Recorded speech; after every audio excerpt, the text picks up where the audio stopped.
$1 million in revenue. We went from $1 million to $3 million. Year after that, probably about $6 million, $10 million, and then last year we finished with just over $17 million. My sales were at $2.5 million. After Cardone University, the sales jumped up to $6 million a year. My company was making around $800,000 a year. Now we have surpassed $2 million. Before Grant in June 2015, I was making zero. Last year we did $5 million. We ended the year last year at $14.5 million. We're now on track to finish at $20 million for the year. Before meeting Grant, we had did about $2.5 million in revenue. Now we're about, this year we're about to hit $4.5 million in revenue. $2.7 million for years, and now this year we're projected to be at $3.8 million. Before Grant, we were only doing maybe about $100,000 a year. After Grant, after making all the changes that we have made over the years, we will hit $3 million next year. You know, from a revenue standpoint, when I first started, it was just me, and we just did $4.8 million last month. Okay, so a year ago, my revenue was about maybe $100,000 a year. Now I'm netting about $800,000. I know we started out with a projection of $100 million a year, and now we've changed that to $500 million a year in revenue, and we have grown probably 10 times in size since we started this. I went from making, I think it was like $250K, to now last year I did $1.8 million. I started my business back in September. I had $400 in my bank account. Last month, we just closed out $125K. 5 years ago, broke, in debt, and moving, fast forwarding a little bit after following Grant advices and signing for the 90-day challenge. Guess what? I own a company that is worth more than $5 million today. We've already doubled the revenue that we did last year, and we're on track to do $1 million at the end of this year. We've grown now from $1 million in revenue to we'll do about $2.5 million this year in revenue. We were able to do 1.8, 1.9, 2.2, and as of this year, we're aiming to cross $2.6 million in revenue. In the first 6 months of business, we've done roughly $3 million. We're on track to doing over $4 million for the first year.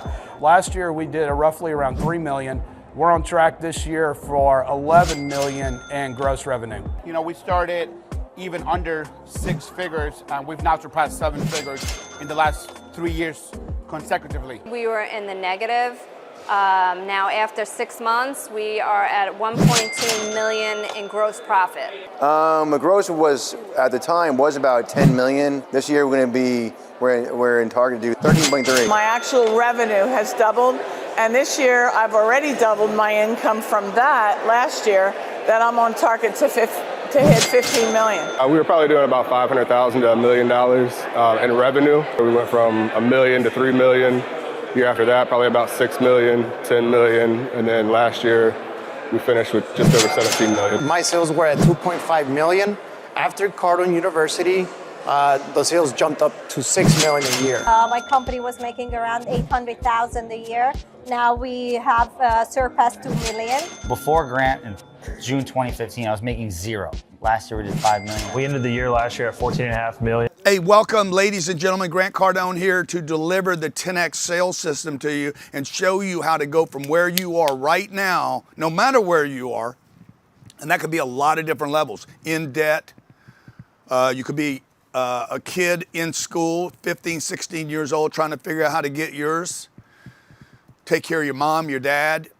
Maybe you don't want to go the college route. Maybe you're in college trying to figure out what to do. Maybe you're starting a family, you're starting a business, or you're in a job that you don't like. Any of you guys in a job you don't like? Anybody in the room? Okay, I got 25 of my people here. Nobody raised their hand, but you know there's 1 or 2 of you in here like trying to sneak out of here as fast as you can. Look, I get it, okay? I've been in situations my entire life. I've always been trying to get out and up without giving up what I had, okay? So today what we're going to do is share with you how to go from where you are. If you don't know who I am or what I do, I don't know how you got here. I guess you could be on Instagram or TikTok, or you could be on the X. Or maybe you came from our webinar, okay? Or maybe you just wandered into this, or we served you an ad or something. But you came here because you want something different than what you have, okay? And basically what happens in life is, particularly very, very successful people that I've been able to interview in 30 days, we're getting ready to do a big conference, 10X Growth Conference. I have, how many, 7 billionaires going to be there now? It went from 5 to 7. 7 billionaires will be in the room. And each of them, I promise you, each of them are going to tell me, they started here. Tricky, what's the trick here? No, I just want to make it work, okay? They started here. That's your starting point right there, okay? Probably not. Really, your starting point is probably down here, okay? Wherever you are right now, that's the starting point, and you're trying to get to this next place, and this next place, and this next place. And this is the process, okay? So let's say this is your dream, ideal, perfect situation right here. This is your ultimate target. You don't see that when you're down here. When you're down here, you're just seeing this target. Okay, so let's say this guy went from 0 right here and he became a millionaire. Trust me, when you get there, I know you think you're going to be satisfied with that. You're going to be thinking, oh my God, I'm a millionaire and that's cool. Probably not actually what's going to happen to you. Any more than that vacation you took, okay? You took that first vacation, you went to Disneyland, or you went to Italy for the first time, okay? You went someplace you'd never been and you got there and you're like, you thought, man, this is going to be bliss. Or you found that girl, that guy. This is going to be bliss. And then you got hit with reality. Okay, that relationship comes with stuff. Okay, Disneyland comes with stuff. Oh, yeah, I got to stand in line. Oh, my God, pancakes are $28. See, every destination, these are D's, right? Every destination comes with a reality that's new to you. So by the time this guy hits $1 million, he's like, yeah, that's not really what I want. Really, I'm gonna probably need 5 just to get any freedom. I was just on the phone with a lady, believe it or not. She's telling me about this person that asked her about me. And she said, Grant, this lady's legit. She's got $450 million. And what did I say to her, Jared? No, I said, she's got some almost money. See, that's what happens to these people. I've always been curious about people that get really successful and they keep working because they're looking for this, right? They're looking for that. They're looking for the next thing. And along the way, what happens is you start learning stuff. So today what we're going to do is we're going to show you how to make these moves, okay? If you want to go from here to here and you're satisfied, that's cool with me. I'm always talking about way up here, pushing. But look, if you think you're going to be happy, you're fine. I'll talk to you again when you get to the million. Okay, you're going to change your mind. I promise you, you're going to change your mind. And if I'm wrong, when you get there, just call me up and say, hey, Grant, I didn't change my mind. This is super cool with me, and I'll be fine with it. I just want to help you guys make these moves wherever that move is. So our first target is going to be $1 million today. And I'm going to show you the system I would use to go from 0 to $1 million, or $1 million. I just add a 0 and go to 10. So I'm going to use a number, but you can think with the number that you want to use today. This is a system that we have put in across the world in companies. It was first identified to help companies. I remember a furniture company that was doing, what were they doing at the time? $4 billion? He's like, hey, how do I get to $5 billion a year? That's a huge move, by the way, to go from $4 billion and pick up another $1 billion of revenue. I got started when I was 29 years old, 30 years old, consulting companies on how to grow revenue. I'm not here today to talk to you about how to spend less money, how to reduce your budget, how to get out of debt. I'm here to show you how to blow up the top line of your company or your brand or your income. So no matter where you are, 0, $1 million, 10 million, 100 million, we're talking about growth today, okay? This is called the 10X sales system. Now you should have a workbook that you downloaded. If you haven't downloaded, download it now, because if you don't download it, all the notes you're going to take won't save. Go ahead. Yeah, so just make sure that when you get the workbook, you download it to your desktop, you save it there, and you reopen it. If you click the link from your email, it's going to take you to a web page of the workbook. You're going to fill your workbook out, and at the end of the 2 days, if you save you try to save your results, it's basically going to delete everything. So take a second right now and just make sure that you drag this over to your desktop or save it to your desktop, and make sure that you're taking notes from a saved document on your computer rather than a web link. Jared Glant. Very important. Jared Glant, president of Cardone Training Technologies. We're an education company that approaches entrepreneurs, startups, students, a lot of kids. Like tremendous amount of kids know my material around the world. And we also work with companies to grow and scale, okay? Jared, how long you been with me, Jared? 15 years. 15 years, okay? 15 years. And where were you, Jared? Where were you, Jared, when financially, where were you right here? When I started with you? Yeah, 15 years later. I was probably 30 grand in debt and making $3 grand a month. Okay, so he's negative 30K. So this is going to go like this, right? You're not going to do it. You're not going to just jump. This is not a miracle. It is a system. There's a specific system. If you saw the show Undercover Billionaire, I was asked to be dropped off in a town with no money, no credit cards. Man, I can't believe you moved my little thing. I like my little thing over there, okay? I couldn't use my name, couldn't use my social media, couldn't use credit cards. I had an old truck, no food, no water, no place to live. I had to start from zero and had 90 days. Yeah, my name's Lewis. I was coming out. I'm looking for an RV, actually, and I wanted to come out today. How late? Okay, he's showing you as me as another person. They're trying to pump in the material to support me. Thank you very much, Johnny. Appreciate that. Okay, this is a show where I was documented. Basically, they ran around following me for 90 days to see if I could take that old truck. That was a piece of shit. Take an old truck and no money in a town I'd never been to and grow from zero to $1 million, okay? Now, I did that because I have a strategy. 15 years ago, I shared this strategy with Jared over here, back to me. Shared the strategy with Jared. Jared was negative 30. Where are you today, Jared? Net worth, just your net worth first. Probably 15 million. Yeah, $15 million, okay? He's been here 15 years. That's $1 million a year. He has a system, okay? How many of you'd like to have that system? Because that's what I'm sharing with you today. Now, I want to go a little fatter now, Johnny. I tried to get a little smaller. Yours were nice and fat. But I didn't want to be that fat, Johnny. Okay, this is Johnny the camera guy. He's my fat guy.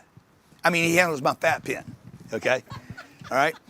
Okay, so make sure you download. Also, strongly suggest that everybody keep a legal pad, some kind of pad, piece of paper, something to write with that you can go back to, and not worry about the book. Just worry about the notes. Jared, your teacher told you something once. I love that saying. Because you keep coming to it, man. It's I love that saying, dude. He said, hey, look, if you guys want to get an A in the class, read the book, study the book, and do well on the test. Everything that comes on the test is going to be from the book. If you want to actually learn how to do all of this stuff, take notes and pay attention in the lecture, because the lecture will not be on what the test is going to be on. It's going to be on how all this stuff actually works in the real world. Yeah. Okay, so take notes on this, okay? Because many things that I will cover with you today are not in the book. Okay, I'll go off a bit and you won't see it. You won't get it, okay? Now, if you go to page 5 of the workbook, before I had a formula for success, this is what I was doing. I was doing everything myself. See if you can identify with this, because this means you have a broken system. If this is happening to you, you could change this page to characteristics of a broken system. On page 5 would be the title. Number 1, you're doing everything yourself. Number 2, your business is stuck at any number. My business happened to be stuck at $36,000. I could not make more than $3 grand a month. No matter what I did, I would get to $3 grand and the whole world would fall apart. It was like I'd make whatever the number is, like that's $3,000 a month, folks, okay? I could make $3,000 in the first 2 weeks, and for some reason, the next 2 weeks, I was hexed or vexed or had some, what's the word? Cursed? I was cursed. I had the 3K curse, and I couldn't pop over the 3K, okay? Number 3, I couldn't delegate anything to anyone. I didn't think or trust that anyone could do anything better or faster than I could, okay? Number 4, I could not scale. Scale means I could let it go and it can get done without me being there. And it could continue to grow or get bigger, or I could actually exit and it would still happen. Number 5, fear and anxiety. Now, a lot of people don't know this about me, but I was in constant fear and anxiety. You wouldn't see it on me. You didn't see it on me exteriorly. You would look at me and say, oh, he doesn't have any fear and anxiety. But the truth is, inside, man, I was just like constantly consumed with fear, anxiety, worried. I still suffer from this a bit, because I was raised probably the reason I was raised by a single mom who was born during the Great Depression. So she remembers food lines, and she would tell me all the time, it's going to happen again, it's going to happen again. I've been waiting 67 years for it to happen again, and it hadn't. Number 6, I was frustrated and I was confused. I didn't really know what to do next, okay?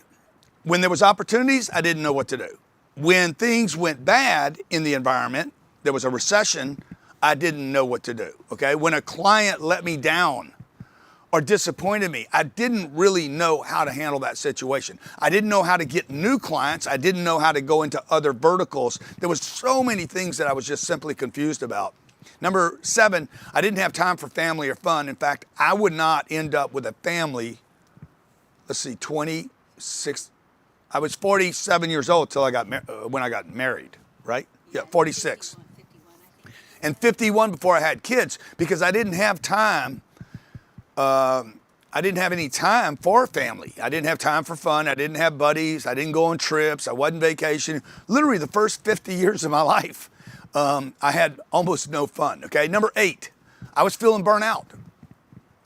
I'm like, okay, I'm gonna go do this again. I'm making a difference, but you know, and I was, by the way, I was making a difference. People loved what I was doing. Now I'm 45 years old, I'm 45, no family, no fun, and I'm starting to feel burnt out, okay? I'm making money, by the way. I've moved now from 0, got rid of my debt. I'm making a couple $1,000,000 a year, but I'm feeling burnt. If you can identify with that, do we have chats? Do we have the chat boxes up? Okay. Yeah. So if you guys have ever felt burnt out, can you move it to the left side so I can see it? Yeah, there you go. If you guys have ever felt burnt out, just put in BO. BO, well, probably the bad thing. Burnt out. Just put burnt out in here. Burnt out, BO. Yeah. Not different kind of burnout, right? Or BO. All right.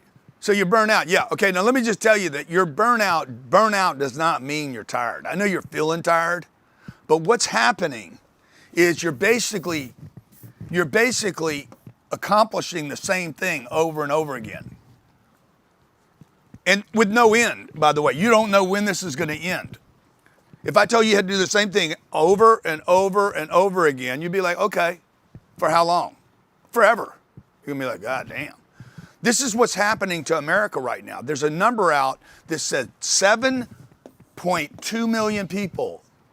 There's 7.1 million jobs available in America today, and 7.2 million people don't want those jobs. They're not moving into the job force. I believe it's because they're flatlined.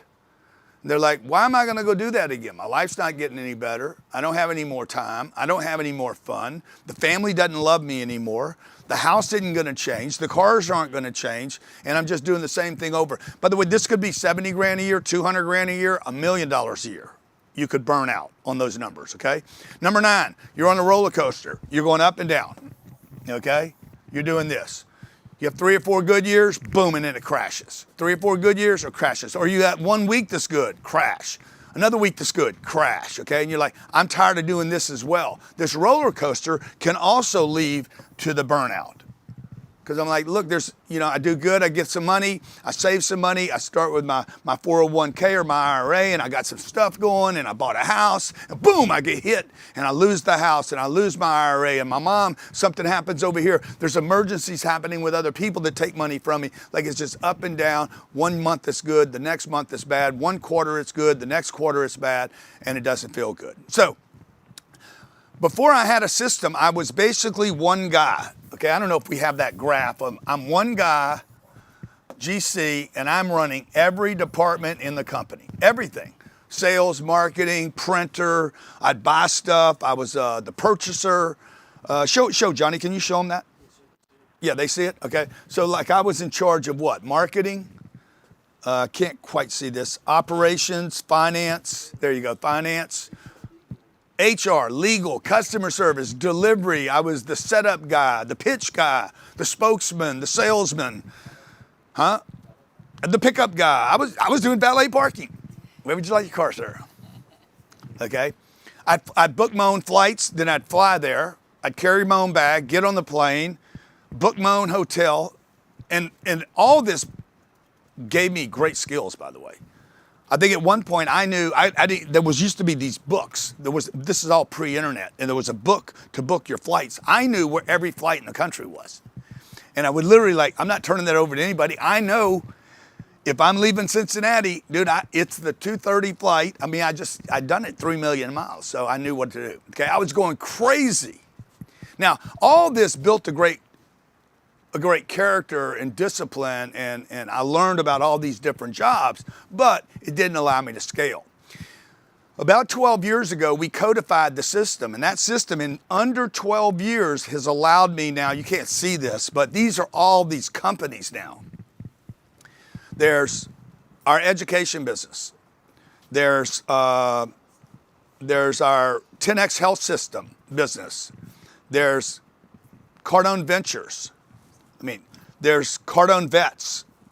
There's 10X HVAC, 10X Roofing, 10X Business Coach, Cardone Equity Group, Cardone University, 10X Coverage Insurance, 10X Business Coach. It's our business summit that we do. I don't even many of these things I'm not doing anymore. 10X Studios. There's now 10xcalifornia.com. There's so many things that we're doing now because I learned a simple system so that I'm not doing everything. And the system doesn't start off with 50 companies. It starts off with you, okay? Now, I have spent 30 years trying to figure out how to do this thing. Got to change the screen? Okay, I've spent 30 years trying to figure out how to change, how to get a handle on how to do what other successful people do. I see a guy like Jeff Bezos. How many employees does he have? $1 million? $1.3 million? Like, how do you run a company with 1 million employees? Ernst Young, 200,000. 164,000 for Apple. I didn't ask about Apple. I asked about Jeff Bezos. Bezos, I'm sorry. He runs a company called Amazon. 1.3 million. Yeah, that's right. Over under. 1.556. Okay. 1.566, okay? Federal government, 3 million employees. Who's running these people? Now, the difference is Jeff Bezos is running a company that's profitable with half of what the government's running. Apple Computer's got how many? 164,000 people. They're worth $3 trillion. That's their net asset value. $3 trillion. They're profitable. They have cash in the bank. They're all over the world, yet our government with 20 times the employees is a deficit-run corporation. So I've been looking for the formula. What is it? How does Warren Buffett do what he does? What's Berkshire got? Yeah, no, how many employees? Okay. So this is what I've learned, and today really is about how many? 396,000. Warren Buffett has 396,000 employees. Okay, he's one of the richest people in the world. Like, he doesn't even have a company to go to. And I'm like, what are these people doing that I'm not doing? If you're in a small business right now, maybe you're a masseuse, and you're traveling 4 or 5 times a day to pick up a couple $100. And you're like, and you're the best, by the way. You're the best masseuse. Everybody tells you you're the best. Everybody wants you. And you're like, how am I ever going to get out of this thing of like, I'm the only person that can do this job? That's where I was at. And so I started studying really, really early in life, probably when I was 25. And even since I was 8, 9, or 10, I've always been super, super interested in successful people and what they do.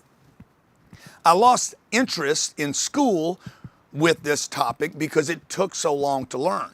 And I promised when I was in school one day, I said, if I ever get successful, I'm going to write down what I did that was successful and share it with other people so they don't have to go spend 4 or 5 years in college, which is a complete waste of time in my mind, unless you want to be a brain surgeon, so that we could democratize success. What I'm trying to do today is democratize success and make it available for everyone in an affordable way that's very fast, okay? These are 5 things that I discovered that successful people all have in common. I've interviewed Lloyd Blankfein. I'm going to interview Harold Hamm in a couple weeks. He's worth $20 billion. Tillman Fertitta's worth $12 billion. Athletes, superstars, mega business people, a guy that started with a cookie company is worth $15 billion today. Like, these are unbelievable stories. Well, they all have one thing in common. Number one, they have targets, very crystallized targets. Okay, the targets are massive too. They don't have small targets. I know it changed wrong. They don't have small targets. They have massive targets, okay? Crystallized massive targets. Now, I just want to ask you on number one, okay? On a scale from 1 to 10, I want you to rate, number one, how crystallized is your target? 10 is perfectly crystallized. You know exactly what you want. Income, net worth, employees, marketing, branding, who you are, what you're known for. You know exactly what the financial target is, and it's crystal. We got a 1, we got a 7, we got a 6, we got a 7, we got a 5, we got a 5, we got a 3, a 2. Somebody said a 56 or a 5 to 6, a 3, a 5, a 4. See, here's the problem. If you don't know where you're going and you don't know where you want to go, I'm not talking about the strategy. This is not the strategy. This is the target without a strategy. This would be without strategy, okay? No strategy, no how. There's no how here. There's where, crystallize where am I going, not what I need to do or how I'm going to get there. Simply the target itself. Now, some of you are like, now why are you making a big deal of this? I'm telling you, number one is the most important thing that you will walk away with today. Without the right target, the system that you build around the target will only achieve something that will not satisfy you. Number two, you need urgency on the timeline. The state of California, this is the state of California's first two problems. Number one, they don't have a crystallized target, and number two, they don't have any urgency. The reason they don't have urgency in the state of California, I'm talking about the fires now. This has been happening for years, by the way, in the state of California, just continuing to make terrible decisions. Wrong targets, helping the wrong groups of people, not focus on the main thing, keep the main thing, okay? And then there's no urgency because tomorrow when you wake up, the weather's good. They burn your house down. Tomorrow you're going to wake up in a hospice or something. I don't know, hospice is probably not the right word. You're going to wake up in somebody else's house. Your house got burned down yesterday. You're going to wake up and you're going to be, damn, it's beautiful here. Golly, skies are so beautiful, okay?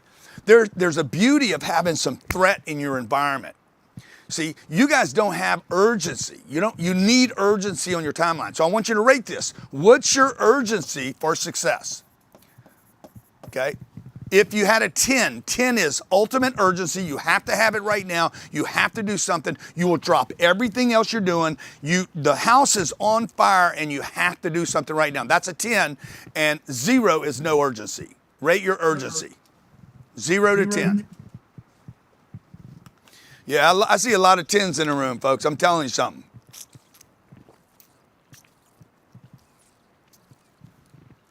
I don't believe there's that many 10s. Most people have almost no urgency on their line. Yeah, now they're coming down a little bit because I'm telling you the truth. Now they're 4-1. Okay. Number 3, do you have your right priorities? I know a lot of highly educated people. Education will not be one of the things on these 5, by the way. And I know smart people. Okay. The smart people prioritize. The educated almost never know the exact right sequence of things. The smartest, highest IQ people I know have a high priority of actions. They know, boom, this is the only thing that matters, not these 6 things. This is what matters. This one thing matters, not all these other things, okay? So educated, if you're taking notes, educated does not mean you're smart. A smart way to do something does not require 5-year education. Okay, education is about I'm book smart. I know a lot of things about a lot of things, and I sound educated. But that does not always equate to smart. Okay. You know what's funny is, please, Jared. It seems like, and I think everybody can relate to this. How many people have you seen that are much more successful than you, and you look at them and you go, really? Like how are they making it work? Like, I feel like I'm smarter than them. I feel like I'm more talented than them. But for some reason, they're doing well. And I heard this thing one time that they said that actually intelligent people, it's sometimes harder for them to be successful than it is for less intelligent people, because over-intelligent people overanalyze things, they overthink things, they overplan things. Or they go back to like, okay, how does this connect with what I learned? As opposed to what do I see right now? Right? Like the smart person, some of the smartest people I know, I believe, don't even know maybe even how to read. Okay? Like there's a lady I know that's worked with me at my home, and for, I don't know, how long's Denora been there? 15 years. I don't think Denora understands one word I say. Yeah. Okay? She does not speak English. But she acts like she speaks English. You would think that she understands every word I say. She is figuring out how to accommodate. I've seen this with a lot of people that don't have English as their primary language, okay? They learn how to accommodate with what they see, not with what they hear, okay? She's got it figured out when I want coffee. Oh, coffee, you know? And then next thing, and she makes it perfect every time, okay? Just exactly the way I want it. And she has this capability. We think when other people come into the environment to work with us, she figures out how to run them away and keep the job for herself, okay? Okay, 3 priorities. Number 4, accountability, okay? The most successful people hold themselves accountable. They're not waiting for somebody else to hold them accountable. They hold themselves accountable. It's always about I, not you. I did this. I screwed up. I messed up. I didn't give the right order. I must not have communicated correctly. Not you screwed up.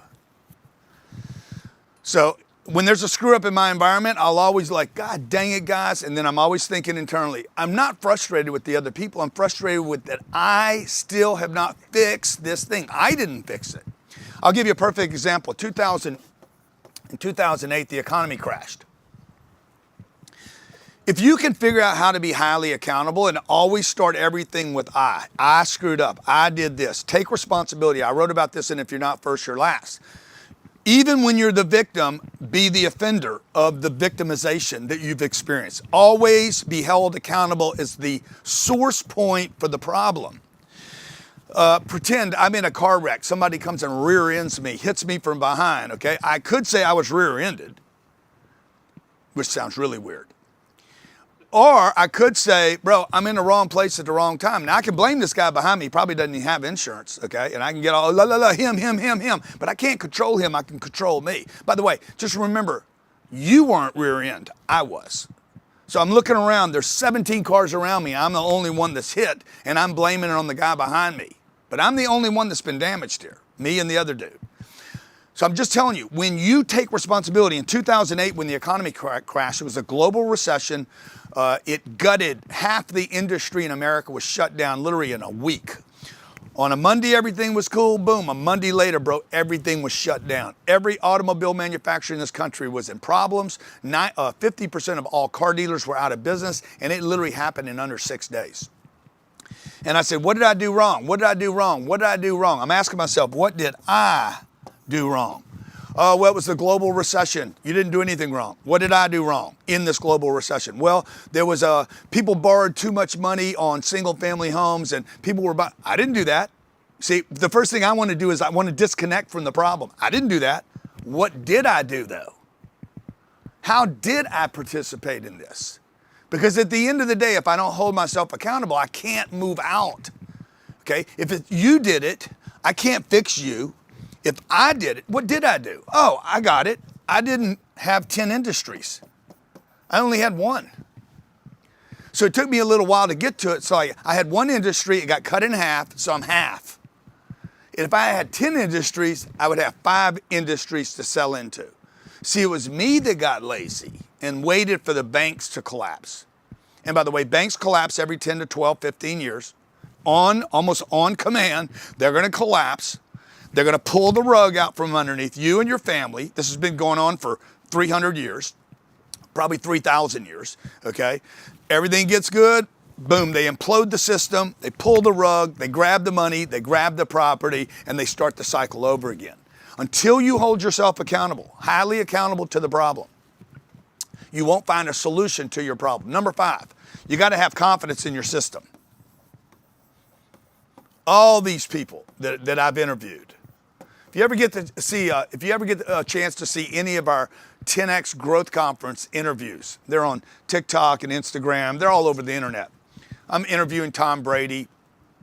Dana White saw the Tom Brady interview. Joe Rogan. Joe Rogan saw the Tom Brady interview I did. He thinks it's the best interview he's ever seen on stage from anybody talking about how to get to success. These people all have confidence in their system. Tom did. My friend Bob Duggan, he has tremendous confidence in a process, okay? These big startups do, okay? They invest a lot of money for long periods of time. Jeff Bezos, how long did he lose money? Jeff Bezos had tremendous confidence in Amazon before anybody knew what Amazon was. So I want you to rate your confidence. A decade. 10 years they lost money. Netflix, I think, lost money for 15 years. And the investors are having to put money into it, okay? So I want you to rate number 5. I think we left number 4 out. Rate your accountability on number 4. How accountable are you? To yourself, not your wife did it, the kids did it, the government did it. 6, 8. Yeah, I'm gonna tell you something. The accountability thing, there's magic in number 4. Because when you hold yourself more accountable, what's gonna happen is you're gonna start seeing around corners. You're gonna see cracks. You're gonna see opportunities you didn't see before. Because when it's somebody else's fault, you can't see anything. You're blind because you don't have eyes. They did it. Only their eyes can see that, okay? You can't see the opportunity. When I take responsibility, then I'm like, oh, I can see what I could do different next time. Number 5, rate your confidence. How confident are you in your system today? On a scale from 1 to 10 or 0 to 10. Do you even have a system?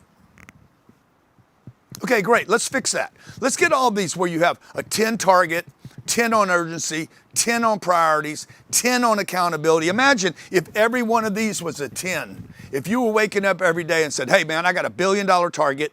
I know it's real.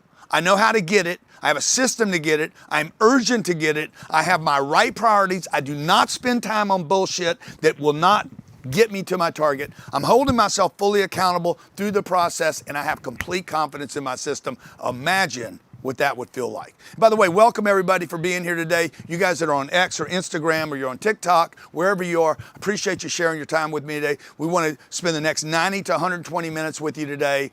Ideally, I would be sharing this with you over 90 days. We're gonna push this in there. I'm gonna try to cover every page in this workbook today and try to get to a bunch of your questions. Ideally, for this to work, this would be delivered over like 90 days, ideally, okay? The reason we'd want to deliver this over 90 days is because I want to groove in and make sure that you have habits that we change. Like I can give you a piece of data, but you're still you, right? I need about 90 days. It's going to go away again. Watch. Oh. Okay. Okay. Ideally, I need about 90 days just to change habits, right? Because I can give you a piece of data today, 2 days, 3 days, 4 days, 5 days goes by, life is going to come in. Kids, wife, husband, problems, situations, accidents, sickness, whatever, like rejection, disappointments. And then ideally, I could reboot you right here and say, let's go again, okay? So ideally, you would have access to me or somebody like me for 90 days. You'd get some one-on-one coaching. You'd have a support network. You'd have finance mastery. You would actually understand how much money. I was with Mike Rowe last night in D.C., and Mike said, these people don't want to go to work. I said, Mike, it's because these people are financially indoctrinated to think they're okay. Why would I go to work if I think I'm financially okay? They trust their IRA and their 401k and their Social Security and their Medicare. They're trusting that their financial situation's all right. So why hustle? Or, hey man, I don't know how to get money. I don't really know how to change my lifestyle. So why even bother, okay? Number 5, you would have 90-day onboarding plan so we could start breaking. Like you would have a coach with you every day to say, no, I know you don't want to work out today, but let's go do it anyway. Okay, number 6, you'd have a profit planning strategy. Do we have access to the profit planner? Not right now. Okay, profit planning strategy, well, you would know exactly strategically what it would take. I'll share this with you today. KPI tracking, okay? You would know your key performance indicators exactly, whether you're an individual, salesperson, entrepreneur, you own a business, you have a department or a division, you would have KPIs or key performance indicators. Like, Jared, give them an example of a KPI. Calls, appointments, demos, deals closed, average deal value, leads, lead conversion rate, profit per employee. Yeah. Maybe closing rate. Yeah, like this. It might be a 1%. Like you might know, hey, I need 100 people to convert to $1. That'd be a 1% KPI on conversions. I'm just making it up, right?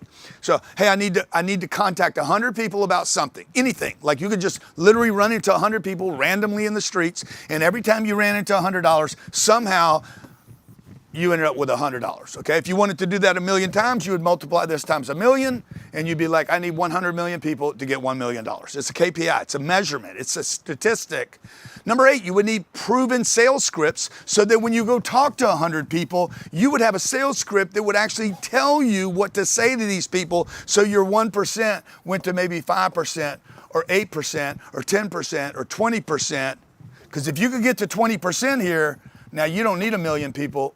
You need 5 times less that because you improve your pitch, okay, or your approach. Number 9, you need a 24/7 support. I would suggest to you, if you're taking notes, you need support 24/7, 365.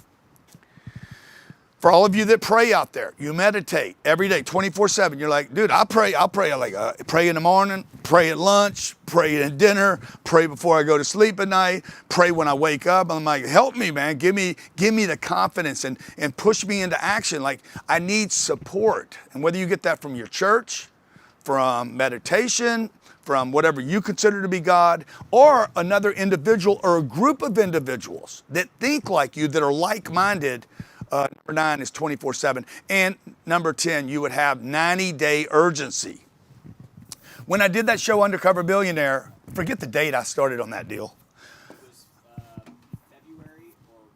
It was February or March? February 20. February of 2020. Yeah, because then everything shut down in March. Okay. Well, I knew this. I only had to suffer for 90 days. That's all I knew. They're going to drop me off in a city I don't know. Don't worry about it, Johnny. They're going to drop me off in a place I don't know. Boom, I got there. It was 16 degrees. I'm like, oh, my God, this is going to be terrible. There's nothing I hate more than cold weather. Okay? So not only are these people going to torture me, but I just kept saying this, only 90 days. Next day, 89 days. Next day, 88 days. As long as I can count the days down, I'm good, okay? Here's a little trick for you. Put it in your legal pad or your notes. Dude, what you want to do is when you take your target, anytime you accomplish any movement toward the target, you want to start reducing or acknowledging the accomplishment to the target. Okay, so I'll give you an example. Let's say my target is $1 million. 99% of everybody I've ever worked with missed this. And let's say this guy's already got $200,000. He's got $200,000 put away, and he's got $80,000 a year in earnings. And he's like, I want to be $1 million a year producer. I'm like, okay, bro, you already got 200. You got 280 actually figured out. So we need a plan for 720. Give yourself credit for what you have. And you don't need money to do this, by the way. Any other assets, maybe you have equity in your home, or maybe you have an investment over here, or maybe you have a 401k or an IRA. Give yourself credit. In fact, let's just do this right now. I want you guys to give yourself credit. I can just keep moving these forever, huh? I want you to give yourself credit for any assets that you already have. I want you to give yourself credit for any assets that you have. Any assets. This is not in your workbook if you're looking for where am I right now. You are where you are. And you are who you are. And you could take a piece of paper, a blank sheet of paper like this, and everybody in the room is going to do it. All you guys over here listening to me right now, you're going to write your assets. valuable assets, any valuable asset, anything that you consider valuable. It'd be cool to come up with 10 of them. 10 valuable assets that you have in your life right now. And they can't all be, oh, my health, my mom loves me. I'd like to cash some of this stuff in today. Because your mom loving you is great, but you cannot cash it in. Because you wouldn't want to sell that anyway. So let's say you have a bicycle, you got a motorcycle. You got a car. You got a house with some equity. You got an IRA. You got some cash. You got some gold or something. Most people have a bunch of stuff they don't even know they have. Maybe you have access to a house or a piece of property. Maybe your mom's got a house that's paid for. Or maybe your mom has a bunch of money. Or your grandmother has a bunch of money. Most of you have a network and you're not even acknowledging your network, and you have assets and you're not even acknowledging the assets that you have.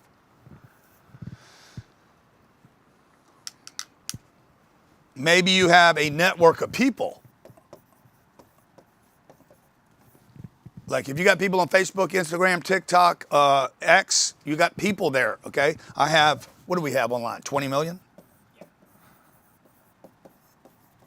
What are your assets? Now, I could fill this thing up. I got 7 books, 11 best-selling business programs. Every person I've ever met in my life. Man, I wish I just had that database of people. I have emails from people, okay? Emails are assets.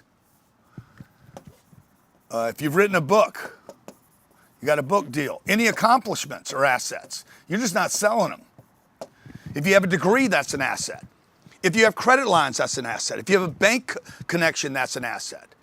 See, what happens is people are always starting from zero. You get up something, you get a raise, you got a job, you get a raise, and something happens, you go back to zero. And you're starting from zero all the time. You're your self-imposed roller coaster because you're not acknowledging the assets you have in your life. You wanted to say something, Jim? Yeah, no, I was just going to say that I think it's important to note that if you were to do this exercise for Grant, like a lot of you guys would go through and you're like, man, he's got, $700 million in revenue between his businesses. He's got his jet. He's got all these things. And I think what's a really important distinction is when you have monetary assets, what might be a good way to think about this is if all those were removed from you and the only assets that you had were non-monetary.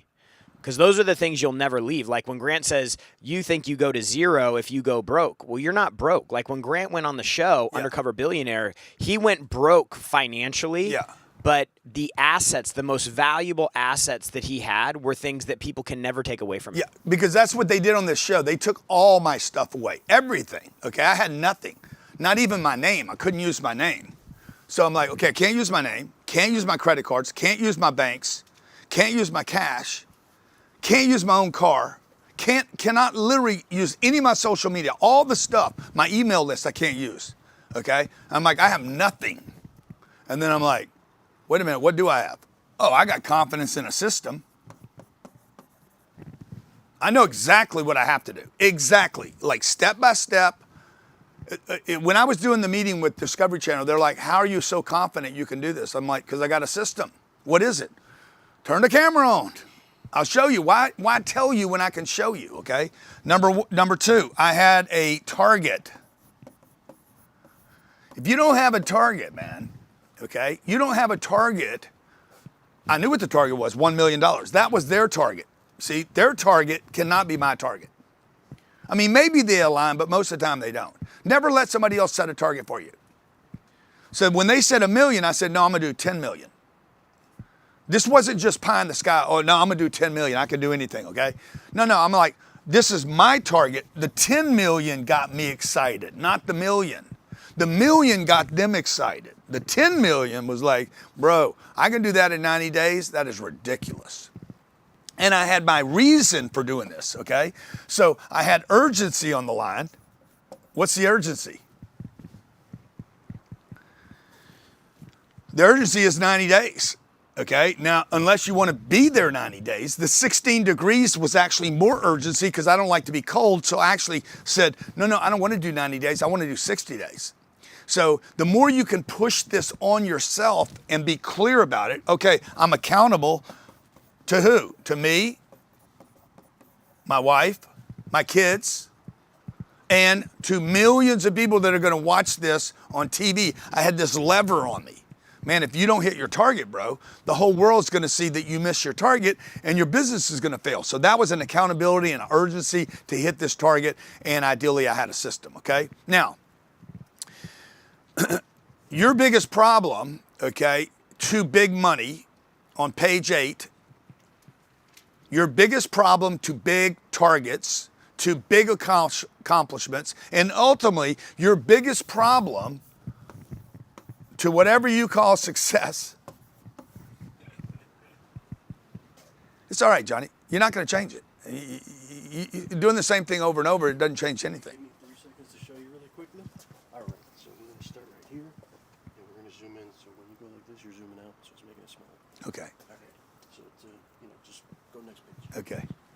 Your biggest problem to big money, big success is number 1, clear targets. Number 2, you want to write this down, huh? You don't have them. You don't have a clear target. What is the clear target? Okay.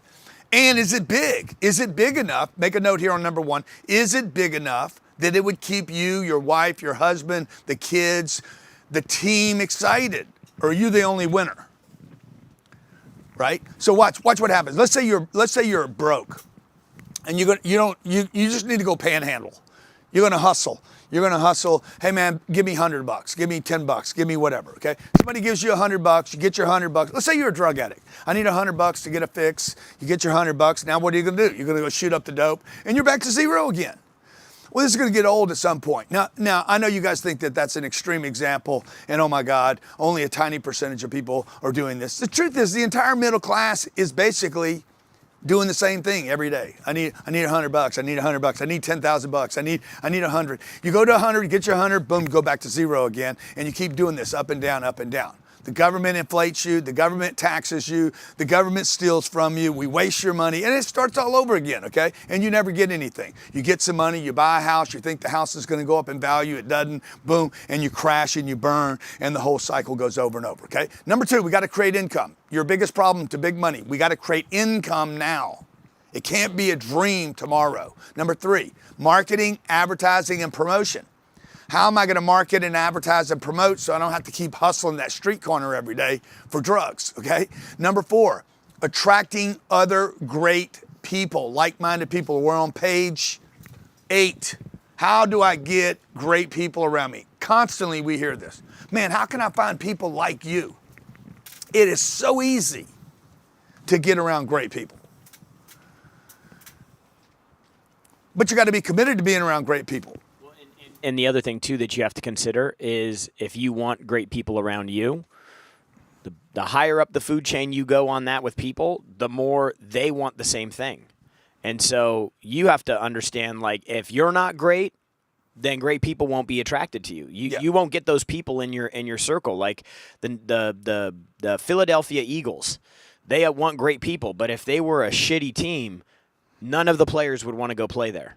So you got to elevate your status. You got to elevate your skill set. You got to keep developing yourself personally and professionally so that you become a person that other people look at and they go, wow, I want to be around Grant or Sherry or Jared or whoever. Yeah, and how do you talk when you're around these people?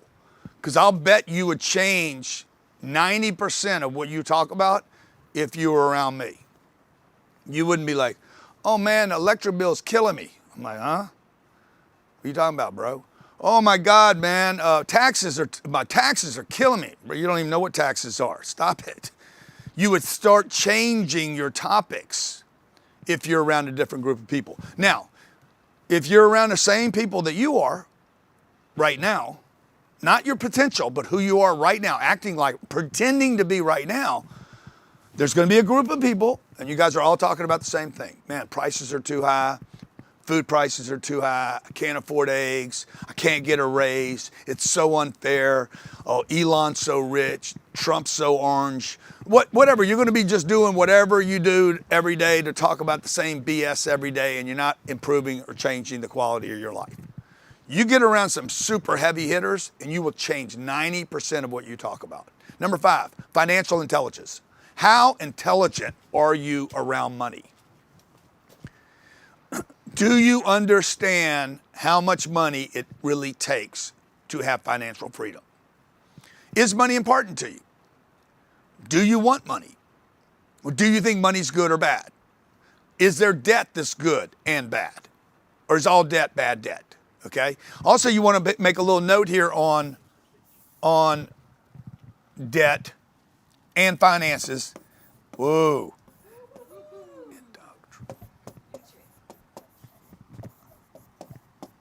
Every time somebody says that you're financially illiterate, or you hear the word, we have financial literacy in our community, I want you to start thinking about being indoctrinated, not illiterate. Okay? There's a thing that people hide behind. Like they'll label people. I've been labeled my whole life. I've been labeled ADD, ADHD. I had listen to this one. They said I was a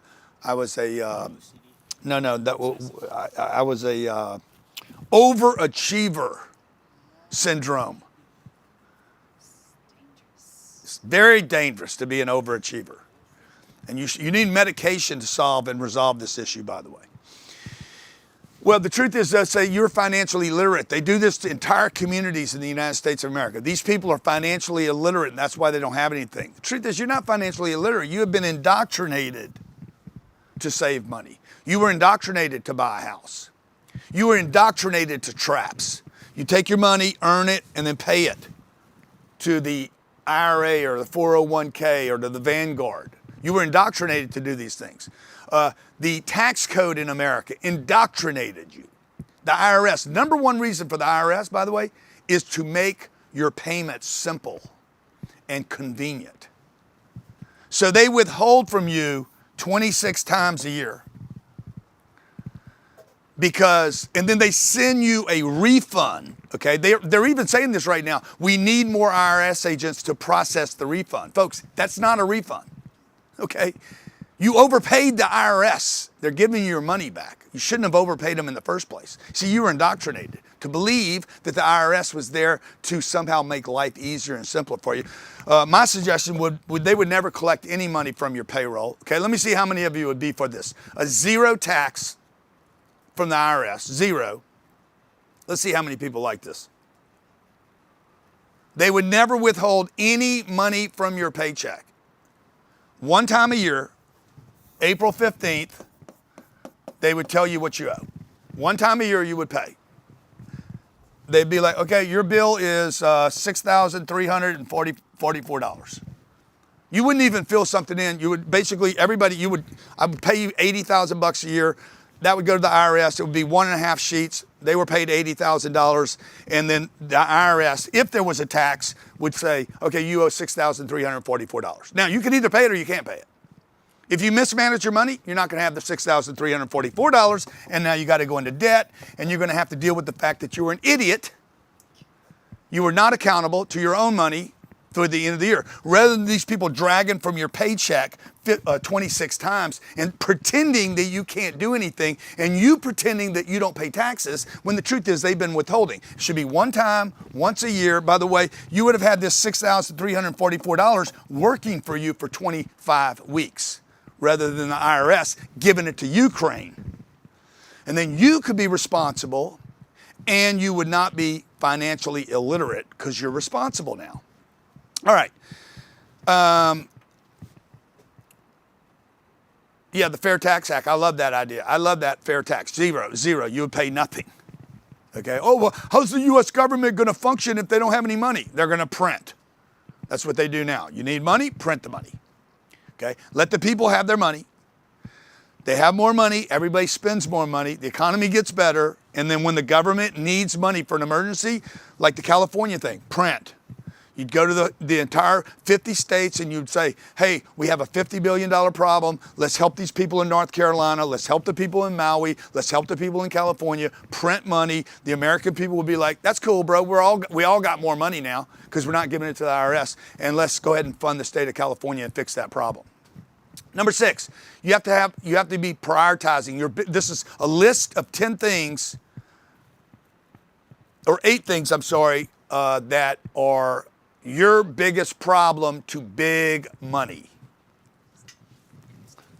Huh? Oh, it's 10 things. I'm sorry. Okay. 10 things, 10 biggest problems to big money. That could be the title. Okay. 7, measuring results and targets. Measuring your results and targets. You don't measure. You cannot manage what you don't measure. If you don't measure it, you can't measure it, you can't change it. Number 8, following up all your prospects, all your assets. All money comes through people. There is no money straight to money, okay? You understand there's no money like, I want money, okay? You go to the money store. There's no money store. Somebody, some name, if you're gonna go to the bank, that money is sitting behind somebody's account.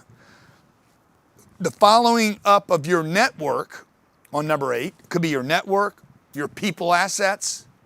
Number 9, accountability. Who's holding you accountable?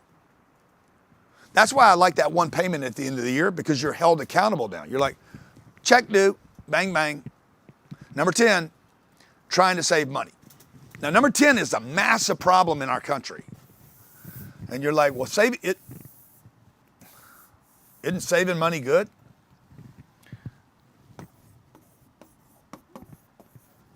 No, actually saving money is not good because you can't do it. It's impossible. Just look up something real quick.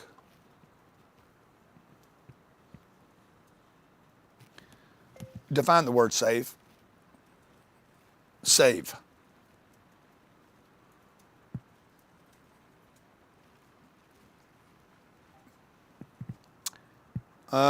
Two seconds, 3 seconds. To keep safe or rescue someone? To keep safe or rescue. To keep safe or rescue. So you're going to take money. Let's say you made 100 grand.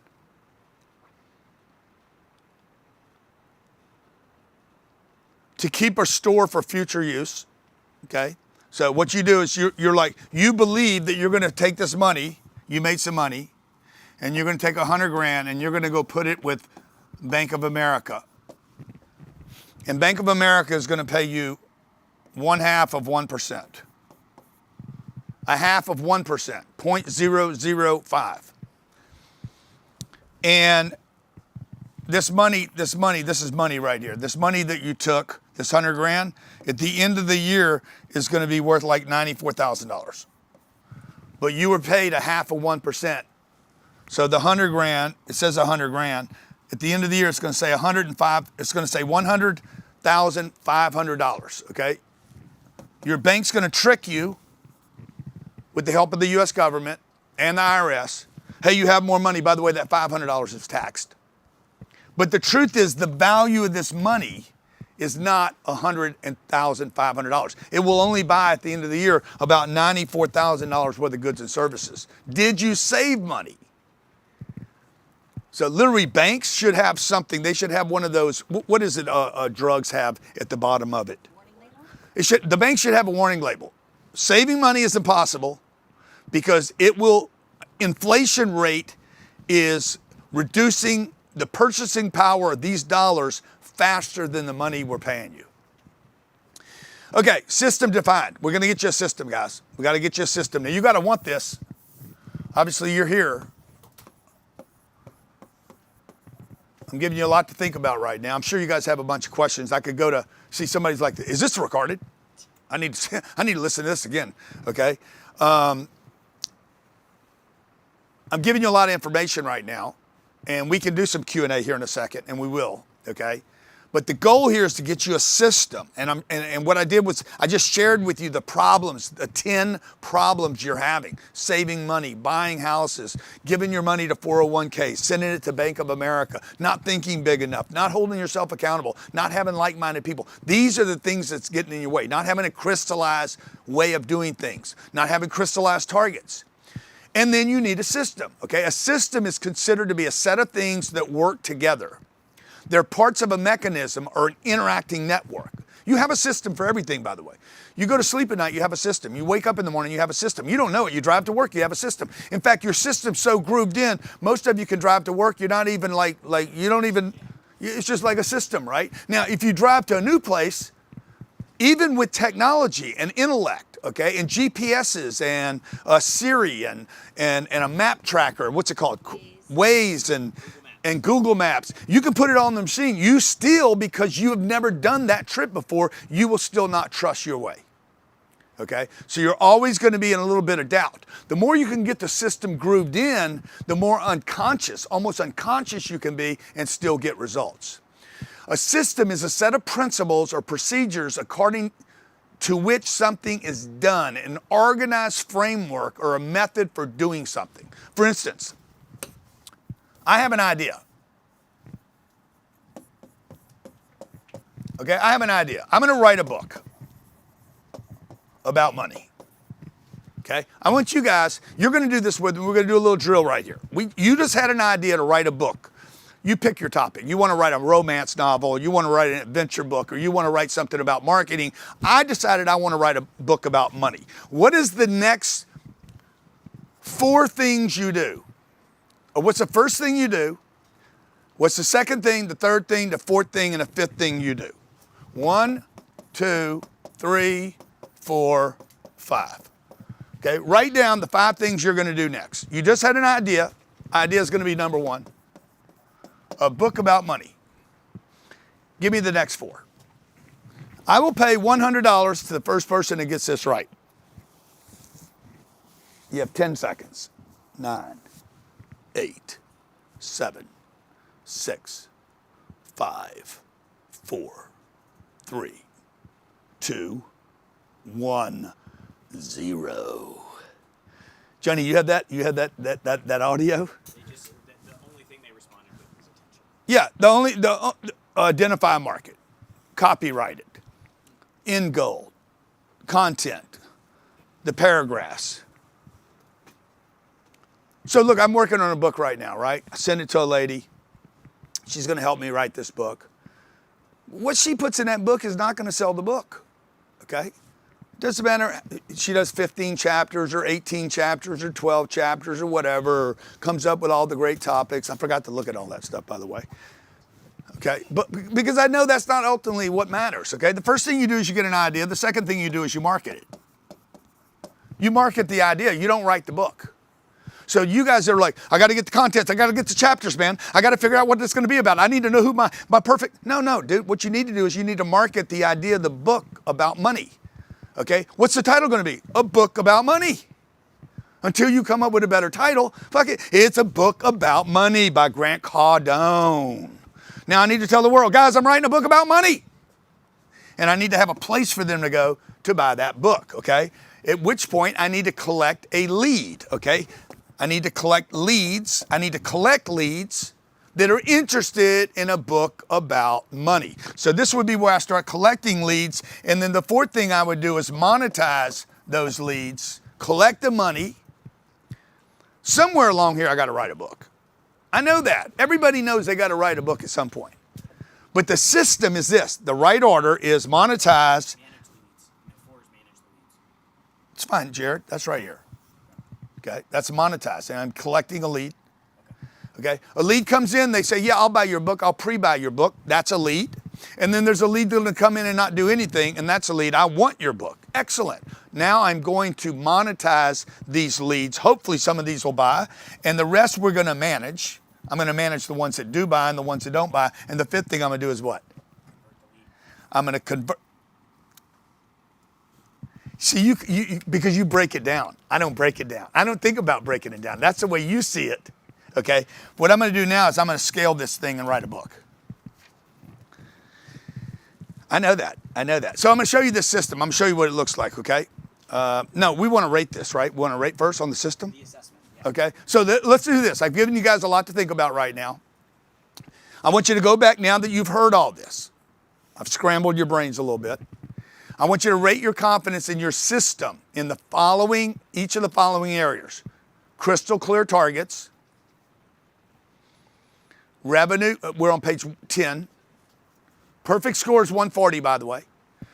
Okay, I want you to rate your key performance indicators, revenue and sales, recruiting people, increasing sales, onboarding, each one of these, profit planning, training, sales scripts, marketing, follow-up, email scripts, follow-up sold, and managing salespeople. Give yourself a score for each one of these. 0 is 0 and 10 is perfect. The next level. Countdown. 9, 8, 7, 6, 5, 4, 3, 2, 1, 0.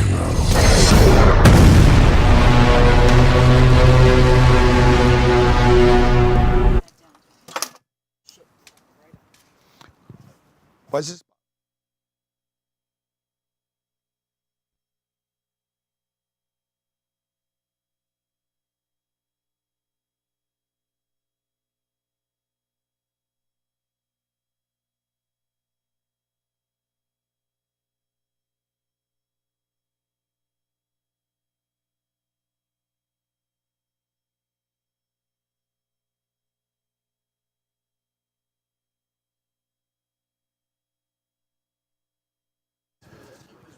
What?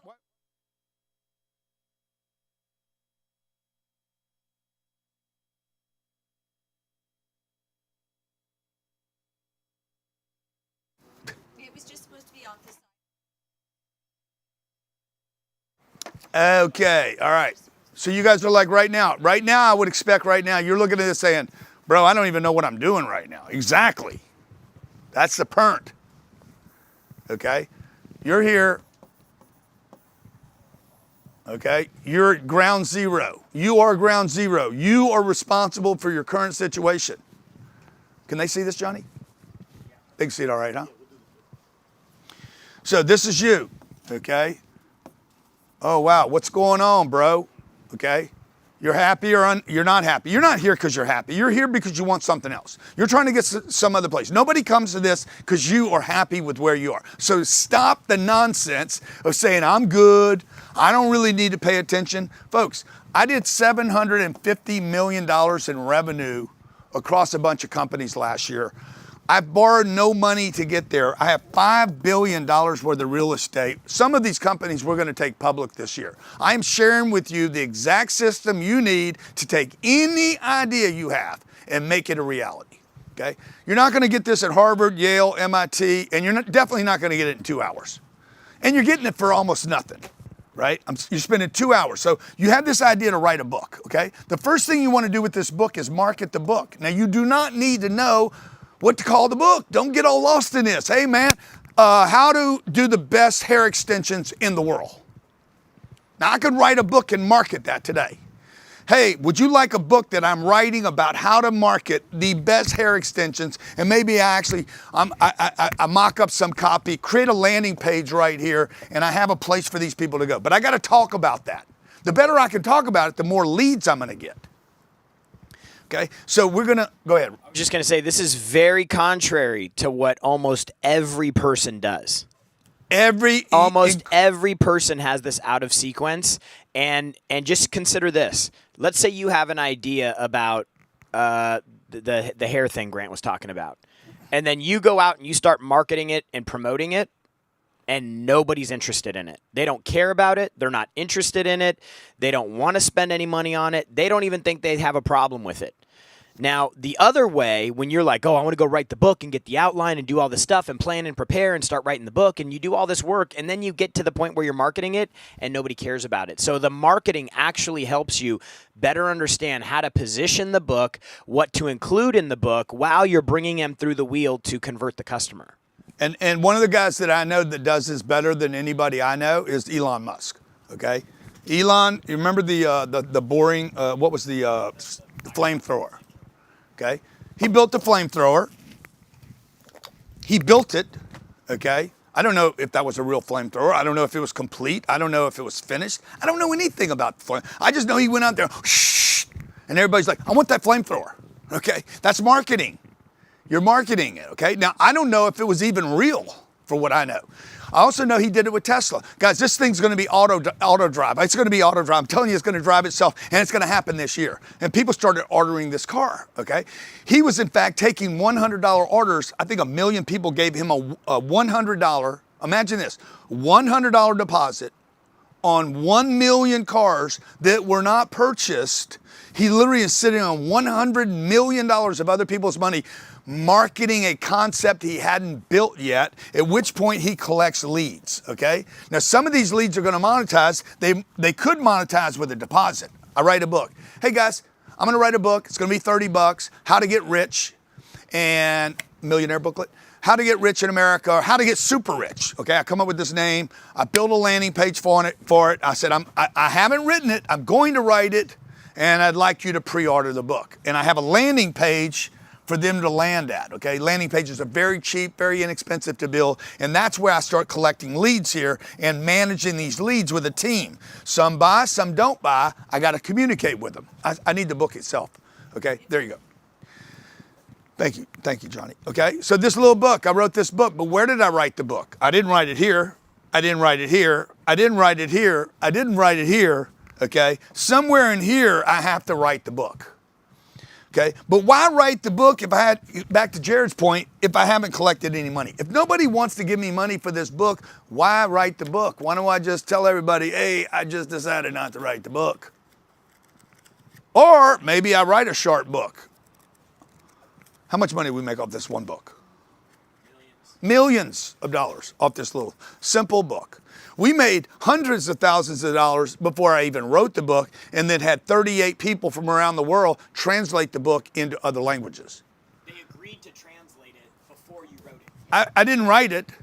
I asked for them to translate it in my marketing so that I could get the idea spread. See, and by the way, I haven't spent 1 cent in this process. It was an idea that I brought to market that generated some leads, and the leads will always convert to something. Now, if you're getting leads right now and they're not converting, it's because you don't know what you're doing. And then what I'm gonna do is scale this. I'm gonna figure out how to scale this once it validates itself as a good idea. I started a company about 6 years ago. It was a company I was already doing. It was a real estate company called Cardone Capital. I had an idea. It wasn't my idea, it was other people's idea, to basically raise money from other people to buy more real estate. At the time I had 6,000 units, and the idea comes in, and I'm like, let me float the idea to the marketplace. Hey guys, I'm thinking about buying this piece of real estate. I showed the real estate. It's gonna require $6 million. I'm gonna buy it with my money. I am then gonna bring it to the marketplace. This is where you're working your story out right here. I gotta figure my story out, okay? If I was gonna run for president of the United States, idea, I can't be the president. I gotta market the idea, the concept of being the president. Then I gotta figure my story out as I get in front of the people, and then I need to create leads to see if people will fund, support, vote for me, whatever. And then I need to monetize some of these leads, and then I gotta scale this process so I can do it across 50 states. Same thing, man, it's always the same thing. Anyway, on this real estate thing, we started talking about marketing the real estate. Guess what? $6 million came in under 45 days. What is that? Grant selling hair extensions. That's hilarious. Who did that? You gonna show it to them, or you just showing it to me? Okay, so we raised $6 million here, and that was $1.6 billion ago. That's what got us started. Then we decided to scale the business right here and do it 30 times. Okay, back to your assessment. And by the way, how many of you believe in the chat, how many of you believe I could take the hair extensions? You guys working that in there right now? Yeah. I could do the hair extensions and probably sell hair extensions or help you because I have the system, you have the idea, you can give me your idea and I can help you sell the hair extensions, okay? Everybody's like, yes. How many of you'd like to have me do your marketing for you? Yeah, that'd be great to have that over here. Those, don't put them on the floor, put them over here. This is where they belong anyway. This is better than candy and nuts. Okay, then it's in the way. I like it being in the way. Every one of these books, by the way, I learned after I wrote my first book, I couldn't get my book. Oh yeah, there's my, why'd you have to go rainbow though, bro? Huh? It's your colors. Huh? That's hilarious, man. Really? Yeah. Oh, you did that with AI? With Grok. Oh, I like Grok. You know, I like Grok better than the other one because for some reason, if I'm not on Wi-Fi on the other one, chat, I can't get access. Okay, guys, look, it is so easy today. It is so easy today. You have so many tools available to you today to do some of this stuff that I'm talking about, to reach an audience, to market your products, to not spend any money, to figure out what's going to work and not going to work. But at the end of the day, you got to know your system so it gives you confidence in, okay, I know what we need to do first. Now your team's going to tell you, back to what Jared was saying, your team's going to be like, no, we got to do some research. We got to do this first, and we got to do this first, and you're going to spend. We got to figure out we got to write the book first. Okay, look, if you're an honest, ethical person, this is the system you should be using. You should not go idea, write book. This book, Be Obsessed or Be Average. Yeah, don't have it. This book right here took, I don't know, 18 or 19 months because the publisher got in the way. And they're like, before we can market it, we have to write it. Okay, bro, whatever, you're doing it backwards. Okay, no, we're not. Okay, yeah, you are. That's why your book publishing is collapsing. Okay, let's go to page 10. You rated yourself. You should have come up with a score of like 130 to 140. If you're below that, you need a system. Okay, everybody write down your score. What was your score? What was your score on your assessment? 48, 19, 52, 76, 36, 101. That's a high score, man. 101's a high score. You're below 120, folks. You need a system. It's an indication that you don't have a system, which is fine, by the way, because nobody taught you the system. Now what I want you to ask yourself, number 10, I want you to put a dollar value on your score. What do you think it's costing you in real dollars? In a dollar, a year. What do you think it's costing you in real dollars per year? What do you think your score is costing you in money? Scarlo says millions. Daniel says millions, okay? Is this a Zoom? Can I pop people in right now? Grab anybody that wants to talk. I want to ask them a question. Yeah, raise your hand if I could ask you questions. If you want to participate in a Q&A, raise your hand. Let's go to Gotta have your camera on. We can't see you. Daniel. You got to have your camera on. I'm not talking to no face. Kash Patel is my friend, by the way, at the FBI. Just so you guys know, anybody want to F with me anymore? Kash Patel is my friend. I said it. First time in my life, I am friends with the FBI director. Yeah, that's Okay, Elias, how you doing? Unmute. Hi, it's Meriden. Elias is my husband. Hey, what's going on? Okay, you cross-dresser. Hey, let me ask you a question. Okay, what have you heard this morning that's valuable to you? Like, what are your big takeaways right now? Well, I really like the idea of how you went about writing the book, how before you write the book, you have to actually market it first so you don't invest all that time. And then you also know what exactly you should write in accordance to what people want to hear from you. Yeah. In fact, I That can was tell definitely you, a big I can tell you that I have done books where I went online and said, guys, you are going to participate in me writing this book. I forget which one that was. I think it was Be Obsessed. Where I went online, as I'm writing the book, I'm like, hey, I'm thinking about different chapters to write about this book. This is the purpose of the book. This is what we're thinking about with the book. And what kind of things would you want? This book right here was written with the help of the audience Going that live. was buying the book. You were literally going live on social media while you were writing it. Yeah. And I would read a chapter or the start of a chapter. And the audience would give me all these cool ideas. Well, while I'm doing this, I'm actually collecting leads for the book.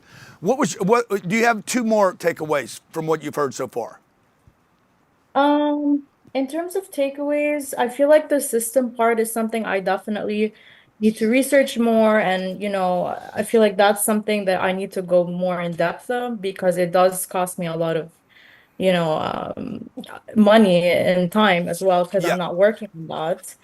And then another takeaway. And what was your weakest score? I got 73 on the assessment. What was your lowest?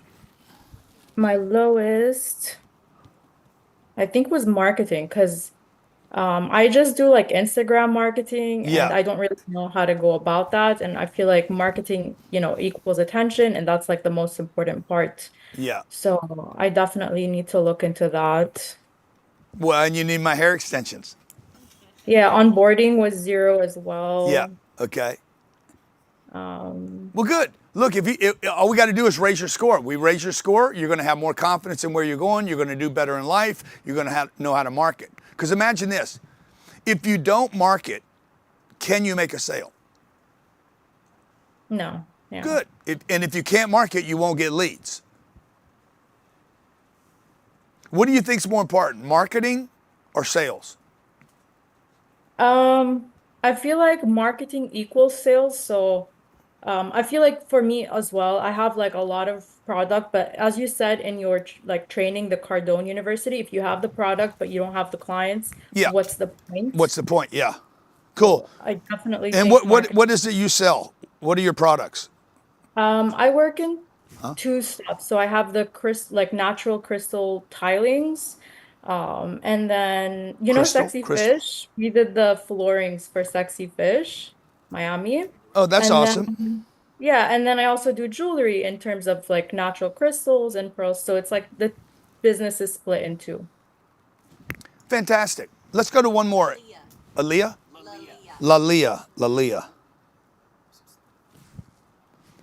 Laliyah, how you doing? Hi, Grant. How are you? It's Fannie Mae, man. How you doing? Excellent, thank you. What's your takeaway for the first hour and a half? Yes, definitely us scoring a 16 out of the 140 was a wake-up call for us. The accountability portion also and the crystallized targets are our main takeaways. Fantastic. What do you need most help with? A system. We need to get a system in place, especially the 90-day boarding. We're going through salespeople. It's a high turnover rate. Yeah. We're constantly rehiring. And what's your product? What's your start point or price point for your product? 6,000. Okay. And what do you pay your salespeople on that? So we weren't commission based. It was hourly rates, and So we hopped on a call with with Jared, for the 7 Accelerator program and discovered different commission packages that we're incorporate. Yeah. We definitely need to get you on some kind of compensation program that keeps them excited. So look, we look forward to helping you guys. I appreciate you being here today. Thanks so much. Thank you. All right, so let's get now to the system, okay? Page 11. The system you must manage to increase revenue. Number 1, clear ideas and targets. That will always be, by the way, number 1, a financial number. It will not be an idea. It will not be, I'm going to write a book. No. I'm going to write a book that does X. Not about X. It does X dollars. I'm going to start a hair extension company that does $1 million. I'm going to start a flea company. I'm just making stuff up now. Pest control, and it's going to do X. I'm going to raise money to solve the water problem in America, and it's going to be $3 billion. Insurance company, whatever. I'm going to increase sales by 10X. Okay. Number two, but it needs to be a dollar number. I want you to understand, number one needs to be converted to numbers. Even if you don't want money, convert it to money so that you can measure it. Number two, you're going to get attention for your idea.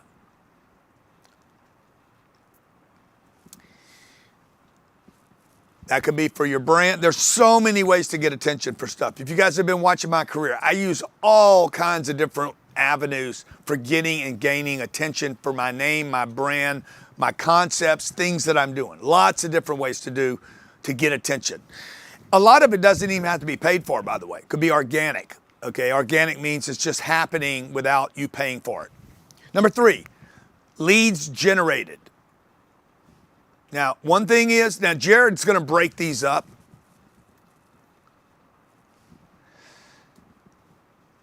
I collapse as many things as I possibly can into one thing so that I do less. But he's going to get a lead separated. He's going to have a lead generated, and then he's going to try to convert. He's going to break up converting some of these, which is fair, legitimate, and then manage the rest to a sales team. Actually manage all of them. But I have a lead coming in. I have 10 leads that come in. I was at this event this weekend. I have a bunch of leads, a bunch of business cards. If you've ever been to a convention or anything, people give you business cards, you trade business cards, you come back with a bunch of leads, and then you take all the business cards, you throw them in your top drawer, and then 30 days later you take them and you throw them in the trash. They didn't convert to anything. You just met a bunch of people, forgot their names, they forgot your names, nothing happened, nobody managed it. Guess what? You don't manage it, it doesn't monetize. Number six, then you're going to scale it so that I'm not picking up 10, I'm picking up 100, I'm picking up 1,000, I have 10,000, I have 1,000,000. I'm going to keep scaling my business.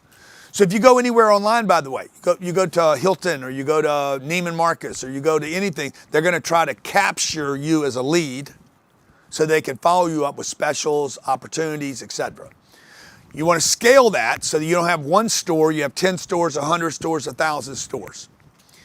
This is a system, okay? 7, time. Yeah, I mean, I'd love to do this and measure over 1 week. You could measure 24 hours. You could measure a week. You could measure 3 weeks. You could do what Wall Street does and do quarters. You could look for 90-day spikes. I'm going to drive a spike for 90 days. Maybe I want to drive a spike in 15 minutes, okay? Make a note on number 7. The more important, or the tighter the time, the more you need to look at the spike or the change in activity. Okay, this is what it looks like on paper, okay? You basically get an idea. It's a circle. It's not linear. It's an idea. It's operating in your head like this, and it never stops rolling, okay? This thing, it's not like start and finish. It's this. It's 1, 2, 3, 4, 5, 6, bang. 1, 2, 3, 4. Like this thing keeps rolling. This is not stopping. I have ideas. I market the idea. I collect leads on the idea. Some of these leads monetize. Some of them I have to manage. I'm going to scale this, and we're going to keep doing this, all right? And by the way, it's going to spit off little satellite circles, because what's going to happen is some of these leads converted. Let's do them again, okay? The easiest lead to convert is the lead that just converted. So they're going to spin off. These are my sold. These are my unsold. Okay. If I'm doing a book, for instance, hey man, would you I'm gonna put out a pre-published book, and 10% of these people, the 10% buy, and they're like, hey, I'll buy your pre-published book. Good. I got to put them on a list.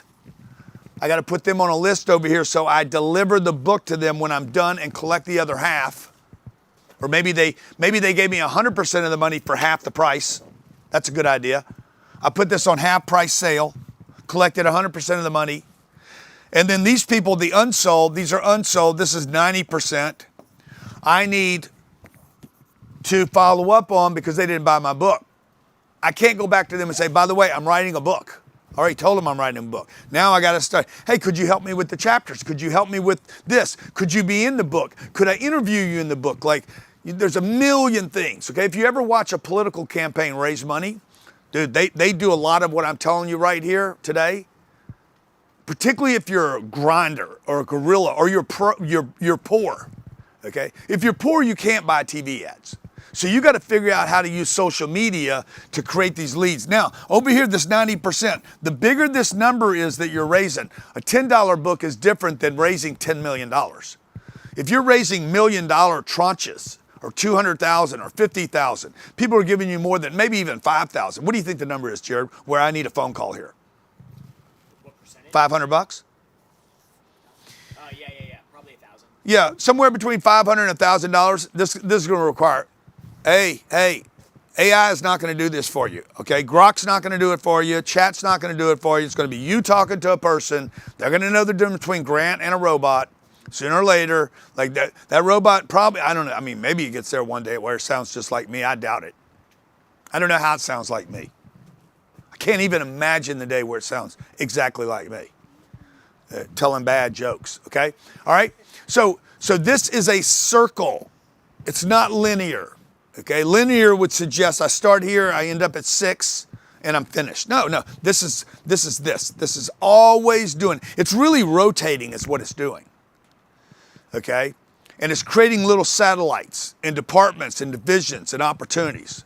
So I'm going to show you this. I've never really talked about this, but I had an idea for a sales company. I was going to go teach sales. And we did. We marketed the sales company, and then we had leads. I've been doing this 35 years.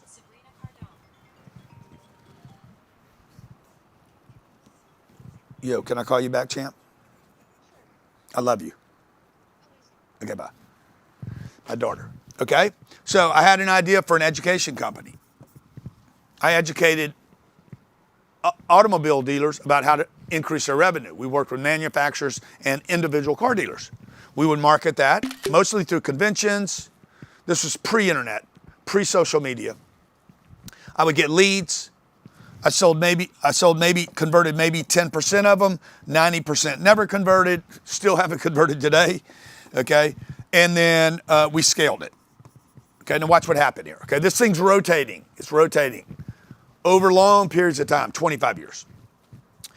As technology came along, we had other things that came, oh wow, I can do this, I could take Grant Cardone, I can do a live event, I can do a sales rally,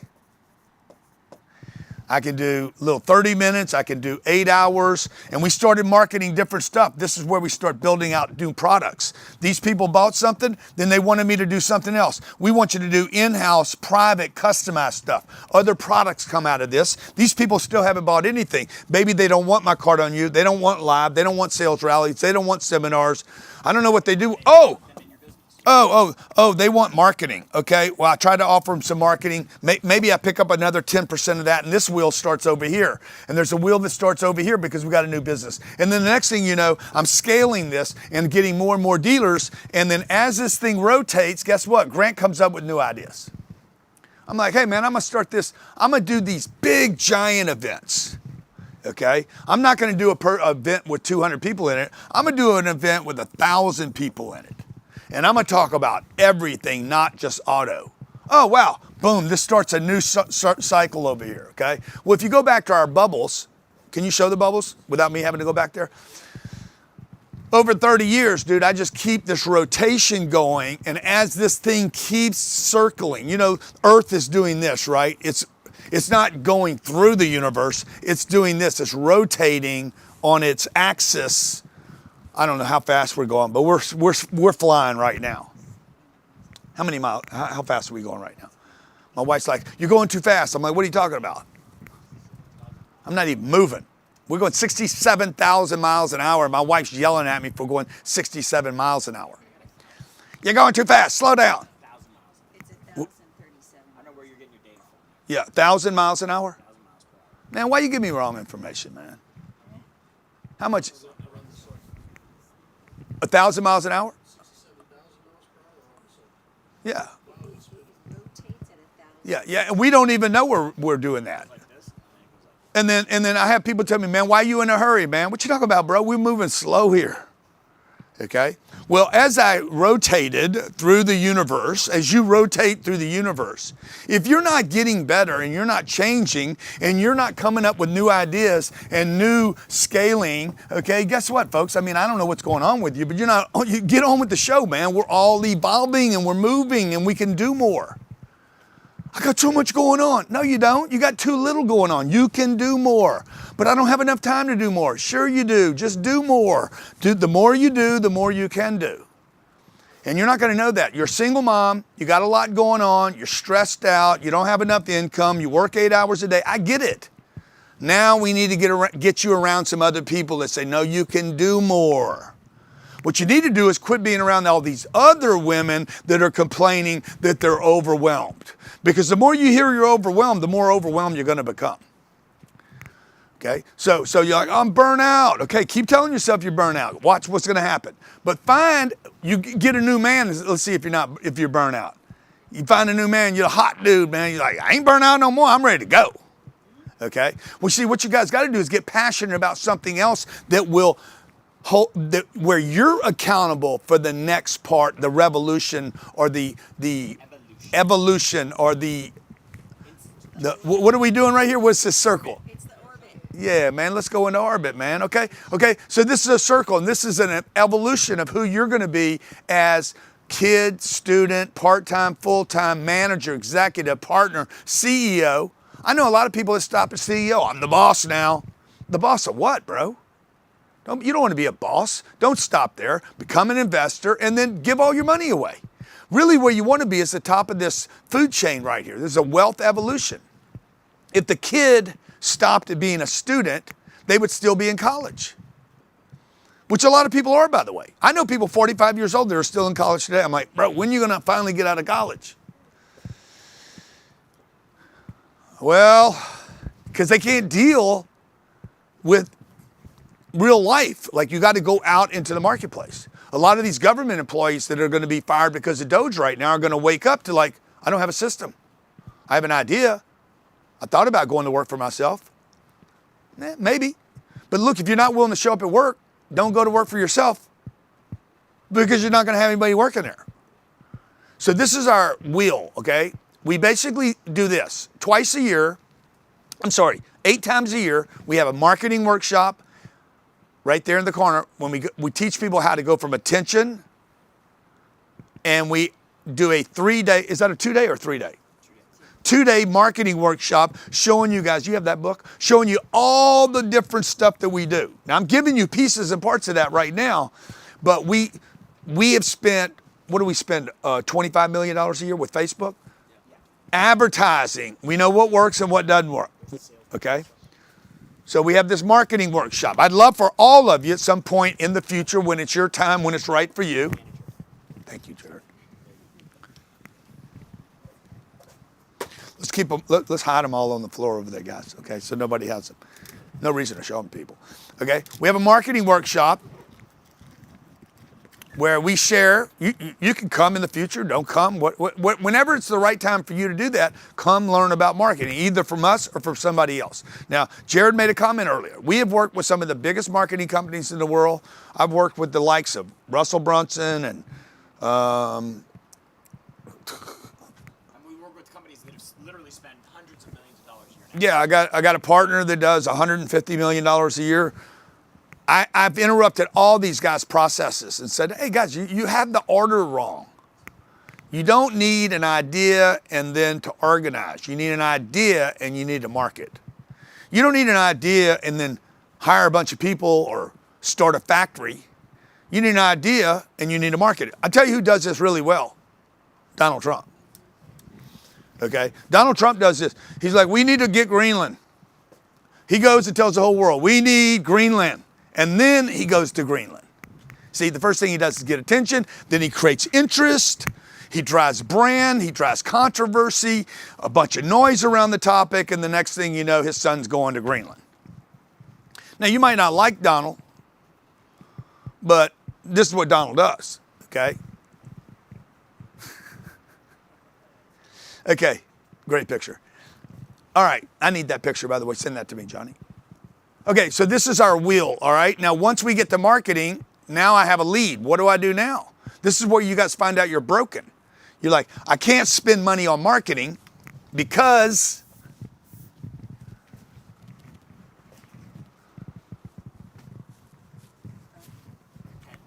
I can't spend money in marketing because I don't know how to sell anything. And I don't want to sell anything. Many of you say. You even say that, like, I'm not a salesman. I don't like to sell anything. I want you to put down in the chat on a scale from 0 to 10, how would you rate your love of sales? 10 is you are a romantic. You are, who's the most romantic man in the world? Romeo. You are Romeo is a 10. Okay, your love for sales, okay? 3, a 2, a 0, a 10, a 5, an 8, 7, a 5, a 2. Or you guys that are 10, I don't even know what you're doing here. If you love it that much. Oh, Juliet. Okay, that's funny, okay? Okay. Most people don't love sales. Most people hate it. And most of you want to write this down. Most of you hate sales. Okay, you want to write this down. The reason most people hate sales is because you're no good at it. So I market, la, la, la, la, la. Come over here and see this la, la, okay? And they get to la, la, and I'm like, boom, buy la, la, okay? Then I sell it. Now I have to manage the activity. So you see that bottom from 3 o'clock to about 6 o'clock in the wheel, actually 3 to 7, okay? I am basically managing activity, trying to get somebody to buy something from me between 6 o'clock, 7 o'clock really, number 5, and 7, I am managing the activity. Now, I want you to make a note on this 10X sales manager, okay? If you are ever going to be successful in business, you have to become a 10X sales manager. You're managing an activity. Even if you're the CEO of the company, you're Jamie Dimon at JP Morgan, you are a sales manager. Do you have that pitch from Jamie Dimon? I sent you that video, huh? Yeah, where he's trashing everybody, okay? A sales manager is the guy that's rallying, he's the boss. This is really the boss of the company that's driving concepts. Getting people excited, holding them accountable, getting people to show up at work, getting them to actually convert. Because imagine, folks, if you have an idea to run your department, your division, whatever it is, it doesn't matter. You could be a security officer, okay? You're a security guy and your job is to give good security. But wouldn't it be better if you're the security guy giving good security and your security detail is so good that other clients want to be like, can I hire you? Can I hire you? Can I hire you? And you're never out of work. See, you got to go from being security to getting a lead, to marketing your goods, to getting a lead, to converting people, to managing activity. So hopefully one day in the future, it's not 3:30 in the morning and you're still on security detail. You're actually running a company to run security detail, maybe for the whole world. And then the goal is to take all this and become a nasty, nasty person. Because you scaled it, okay? And you become a gangster. You basically become a real business, a business that can run without you being in the business every day. And this thing becomes an evolution of concepts. Okay? Not reading your stuff, and if you don't think that slows down efficiency, creativity, creates rudeness, and stuff, it does. Okay? And when I found out that people are doing that, you don't do that in my meetings. You go to meet with me, you got my attention, you got my focus. I don't bring my phone. I'm not sending texts to people. Okay? It simply doesn't work. And it doesn't work for creativity. It slows down decision making. And don't give me the work from home Friday works. I call a lot of people on Friday. They're not a person to get a hold of. Well, there's Jamie Dimon talking to his staff. This was leaked last week, right? What's he doing right here? He's getting his people focused. Okay? Now, some of you might not like that language, but the truth is, bro, if you're not paying attention, you're not paying attention, okay? And I'm going to tell you something. If you guys want more money, you got to get attention. And you got to pay attention. If you're not paying attention, somebody else is stealing your money. Money, you want to write this down, money follows attention. Whoever's paying attention gets the money, and whoever's not paying attention never gets the money. Those that pay attention to the money, end up with the money, and everybody else ends up with no money. They end up with a bunch of excuses. They end up being victims in the food chain. And the food chain looks like this. Okay? 1% right here. Everybody else, these people have all the money because these people are not paying attention. Most of these people, by the way, as you go down the food chain, have checked out on money. These people have given up completely. These people are satisfied and not paying attention. These people have quit and not paying attention. Bottom of the food chain, bottom 20, 30% of society has quit on the food. They're like, I'm good, I'm good. These people are satisfied, completely content. These people are living life. They'll even tell you that. Hey bro, how you doing? I'm living a dream. Okay, this is the lady that's like, oh man, I'm rich. You almost rich. These people don't. This is where you want to be right here. You have to study these people and only these people at the top of the food chain. You cannot look to your uncle, your aunt, your mom, your dad, your grandparents, unless they made it into this group of people for their entire legacy and then shared it with the next generation. I would not, this is a note, ever study these people, particularly this middle part. The most misinformation in society is right here in the middle with the complacent, the happy, the satisfied. 2 bikes, a house, their kids are in school. They're the most, these are the walking blind right here. See, these people know they're poor. These people think they're rich. These people are not rich either. Go to the Palisades. Go to Malibu right now.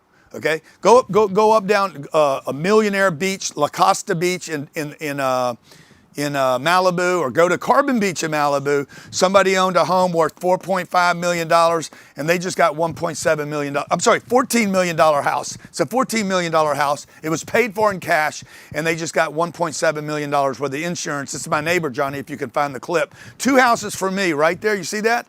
That was $14 million. Can you zoom in, Johnny? Just a little tighter or no? Okay. There's one house next to me, the second house. That's my house. The big white house is my house. There's a bunch of junk right next to my house, piled up on my house. And right next to that is a $14 million house. And she just got a check. She's been there 45 years. She's 85 years old. She's lived there for 45 years. She called me the other day. She said, my mom's getting a check for $1.7 million. What do I do? Do not cash that check. And she's like, we already did. I'm like, oh my God. And she's like, I said, what are you going to do now? And she's like, we're going to rebuild. I said, no, you're not. You're not going to rebuild. She's like, what do you mean? I said, because your mom will be 92 before it's rebuilt, maybe 95. And your mom will never be able to rebuild the house that you have right now. She's like, yeah, we're going to rebuild exactly what we have. I said, no, they're not going to let you build what you have. Okay, you think it's your property, but it's not. And when you rebuild it, see, she thought she was rich. She's right here in the middle. They thought they were rich, and they were. $14.5 million. No income, Social Security, Medicare, and she has a beautiful house on what's called Billionaire Beach. Burns to the ground. It's worth 0 now. Actually, it's not worth 0. It's worse than that. She gets $1.7 million, but here's what she doesn't know. It's going to cost her, that was 2,500 square feet. It's going to cost her $10 million to rebuild the house. They thought it was going to cost 1.7. It won't. It's going to cost $10 million to build it, and it won't be ready until 2032. And she'll be dead, by the way. She'll be 95 years old, 92 years old, okay? And $10 million in debt. She can't do it. She won't be able to do it. She can't get approved to do it. She has no income. She can't get a mortgage, and she can't afford the insurance. See, she is basically these people right here. Enjoying life, man. We got it. We're on Carbon Beach. Everything's fine until it's not. I hope I'm getting your attention, folks. Okay? I'm trying to get your attention right now. Money follows attention.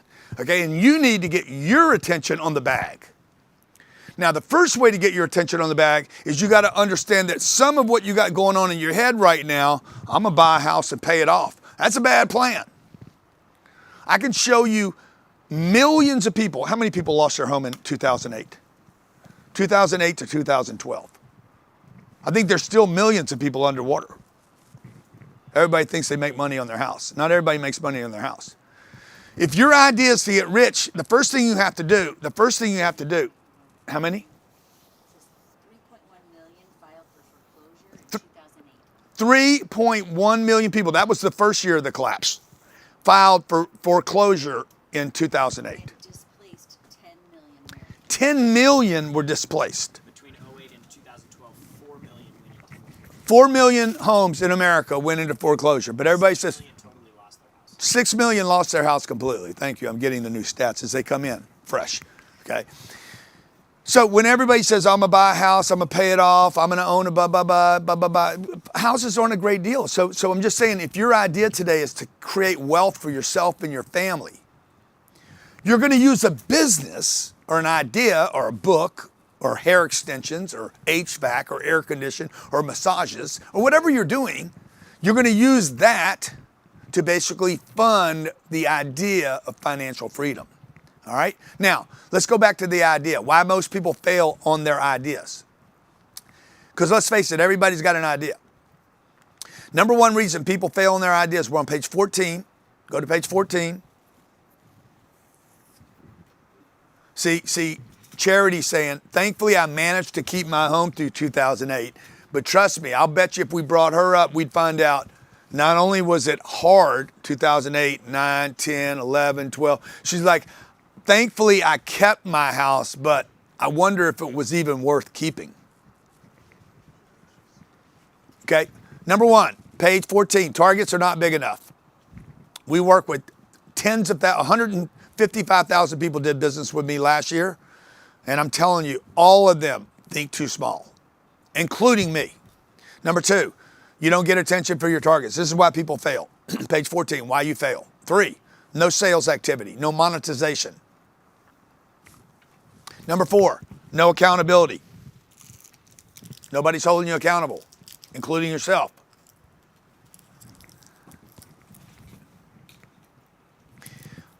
Jamie says, hey, so what is financial freedom in the eyes of Grant Cardone? Well, I mean, look, you know, it's a great question, but it really doesn't matter what I think it is. Like, you guys got to get clear on what it is for you.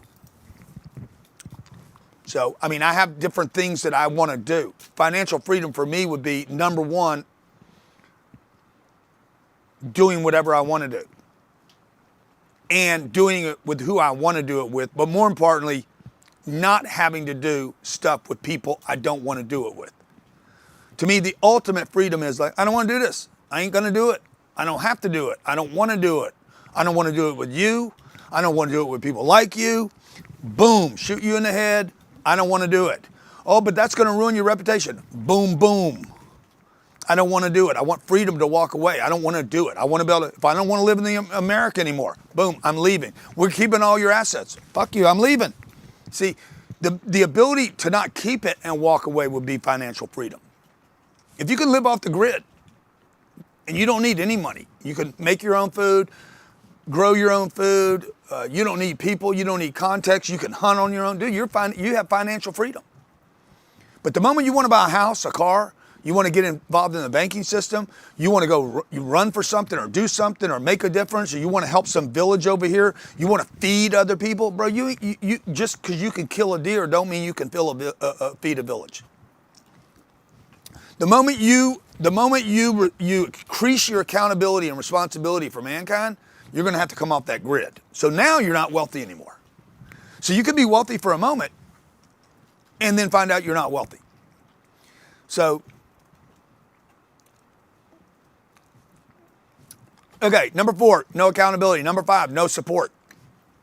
You guys are trying to do it by yourself. Biggest mistake you're going to make. 2 biggest mistakes. 1, going alone, and 2, thinking too small. Third mistake you'll make is hanging around with people that think too small. So you don't have support, number 5, or worse, make a note here, wrong support.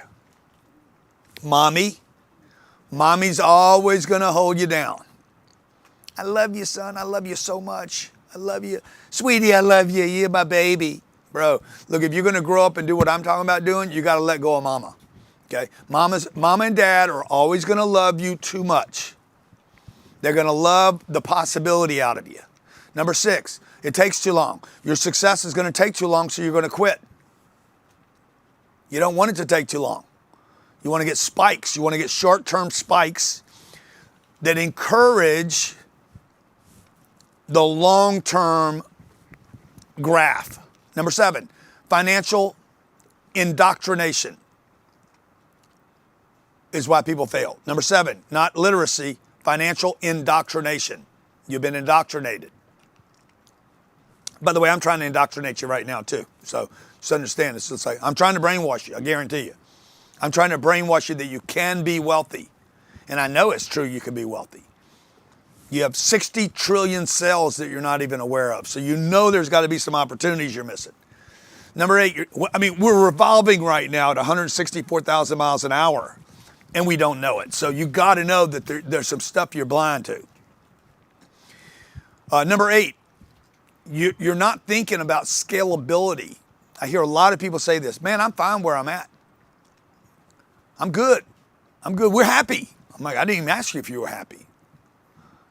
Okay, number 9, you don't have KPIs. You don't measure anything. No KPIs, no key performance indicators. Every employee, to be fully happy, would have their own KPIs.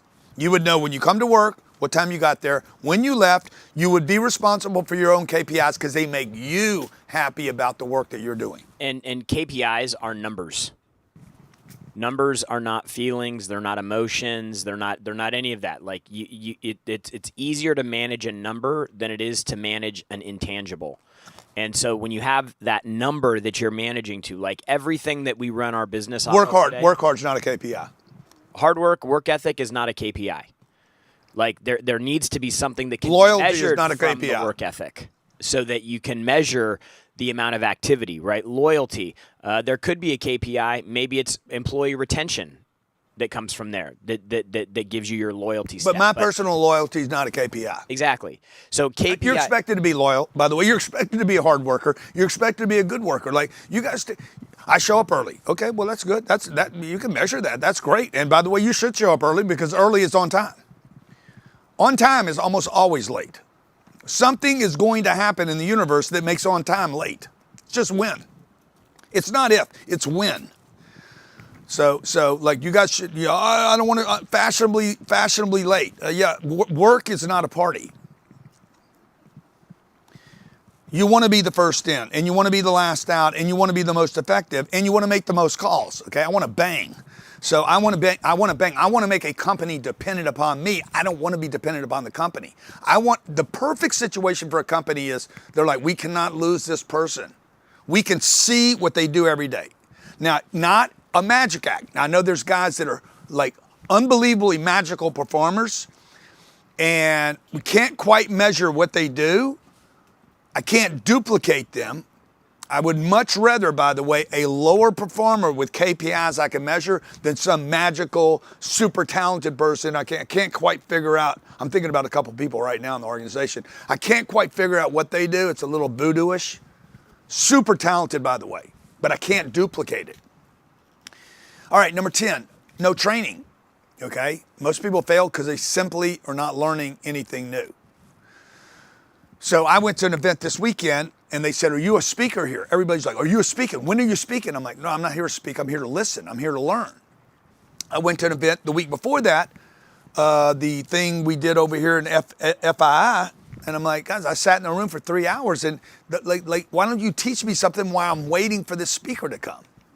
No spikes. You don't have spikes. You got to have spikes, folks. You want this, and you want spikes. You need spikes. You want to see that. You want to see that stock bang. Okay? You have to have spikes in your performances. So you're doing good. Boom, you have a big spike. And you want to look for those spikes every 2 weeks, 3 weeks, 5 weeks, and know, hey, that spike is going to come.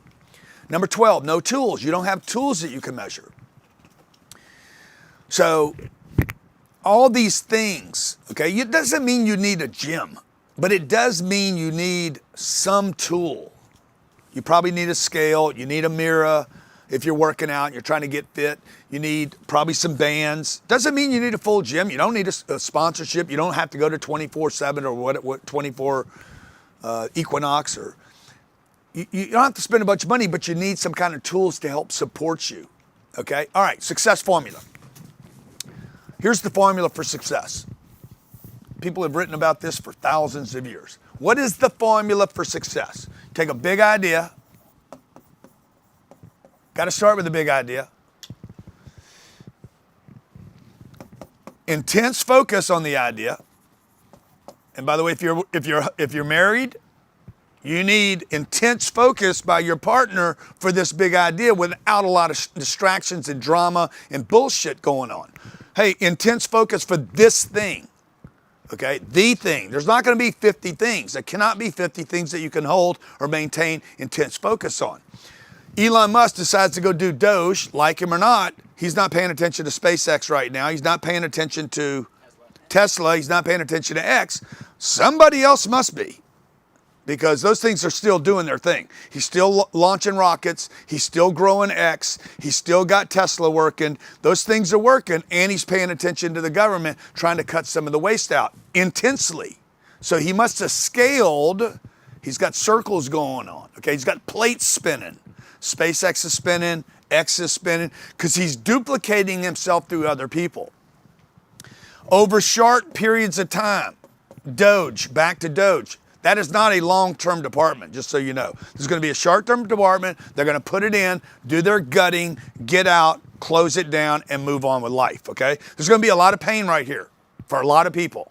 Anybody that was sitting around, jacking around, goofing around, not working, doing side hustles, they're going to be punished. Could be your cousin, could be an uncle, but they're going to be punished.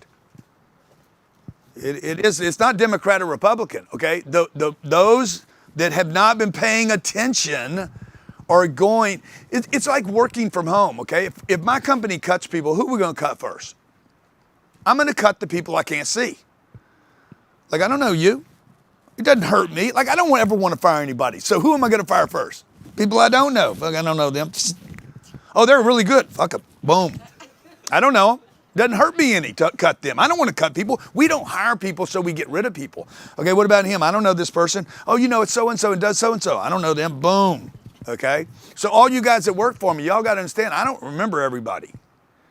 Like, I just met, I don't know, 500 people yesterday that I never saw. So y'all got to make sure, hey, Grant, this is what I do. This is the department I'm in. I've been this long. This is what my graph looks like. Show me your graph. That's what I want to see. The second part of that is by I don't know you is the production that you're generating is not registering on the line. Yeah. So it's like the works that you're doing. Like if you're an employee, it's really important for you to understand the output of what you're doing and that you are making that known. Not like you're like, hey, look what I did, but you should have. I'm never going to look at how long you've been here. I'm going to look at this. I want to see this. You could be here this long. Like to me, I've been here 40 years. So you being here 3 doesn't like impress me a lot. Like Jared's like, I've been here 15 years. I'm like, okay, I've been here 45 years. So my wife's been with me 21 years. Okay, I've been here 67 years. Okay, I know I'm an ass, all right? Like, you don't need to tell me. I know I am. So like, how long you've been there is not as important as what did you do while you were here. Show me that graph. We ought to have a graph for everybody. And they'd wear it.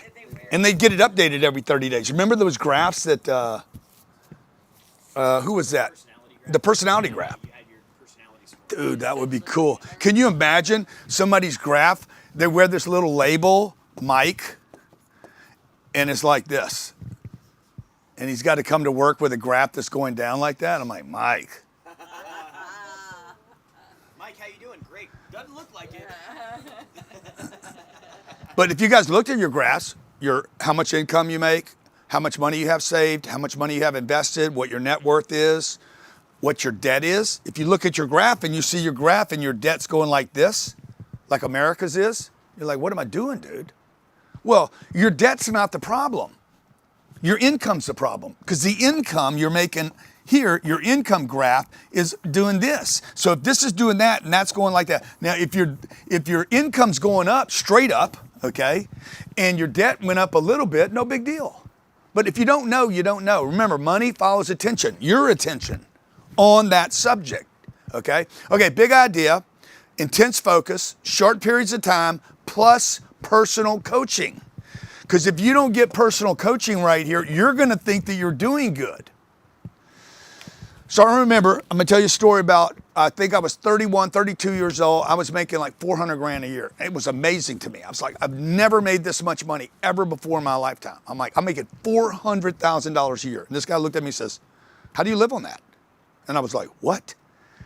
He's like, how do you live on 400 grand a year? I was in California.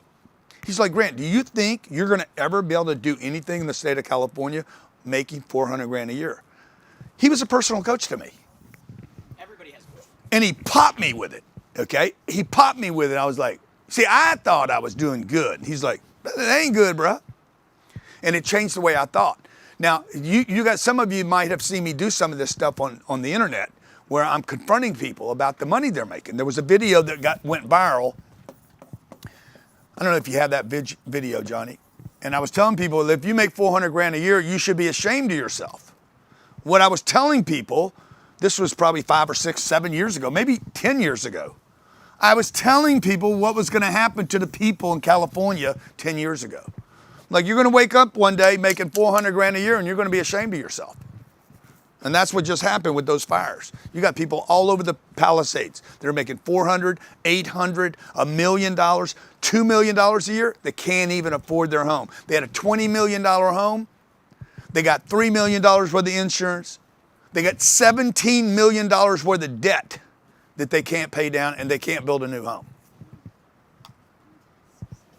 They hear this, Johnny? Might have to go back and add number one. Be embarrassed with myself as a husband, a father, basically as a human being. You guys haven't done the math because you cannot live on 400 grand a year. And if you think you can live on 400 grand a year, I might have to go back and add number one. Nothing. Anybody can make 400 grand a year. All you got to do is show. So that'll cost me right there a political position anywhere. That one video be used against me. But it's true. Once you understand what happened right here, like I'm just telling people, oh, you guys that work here in the room, like, I'm just telling you the truth. The money's available. It's out there. You could make it here. You don't even have to go anyplace. It's not like you need to look down the street or go on. You don't need to go online and figure it out. We got people in this company. How many people here make 400 grand a year?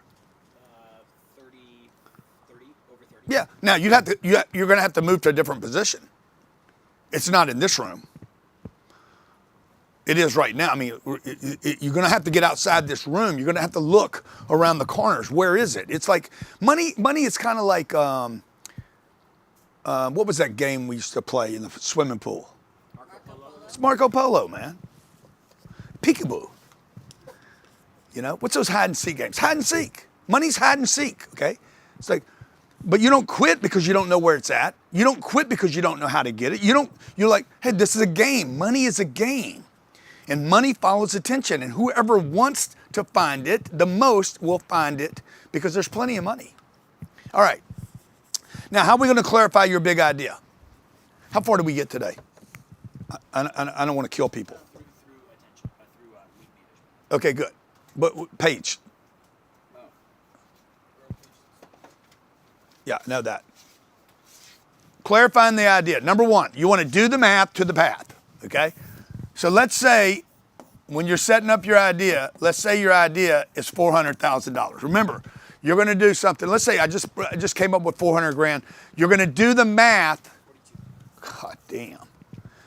You're going to do the math to find the path. You're not going to find the business first. You're going to find the math first. Most people start with the business idea first. I'm going to do hair extensions. Wrong. First thing you do is identify the target, the financial target. So do the math to identify the path.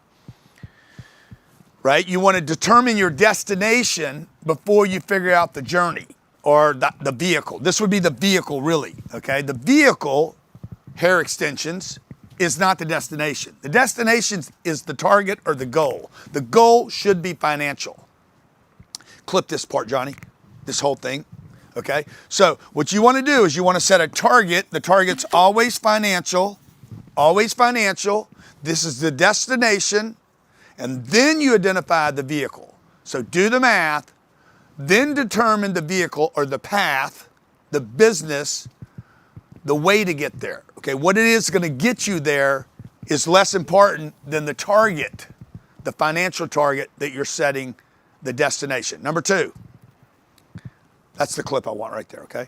Number two, clarify your why. Why are you doing this? Now, I'm not talking about the purpose spiritual why. I want to solve all the problems in the universe, and I'm the most spiritual person, I'm godly. This is not about that thing. This why right here is about financial why.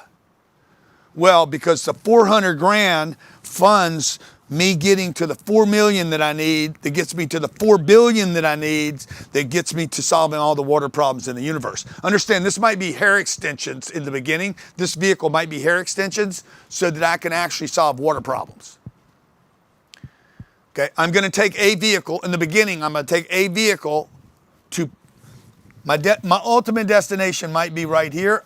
This first vehicle that I take, the job that I have today, might only take me to right here. And then I have to get out, like the rocket boosters, okay? Part of the rocket only takes me a certain place, boom, they hit it. They discard part of it. This goes back to Earth, okay? And this takes me to the next part of the journey. Now, if you study a guy like Elon doesn't, he reuses everything. NASA, they destroy everything. They waste stuff. They waste vehicles, and it wastes money. Elon, what he does, he just gets out, saves it, boom, boost, and then he has two things going on. He's got a rocket going in space that you can't see, one coming back that he saved, getting marketing and advertising for whatever hell is happening up there that we can't see, okay? Number two, clarify your why. His target's Mars, by the way. His target's not money. Number two, clarify your why. Why are you doing this? Why do you need to do this? Why do you have to do this? This is where your urgency line comes in. This is the urgency and the accountability. Number three, what changes when you reach your target?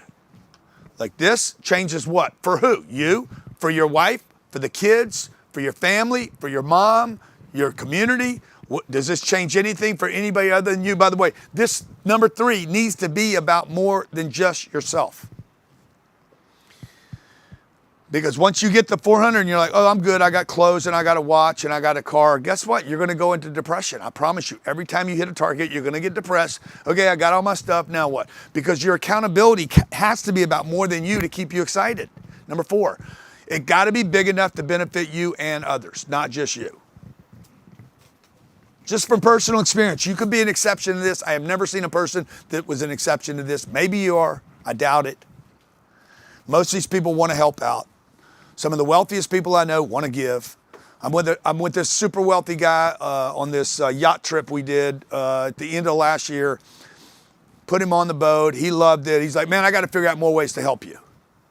He wanted to give back to me, right? People want to benefit. Number five, you got to monetize AFAF.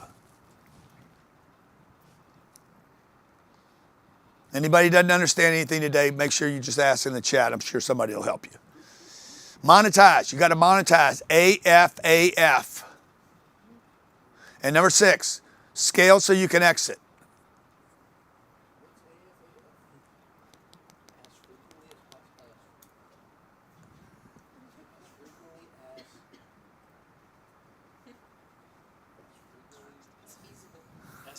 As fast as feasible. No. Scale so you can exit. Now we're going to monetize it as fast as possible. And then we're going to scale so you can exit. We're going to scale it so you can exit. You either sell it, step aside, have somebody else run it, and let that thing go by itself, okay? Now let's take a bigger number. We're going to take a number like $1 million. Because I told you guys today, hey, we're going to do $1 million. What you want to do with money is you want to always make the money target easier to get to. If you grew up the way I did, man, you grew up with scarcity and your mom's telling you turn off the lights and save the water, and you know she's shopping when there's coupons and discounts, and eat all your food, save it. You got a bunch of those Ziploc. My mom spent money on like those containers. Like we still do it today. We have all these containers in the house. I'm like, what are the containers for? For the food we saved. I said, you know what? If you would just quit buying containers, we could actually waste food. I think we would save money throwing the food out for the containers that we spent money on, okay? This is built out of scarcity. So if you were brought up the way I was, poor, you want to break down all targets, okay? into the different ways to hit the target. Okay? So for instance, I could get one person to give me $1 million. Let's just play a game. How many different ways are there to $1 million? I could get one guy.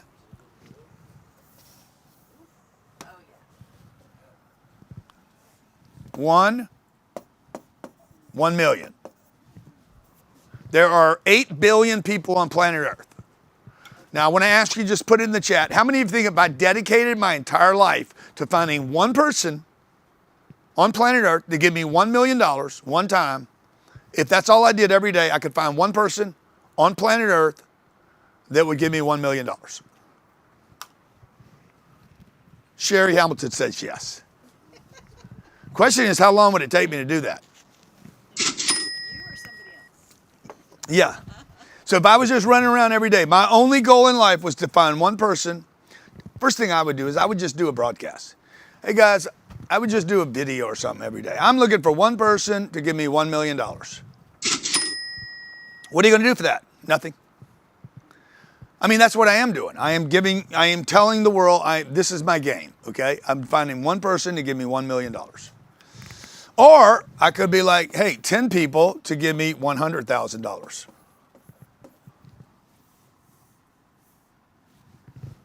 I don't know which one's easier. What do y'all think's easier? One person, 1 million, or 10 people, 100 grand? Kaya says one person. Daniel says 10. Justin says 1. Somebody says it depends. Depends is the worst answer, dude. How much is this going to cost? It depends. I know that. I mean, everybody knows it depends. Just give me an answer, okay? 100 people, $10,000. Which one of these is easier? It depends on your network. Oh, okay, thank you. Okay. See, you guys are figuring it out. 1,000 people, give me 100 grand. No, 1,000.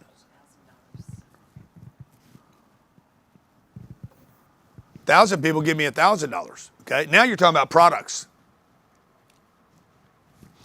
10,000 people, now I need a network. I need marketing, huh? On the 10,000? That one?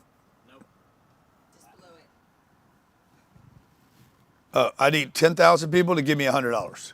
Okay. See, is this easier? Is this one harder? 10,000 at 100 or 100,000 at $10. Rita says, will you give me $1 million today, please? No. But I'll give you $1 billion worth of information. So you see, you hit your first rejection, right? You hit your first rejection. No, I won't. Now what are you going to do? This is where your system's going to pick up.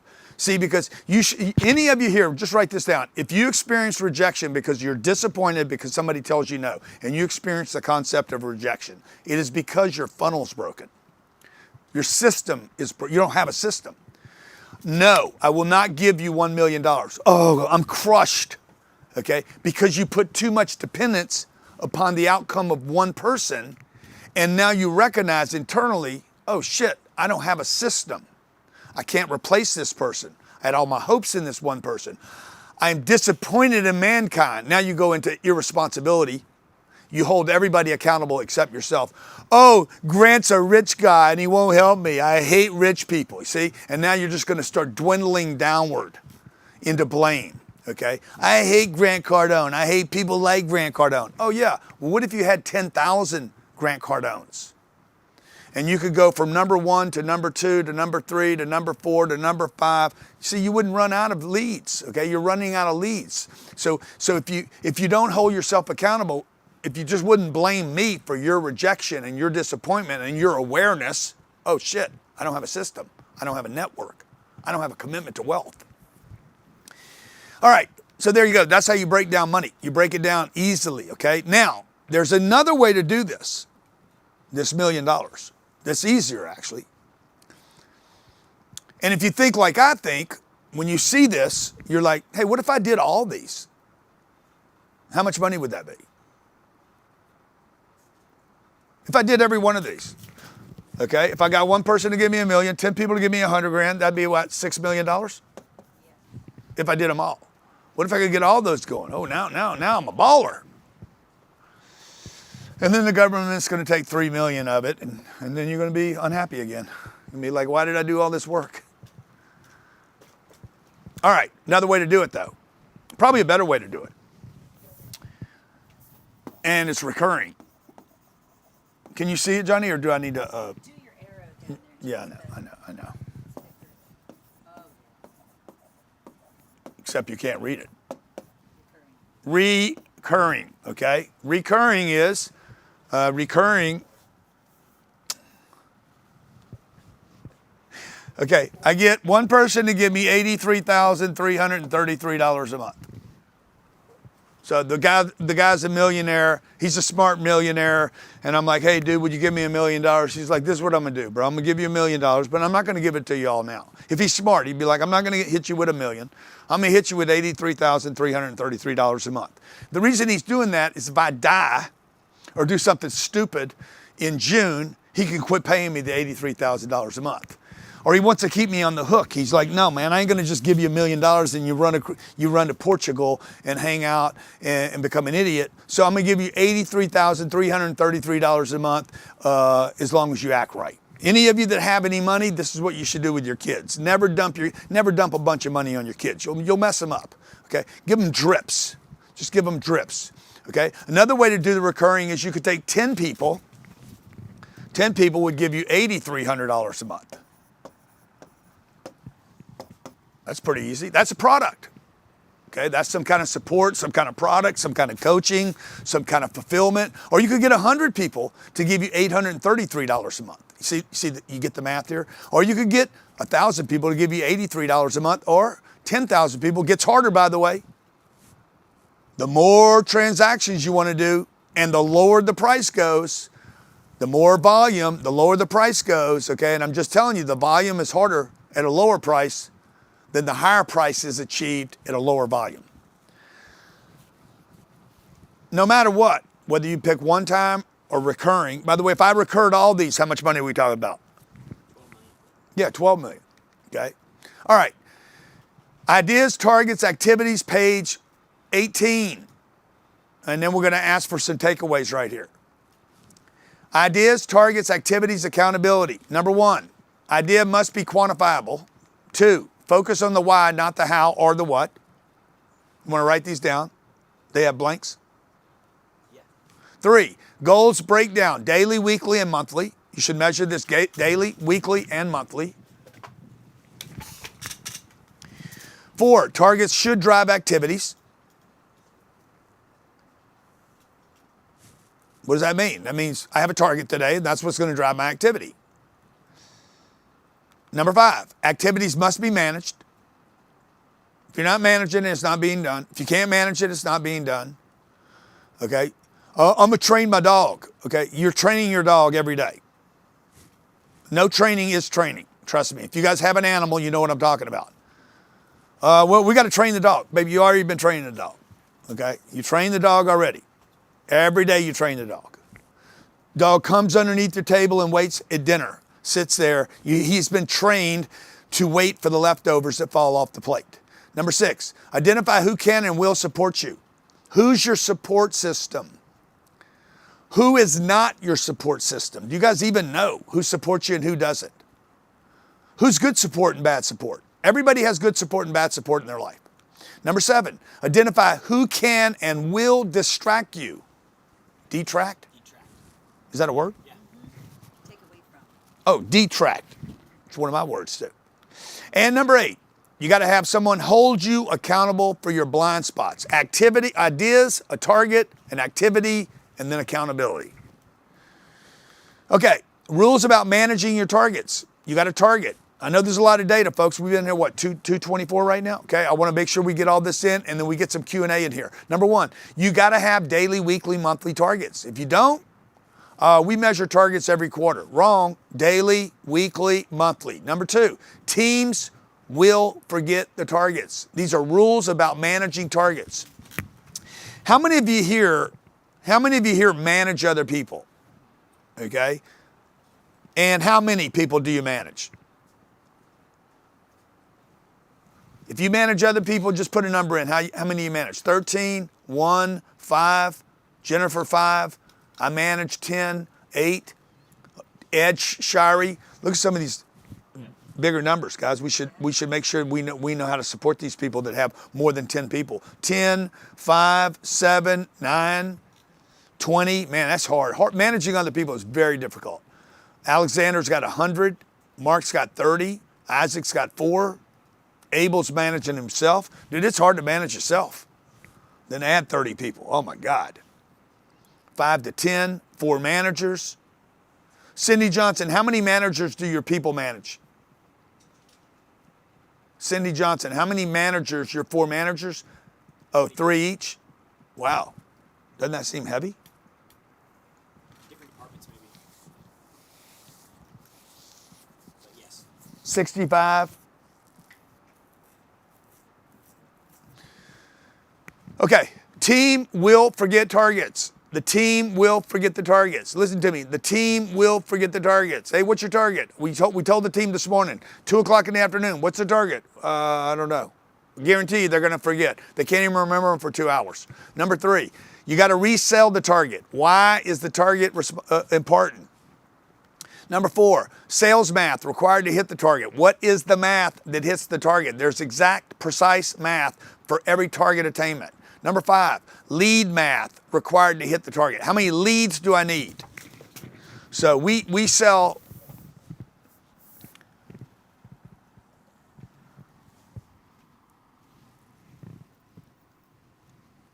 It just doesn't go. Yeah, that's good. That one's good. Okay. We do business with 155,000 people every year at this company right here. How many? Last year, 185,000. It grew 30,000. Okay. Plus, how many people in health? It could be a crossover. I'm just doing the educational company, okay? We do 185,000 people, and we probably, let me see. No, that's wrong.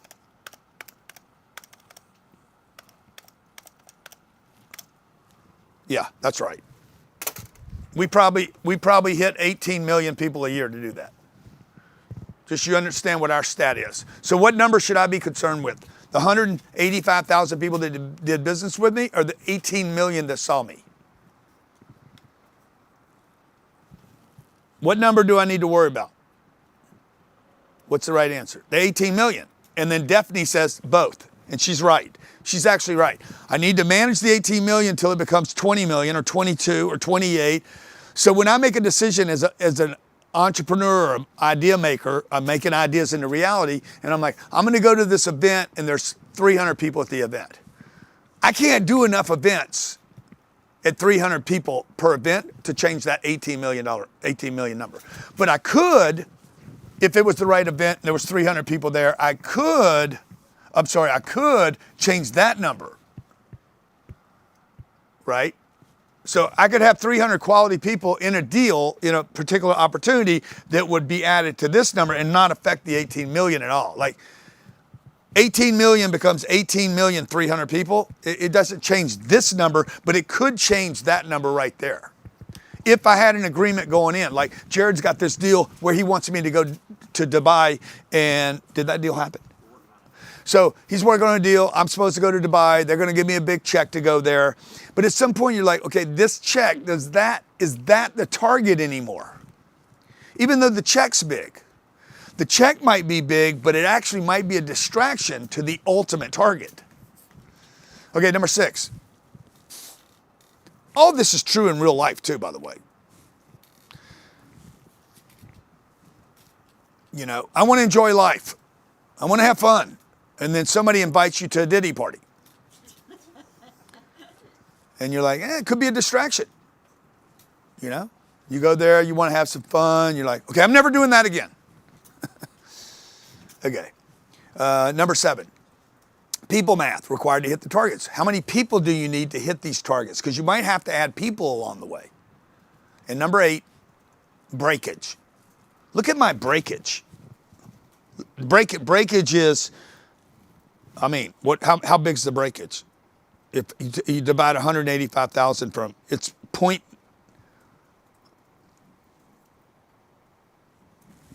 And you understand, if I have 18 million people see my material, there's some people that hate me for the material. Tiny, tiny percentages. Look, I'm only doing business with 0.001% of the people that see my material. We had to have this. We had to have this impression last year, at least that. Could be double that. Boom. Anybody that saw anything I did. 18 million? Yeah. We had almost 1 billion views from one promotion. Uh-huh. Yeah, well, so like look at the failure rate here. Look at the waste. Okay. Now this has to pay off. Right? That has to pay off. So you're like, why would somebody run a Super Bowl commercial? Because it must be working. Like, it must be working to keep. Not everything converts today. Some things, like spending money to get this number up. Now out of that's going to come criticism. So like when you guys get to marketing, you understand when you market, like when we market here, we market for 5 major reasons. Number one, we market first for me. I want to market for me because I want to know my material's out there. People know about me. It makes me feel productive. People say, oh, I heard your ad. I saw your ad. I see you're doing this. You're coming to this thing. A lot of this has got nothing to do with money. It's got something to do with keeping me in the game. 2, my people. Okay, so I need my people. Oh man, I heard about it. Or, you know, how many of you here that work here, your parents or your kids or somebody knows me. I know your dad. I saw him, or your dad, I'm not your dad. I know him. I saw him on Instagram. What's he really like in real life? You probably heard that. Well, hey, is he a nice man? I don't know. He never talks to me. Okay. He doesn't even know who I am. Okay. Number three reason is for my competition. Some of the competition I have admire me. Some of the competition I have is threatened by me, and some of the competition I have absolutely detests the ground I walk on. And they pray and hope and wish for bad things to happen to me. Trust me. They cannot wait. Man, I sure hope he fails, okay? All this comes with this. Now, I'm going to tell you a trick here. If you can get your competition to see your marketing, I guarantee you number 4, a customer. Customer, an investor, or a partner. All those should be in number 3. A customer, an investor, or a partner. The investor and the partner might be more valuable than the customers, by the way. Okay? If you can get to number 3 and they're starting to complain about you enough, oh my God. These are the haters. You know, they typically are the negative kind of threats in the environment. Okay? All right, exercise. Jared, you want to do the exercise? Set them up for the exercise. Let's see how much you forgot. So what we're going to do right now, guys, is we're going to have you do an exercise. So number 1, we want you to come up with what's your target. Number 2, we want to show you the math. We want you to go through and do the math to get to your target. So if your target's, you're at 2 million now and your target's 5 million, we want you guys to do the math on what's required to get the additional 3 million in revenue. And then number 3, what are your 3 ways to get an additional $1 million? Make sure you include 1 recurring. So Grant went over some examples of these. We want you to pick the ones that that you're going to move on. And then we'll come back in about 5 to 7 minutes for you guys so that you can finish this. So we'll be right back. We'll see you shortly. Mexico, I invested dough and I let it grow. Regiments, I got a pocket full. Rich income and your taxes low. Spend it right and then invest some more. And if you don't believe me, ask my Dr. Cardone. What you mean? You mean Uncle G?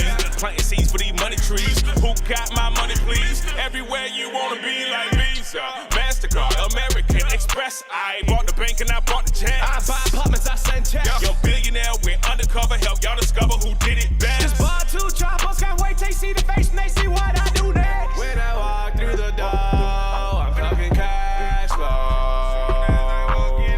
And if you know like I know, you getting cash flow. When I walk through the door, I'm talking cash flow. And if you know like I know, you getting cash flow. Yeah, and only then do I buy something stupid. How stupid can you go? You can go as stupid as your cash flow. You know what heels on is? Deals. Look who went from meals to bills. It's eat what you kill when you're in the field. In the pipeline overflowing, I don't drip, I spill. We don't seek balance, nah, we want extraordinary. If you really knew my dreams, it'd be more than scary. We got more to spare, ain't no shortage, baby. Winning by the chopper and another for my lady. Talking about the bird in the strap. Say the word and she handle that. Fully loaded, put it at the target, and you know we letting off every man. Got my money, who got my back? You can never get it if you never ask. Big bags, legendary swag. Only one thing better than cash. When I walk through the door, I'm talking cash flow. And if you know like I know, you're getting cash flow. When I walk through the door, I'm talking cash flow.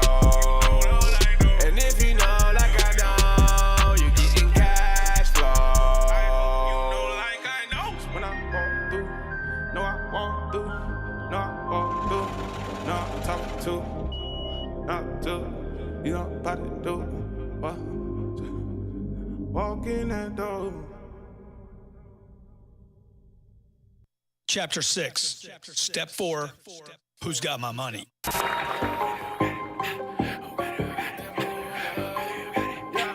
got it? Who got it? Who got it? Who got it? Who got it? Who got it? Who got it? Who got it? Who got it? Who got it? Yeah, sure that money is calling. So I gotta ask who got it? Who got my money? Say who got my money? Who got my money? Say who got my money? I gotta get it. What you finna do about it? I'm finna get it. Hey, deal estate. I hear the money knocking, knocking. Ding dong. Tell me, do you got it, got it? Step inside the office, and you see us ballin', ballin'. Cause the every day, you know that we bossin', bossin'. Yeah. Said I gotta get that dough. Gotta get it. Said I gotta get that dough. Hold up. Talking meals, here I'm talking hungry. Talking meals, now I'm talking money. Yeah. And I just feel like you got that for me. Yeah. Another deal right before the morning. Yeah. Talking credit or cash, every question they ask, we gon' get to the bag. But they don't believe it, they say, how he achieve it, they say getting rich is a fantasy, Uncle G, what they say, watch where you getting advice, get you a million at mine, do you some millionaire math and multiply like chapter 5, then I got one question, hold up, 2 questions, can you keep it 100, do you want blue blessings, say we got all the answers, that's a scuba lesson, do whatever it takes, like season 2 especially. Mikey B gon' ring the bell and get the 2-stepping. I doubled up and Jay say, homie, quit your 2-Xing. Dominate, don't compete. Champion came to win. What you say, Uncle G? Can we ask him again? I say, who got my money? Who got it? Who got it? Who got my money? Who got it? Who got it? Who got my money? Who got it? Who got it? Who got it? Who got it? Who got it? Who got it? Yeah. Sure that money calling. So I got what you gonna do about it? Who got my money? Say who got my money? Who got my money? Say who got my money? Sure that money is calling. So I gotta ask who got it. Okay, let's get to the paper. Talking millions on the phone. Okay, let's get some new haters. Ain't no feelings in the zone. Okay, you talking Premier. VIP all about business. I never hope for the money. Me, I go out and I get it. See, me, I go out on a Tuesday. You know, every day Tuesday. And you know, Sheriff stay groovy. It's a 10X movie. You know, we stay on the move. Gotta get money, they do it. Get in the wins, never losing.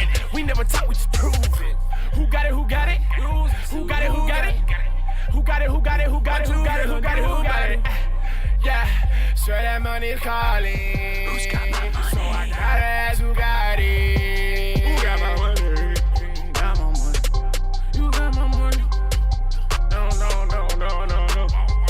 I got one question.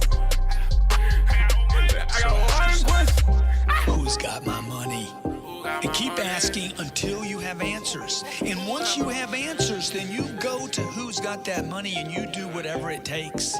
Once you commit to this concept fully, the money will follow like magic.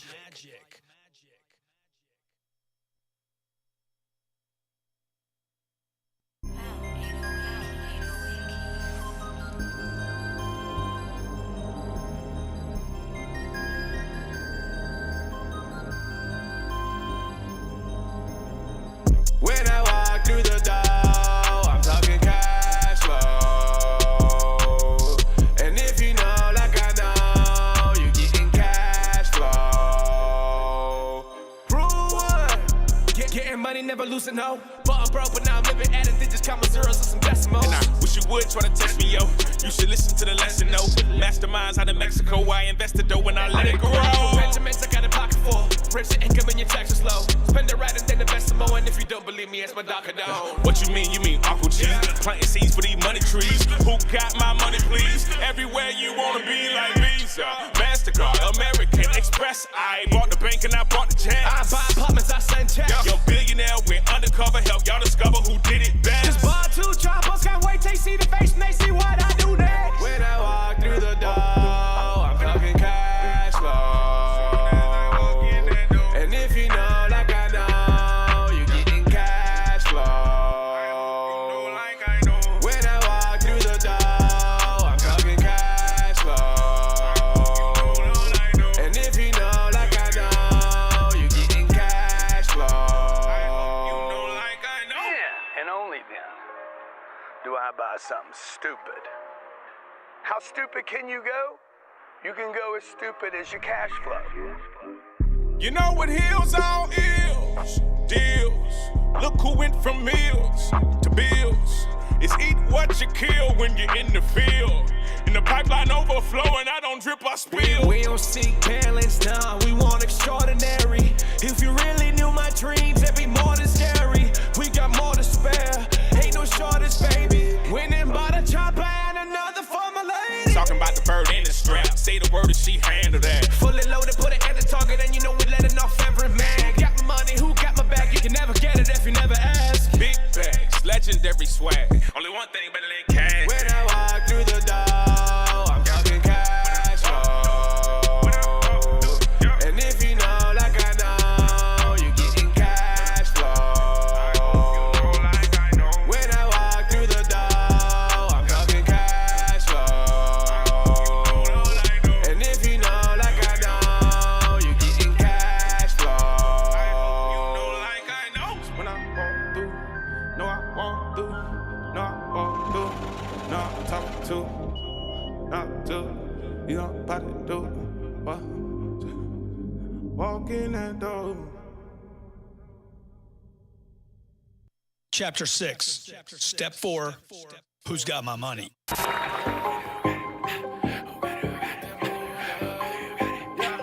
got it? Who got it? Who got it? Who got it? Who got it? Who got it? Who got it? Who got it? Who got it? Who got it? Yeah, sure that money is calling. So I gotta ask who got it? Who got my money? Say who got my money? Who got my money? Say who got my money? I gotta get it. What you finna do about it? I'm finna get it. Hey, deal estate. I hear the money knocking, knocking. Ding dong. Tell me, do you got it, got it? Step inside the office, and you see us ballin', ballin'. Cause the every day, you know that we bossin', bossin'. Y'all said I gotta get that dough. Gotta get it. Said I gotta get that dough. Hold up. Talking meals, here I'm talking hungry. Talking meals, now I'm talking money. Yeah. And I just feel like you got that for me. Yeah. Another deal right before the morning. Yeah.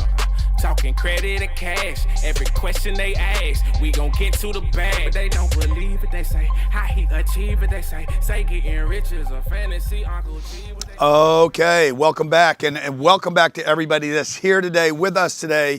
Grant Cardone, we're about, 2 hours into this gig. Talking about how to 10x your income. If you're on X, Instagram, or TikTok and you're just joining us, we're talking about how to 10x your income and add $1 million. It's called the 10x Sales and Scaling System, 10x Sales and Scaling System. And my goal is to help you in 2025, regardless of what goes on with the government or the economy or whatever your industry does, or whether you work for the US government or you work for a company or you work for yourself and you're trying to scale and grow. We want to help you achieve your targets, identify your targets, set right targets. What we've covered so far is a lot of people fail simply because they set the wrong target or they do it out of order, out of sequence. Out sequence is a problem for a lot of different businesses. People that are in the real estate business, they tend to do most things out of sequence. They try to get money before they get the asset.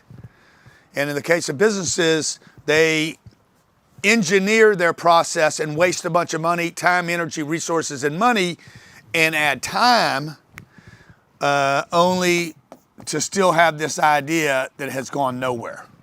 Billions, there's hundreds of billions of ideas on planet Earth.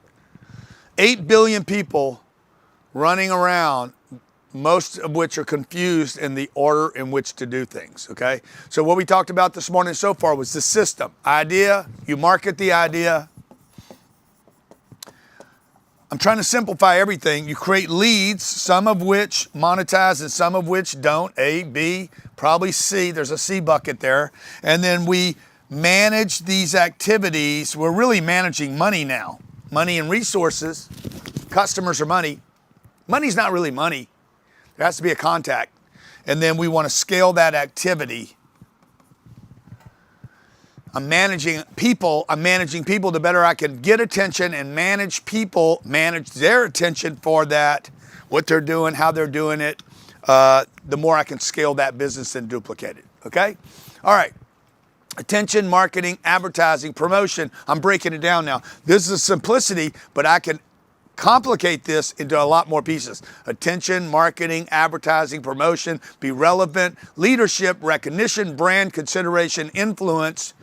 All I'm doing right now is adding, now you got to learn all this, by the way. You got to learn how to dribble. You got to learn how to do your jump shot. You got to learn how to do your layup. You got to learn how to play defense. You understand? Like there's a lot of little breakdowns in the beginning, but as you master something, it's one move. And you really want to go from steps to fluidness. If you were going to learn how to four square, is that a dance? Four square?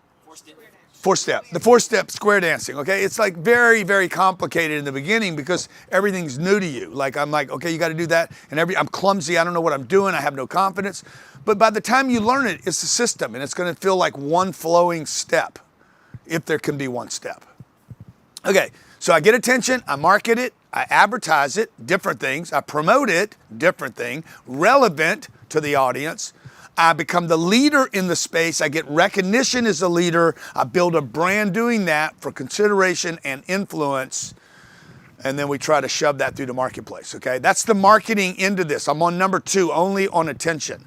Money follows attention. I can validate this with a graph. I'm going to show you 2 graphs here. They look the same. They look similar. They're looking less similar. But basically, I had no attention, okay? In 2008, this graph starts down here, okay? This graph goes to 100, and I was at 0. If you Google search your name, you're going to see yourself down here running. Oh, wow, that was cool. Okay, you're going to be running down here because you're not getting attention. So why would Google search you? Why would news search you? Why would TV search you? You're not saying anything that's relevant to anyone to get any influence to build a brand. So we had an idea about getting attention as a thought leader in a certain space so that people would pay attention to my ideas, my brands, my concepts, agree or disagree with them. I did it for me. I did it for my employees. I did it for the competition. And then what happened is my trend started going up. And as my trend, when you search my name, like if you search my name this morning, I think I come up as an author today. Yesterday, I was an American entrepreneur. The day before that, I was an investor equity fund manager. Like if you search my name. In fact, everybody just do this right now. Go to Google right now and search on your phone right now, okay? No, I'm gonna give you a little trick. My name, put in my name and any other word. Grant Cardone and banking, Grant Cardone and funds, Grant Cardone net worth, Grant Cardone family, Grant Cardone, just put Grant Cardone and politics. Grant Cardone politics and see what comes up. And everybody's phone may produce a different result, by the way.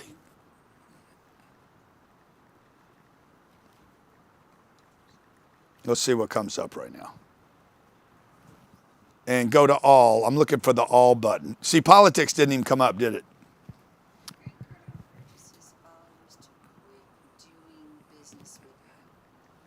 Okay. Try this now. Put in this. I want you guys to try this real quick, okay? I want everybody to do this at the same time. There's like, I don't know, 8,000 people on here right now. put in Grant Cardone and the word California and see what comes up. Before you see the search results, just see the list. What comes up in the list? Because I'm going to show you how to kind of hack Google Analytics. Well, Johnny, Johnny, did you get rid of that letter? Yeah, that's what I want to see. I want to see that. See, it says Grant Cardone, California Governor, Grant Cardone, California Tour, Grant Cardone, California Rally, Grant Cardone, California 10X, Grant Cardone, California, Grant Cardone, California GOV, Grant Cardone CA, Grant Cardone Running for California, Grant Cardone Contact, Grant Cardone Height and Weight. Okay? Yeah, now watch, okay?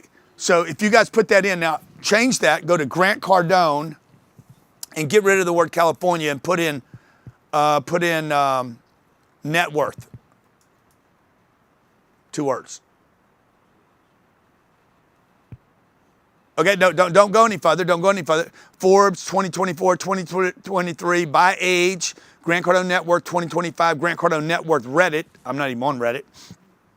Grant Cardone net worth Forbes. Grant Cardone net worth 2022. Grant Cardone net worth in Indian rupees. Now, all those become material that I could write about. Somebody's searching that. Somebody searched those things. I didn't put it in there. So somebody put that. So I just came up with 10 things that I could write a X about. I could put on Instagram. I could put on Facebook. And it's going to add to that, whatever that search result that's already going on. And that's how we started driving this up. Notice there's nothing. Put in this. Go back Grant Cardone. Put in Grant Cardone and put in the word 10X. One word. 10X rule, there's the book, 10X Miami, 10X Health, 10X lawsuit, 10X Health lawsuit. That's crazy because I'm a 10X his ass. 10X growth conference, okay, 10X events, 10X business plan, 10X apartments, 10X planner. See, look at the planner, man. We should be writing articles about the planner. Sitting there waiting for us. 10X the summary. We should do a summary under my summary. The 10X rule by Grant Cardone, in 3 minutes. The summary. See, it's giving me content, okay? Let's go to Grant Cardone and put in real estate. I have 30 different topics I could write about right now that would get attention. 10X Real Estate Club, 10X Training. I'm looking for something I don't know yet, okay, about me. 10X Real Estate Network, 10X Real Estate Correction. There's an article. 10X Real Estate Interactive. Oh, that was an event we did. 10X Real Estate Training Free. See, a lot of this stuff is what we're promoting internally. And that's why it's on this list, because we're internally promoting some of this, right? Put in Grant Cardone Family. 10X Grant Cardone Family History. I've never written anything on that. We should write that. Grant Cardone Family Tree. I should do my family tree. Somebody wrote that. Somebody's checking out my family tree. Did this a layup. Grant Cardone Single Family Homes, net worth, wife, known for family pictures, Grant Cardone's father. Should write an article about my dad. Anyway, you get the point? Now, watch what happens. My income, back to me, Johnny. My income back here, and it was a lot of money to me. If you grew up and the home that your dad bought you, the big house was 50 grand, okay? When you make $3 million, that's a lot of money. I'm making $3 million, I'm 31 years old, and I cannot get above the 3 million. Before that, I was making 300 grand. Before that, I was making 100. Before that, I was making 30,000. So before that, I was making zero. I was not even employable. So I'm picking it up where I started my business, and I started saying, okay, I have to grow. What I didn't know about my growth is my growth was limited to the attention I got. So I did this for till 2008. Like this is 8 years or 10 years, same money over and over. And then right here, I started getting attention. I said, I got to start getting attention for my brand. And that's where these numbers start just rocketing. So go back to the money graph, Johnny, or I have it, right? Sorry. And boom, okay, notice in 2008, my income starts going up. From 2008, it goes up 50%. It doesn't look like it went up 50%. It looks like a flat line right here. Then it goes up another 30%, no, 40%. Then it goes up 20%. Then it goes up. See, but watch what happens after some time. 2000, what is that? 4, 5, 6, 7, 8, 9, 10 to 15. And then today it's just like gone nuclear, okay? But the attention also did. So I'm gonna show you these graphs again. Watch. Look how similar they look. Now they're getting out of control now, okay? Because you tap out on the attention. On the score goes to 100. The money score never stops, okay? So this is where we want to get you guys. I want you guys to get a money score. Who's with me on this? I want your money score to be, I can't be the only person pulling for you. I want it to be vertical and it's high and it's big and it's enormous and is wide in many countries. Like you got $1 billion of rupees coming. You got $1 billion of euros coming. You got billions of dollars of American dollars. You're going to have 100 billion of freaking pesos. You got $400 billion worth of Canadian until they become an American state. I think it's going to happen. Greenland's going to be a place to go now with my American. I don't even need a passport. I'm going to be able to go. They're going to call it red, white, and blue land. Okay. So this is how you get attention. Anybody can get attention. You don't have to be pretty like me. Number one, these are truths about money, attention. Money follows attention, number one. Number two, best known beats best. You do not have to be the best. No, they won't. The United States of Alberta, yeah. Yeah, it's all right. I'm just kidding around, guys. You got Canadian. Hey, by the way, congratulations to the Canadians for whooping our ass the other night at the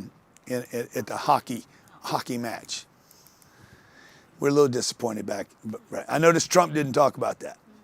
Number three, assume no one saw it. There's a truth. Just assume no one saw it. Chime in anytime you want, Jared. Number four, attention is the most valuable currency you had. Yeah, so just so you guys understand the importance of number three, assume no one saw it. This is the number one mistake that every single person in business is making today with the way that they market, the way that they sell, the way that they follow up, the way that they operate in their entire business with their team, is they assume that people actually see what they do, hear what they do, understand what they're trying to communicate, and then do it. If you can fix this right here, if you can implement this strategy in your marketing, in your sales, in your business, assume no one sees anything, you have a shot at actually being successful. The average person today consumes more information in one day than a person in the 15th century consumed in 212 lifetimes. The competition for attention is unfathomable. Which means how big it is. Which means you could see something and not see it. You can open an email and not read it. Okay? You can look at copy and not actually see it, right? You can see a movie and not see the movie today. You guys understand? You're moving through Instagram. You're consuming so much content right now. If you've ever watched a movie, you know this is true. You watch a movie or you read a book. How many of you read a book before? You bought a book, read the book, enjoyed the book, and bought it a second time. And then 3 or 4 chapters into the book, you're like, did I read this book? Okay? So if you've ever watched a movie before, went to a movie, what am I watching again for the second time? Breaking Bad. I'm like, I don't even remember half these scenes. I know I watched the movie. Okay, attention is the most valuable because you've got so much data hitting you. Number 4, attention is the most valuable currency you have. Attention will actually buy you time. How many views are we going to get on YouTube this year? What are we on track for? Look it up. Give me a real time number. Don't guess. Number 5, shares are senior to like. I don't really want, I like a like, and that's cool and everything. But what I really want people to do is share the post. Now, you got to understand that no one is going to share a link ever. Like, the chances of that happening are so tiny. But they would share content that they want other people to know about. Okay, number 6, share, repeat successful actions. If it banged, it worked, you repeat the activity. We're on track for 122 million this year. So we've had what, 20 million already? Now, can you tell me Now we're going to have 100. We're on track for 122 million views on YouTube. On YouTube. How many people follow me, subscribe to that channel? 2.8 million. Okay. Okay. So now 122 million. How many did we get the first 10 years that we were doing this? Give me a 10-year. Because I'll bet you it wasn't. I'll bet you we get more views this year than we got the first 10 years combined. No? Number 7, quantity is senior to quality. The amount of content.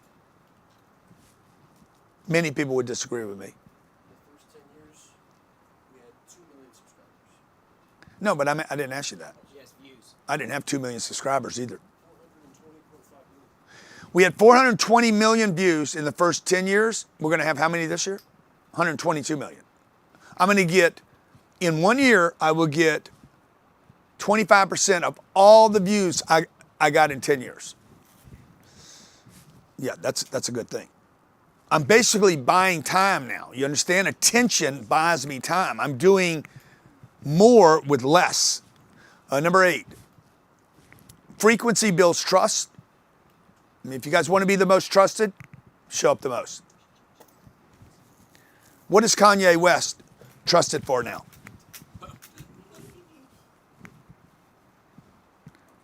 He's going to run a Super Bowl ad. He's going to use his name. He's going to do his little phone trick. It works. He's like, I'm going to repeat the activity. I'm going to be like, I spent all my money on the ad. I spent all my money on the ad, so I couldn't produce it. He's going to do his little phone trick and then send them to a page, and some sucker's going to buy something, a T-shirt. So I'm just saying, like your frequency. Now, when you dip in and out of the market, if you're not a celebrity like Ye is, you need to be there all the time so people can trust, okay, I don't like his message, but the guy's there all the time. So you got to deliver consistently so the marketplace trusts your work ethic. Number 9, never depend on one channel.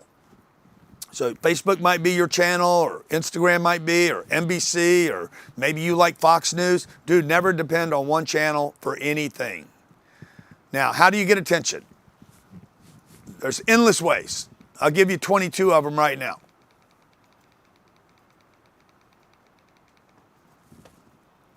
And on top of this, there's another 200.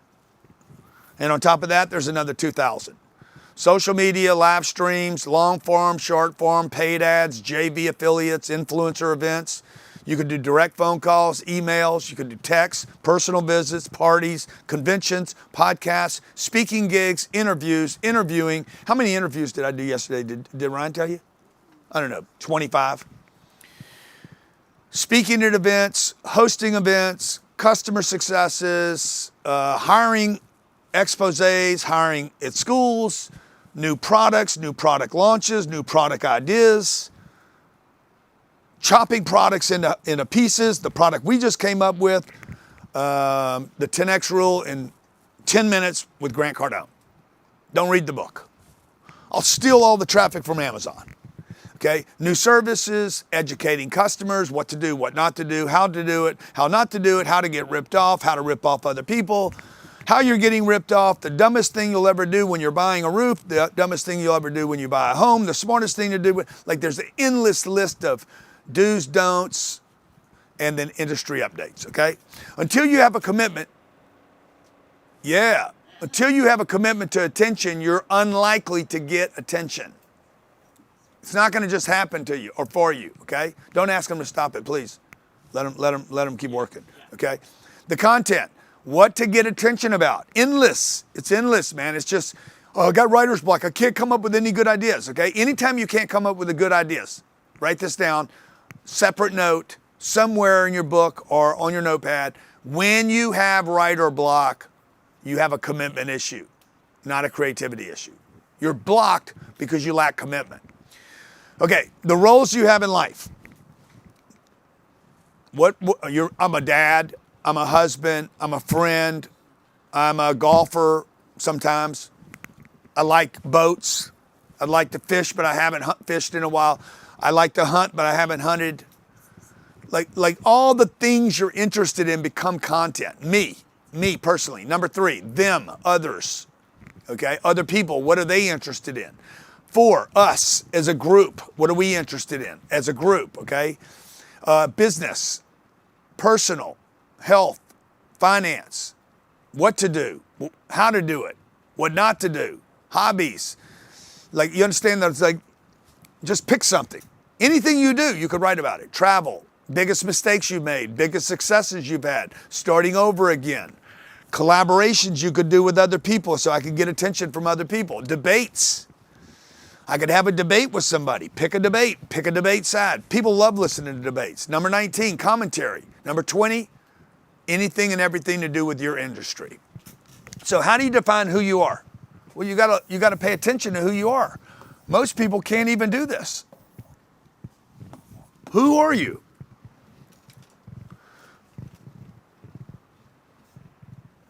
What do you do? What are you good at? What are you bad at? What do you struggle with? What are your problems? What are your assets? What are your liabilities? What do you know about? What have you learned? What have you experienced? Okay, let's do an exercise real quick. You see a little man in there, right? I did this for myself so I could clarify things like I did with Google Trends a few minutes ago. I said, put in my name and anything. Just start any word, and then you're going to see a list of things I could write about. So in my case, I could be, I'm a man, I'm a husband, I'm a father, real estate investor, an author, crowdfunder, businessman, salesman, sales expert, health conscious, spiritual, very spiritual, 66 years old, CEO, a partner, successful, I'm a friend, a philanthropist, Louisiana born. I'm just telling you stuff I've done, like I can go on and on. Now, if my staff doesn't know this, by the way, I've been a Democrat, I'm a Republican, I'm a homeowner, I'm a 2008 survivor, I'm a drug addiction survivor, I've been married 20 years, cigar smoker. If my team doesn't know this, I have a watch collection, I had a bunch of nice cars, got rid of them all that becomes content, none of which are about products that I sell, but they're everything to do with other people and what other people might be interested in. And it gives us content to roll into what we can advertise, market, and tell stories about, okay? Now, exercise, okay? We're gonna help you fill in the blanks about who you are, okay? Now, when you go to a party and somebody says, what do you do for a living? You cannot tell them that. You could, it'd be a cool business card. I should get a card like that, actually, you know? Boom, here's my card. I'm an actor. By the way, I forgot that I'm an actor. Not really, but I have been an actor. I am considered an actor, right? Yeah. Or an artist. Okay. All right.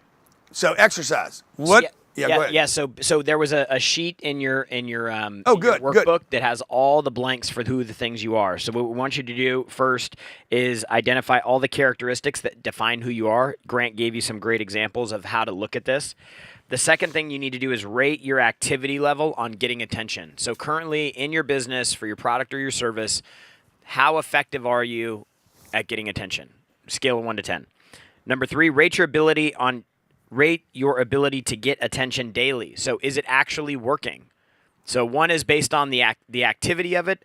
The second one, number 3, is based on, is it working? Like, are you seeing measurable increases in your reach, your lead count, your views, your impressions, comments, etc.? And then number 4, given some of the examples that we gave you on page 26 and 27, what are 3 ways that you can commit today to use to start getting more attention for your product, your service, or your company? We'll give you guys about 10 minutes to work on this.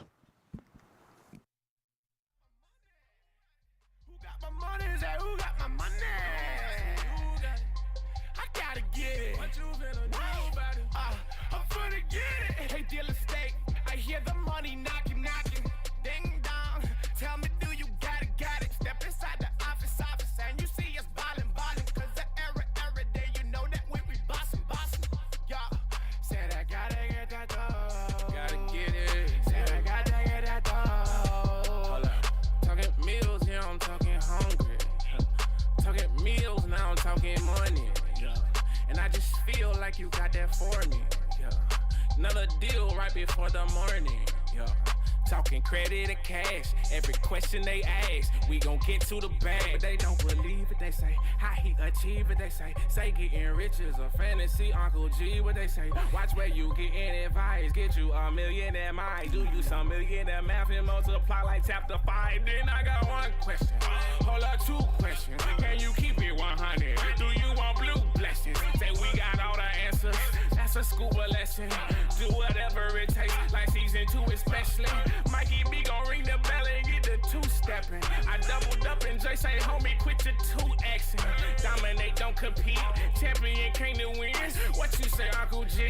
Can we ask him again? I say, who got my money? Who got it? Who got it? Who got my money? Who got it? Who got it? Who got my money? Who got it? Who got it? Who got it? Who got it? Who got it? Who got it? Yeah. So that money calling. So I got what you gonna do about it? Who got my money? Say, who got my money? Who got my money? Say, who got my money? So that money calling. So I gotta ask who got it. Okay, let's get to the paper. Talking millions on the phone. Okay, let's get some new haters. Ain't no feelings in the zone. Okay, you talking premiere. VIP all about business. I never hope for the money. Me, I go out and I get it. See, me, I go out on a Tuesday. You know, every day Tuesday. And you know, Sheriff stay groovy. It's a 10X movie. You know, we stay on the move. Gotta get money, they do it. Getting the wins, never losing. We never talk, we just prove it. Who got it? Who got it? Who got it? Who got it? Who got it? Who got it? Who got it? Who got it? Who got it? Who got it? Yeah, sure that money's calling. Who's got my money? So I gotta ask who got it. Who got my money? Got my money. You got my money. No. I got one question. Who's got my money?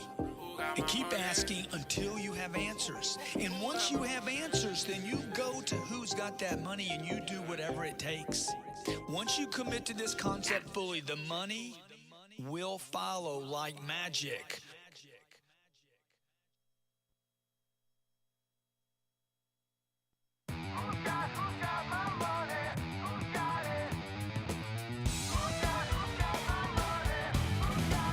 Who's got my money?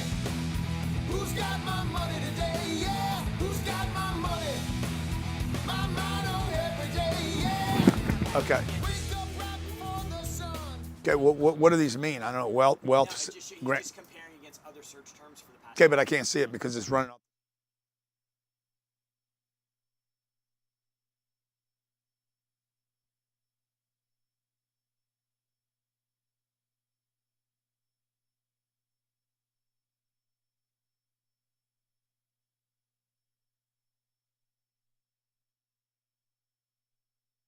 Showing you how to move trends. You got to have an audience to do this, but you got to have attention on it. You got to play with it, and you will discover stuff. So when I did that thing about having you guys go to your phones and check and look up my name, we beat the world searching stuff every day. We were trending above the word wealth. You know how hard it is to like trend a generic word like wealth with 8 billion people, and that was with only a handful of people in a room together. Can you show the, oh yeah, see that? So was that today? Yeah. Is it all this today? Last hour. Can you back out and show me for the last 30 days? Because we're back to average now, right? Red's average, right? Yeah, go to last 30 days. There you go. Red is the comparison. So where's the blue line? Oh yeah, you got crushed. Where's the blue? What's the blue line stand for? What's the red line? Oh, trending. Okay. The point is that when you promoted it, the moment you did at that moment. Yeah, got it. Got it. Okay, now, like, yeah, you see, you just got to decide whether. So my team has to look at this and say, okay, are we going to use the word attention in an article? Do Grant Cardone and wealth. Yeah, Will. You just drop that word, remove that one.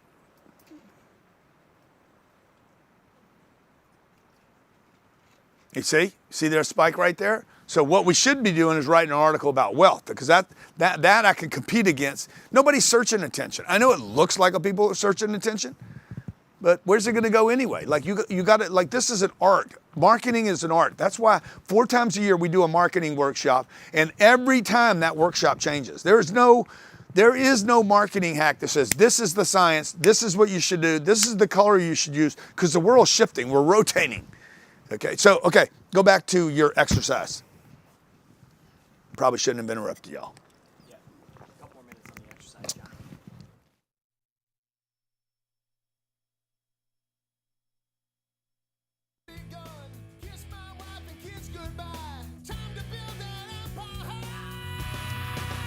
Who's got my money? Who's got my money? Who's got my money today? Yeah. Who's got my money? Who's got my money? My mind on every day. Yeah. Keep my focus on my goals. Keep my passion in my soul. Things you hear me always say. Don't be a little bitch today. Who's got my money? Who's got my money? Who's got my money today? Yeah. Who's got my money? Who's got my money? My mind on every day. Yeah. Who's got my money? Who's got my money? Who's got my money today? Yeah. Who's got my money? Who's got my money? My mind on every day. Yeah. Who's got my money? Who's got it? Who's got my money? Who's got my money? Who's got it?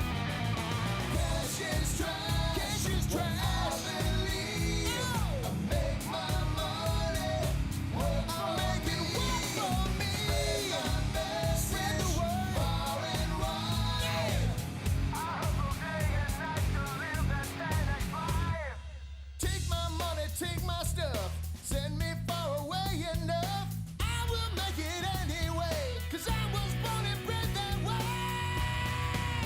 Who's got my money? Who's got my money? Who's got my money today? Yeah. Who's got my money? Who's got my money? My motto every day. Yeah. Who's got my money? Who's got my money? Who's got my money today? Yeah. Who's got my money? Who's got my money? My motto every day. Yeah.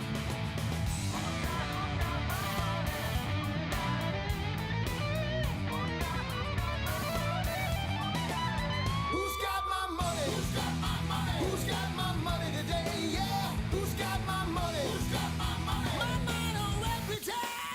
Who's got my money? Who's got my money? Who's got my money today? Yeah. Who's got my money? Who's got my money? My motto every day. Yeah. Who's got my money?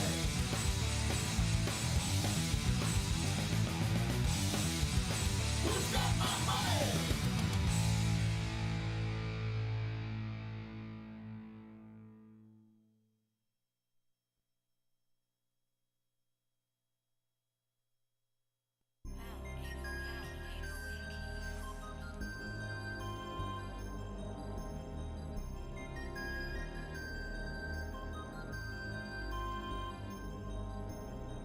When I walk through the door, I'm talking cash flow. And if you know like I know, you're getting cash flow. Prove what? Getting money, never losing no. But I'm broke, but now I'm living at it. They just count my zeros and some decimals. And I wish you would try to test me, yo. You should listen to the lesson, no. Masterminds out of Mexico. I invested though when I let it grow. Regiments, I got a pocket full. Rich the income and your taxes low. Spend it right and then invest some more. And if you don't believe me, ask my Grant Cardone. What you mean? You mean? All right. So your exercise was basically, what are your characteristics? Do you know what they are? Okay. 2. How much activity? 2 might have been easier than 1. Like I don't even know who I am. I know I struggled with this when I was in an elevator and somebody, or I'm at a convention or I meet somebody. Hey, what do you do for a living? I'm like, I don't know how to say it. I don't know how to say what I do. And as my businesses grew and I started doing more things, I was like, it even got more complicated. Okay, I'm a real estate guy. I do a lot of things. Not a good answer. You're trying to meet somebody. Oh, I want to talk to you about this. What do you do? Well, what are you going to say? Okay, now you got that one moment you could fail or flop at, and then you have all the other moments in a day, 23 hours and 59 minutes. What are you doing to get attention and control that activity? Number 3, you rate your ability to get attention to cause the elevator to happen, to cause the stop somebody recognizes you. Number 4, list 3 ways you could get attention right this second. You can either answer these questions or you can't. What I want you to do is I want you to give yourself in the bottom right-hand corner a big rating right now, okay? Scale from 1 to 10. Be honest. Overall, what is your ability to market your name, your brand, or your company? First answer that comes up, just put one number right here. I'm gonna give myself a number right now. Jerry, you write a number. Sherry, you write a number. Rhett, you write a number. I'm gonna write a number. Okay, I'm gonna write the number. Okay. What number do you have, Jared? 6. Sherry? Wow. I gave myself a 6.5. I'm talking about us. Y'all talking about us? Oh, just yourself. I was talking about us. Okay. Because look, I mean, if you're working in a company, your goal is to get attention for the company, not for yourself. Right? You're like, how do I drive traffic? Because you add a lot of value. You don't have to sell something for the company. You understand, like a company, money follows attention. You don't have to pick up the bag. The bag is not the hard part. The attention is harder than the bag. So if you could get attention, and like I get a lot of attention. I need somebody to pick up the money after I got attention because I can't get attention and pick up the bag. The moment I get attention, then I got to go pick the bag up, right? I go pick the bag up. When I'm picking the bag up, I could get attention for the bag if the bag blew up, put pink stuff all in my face. I got arrested doing it. I'd get attention for picking up that bag, but it's short-lived because I'm going to jail. So you understand, I can't pick up this and continue to get a lot of positive survival attention.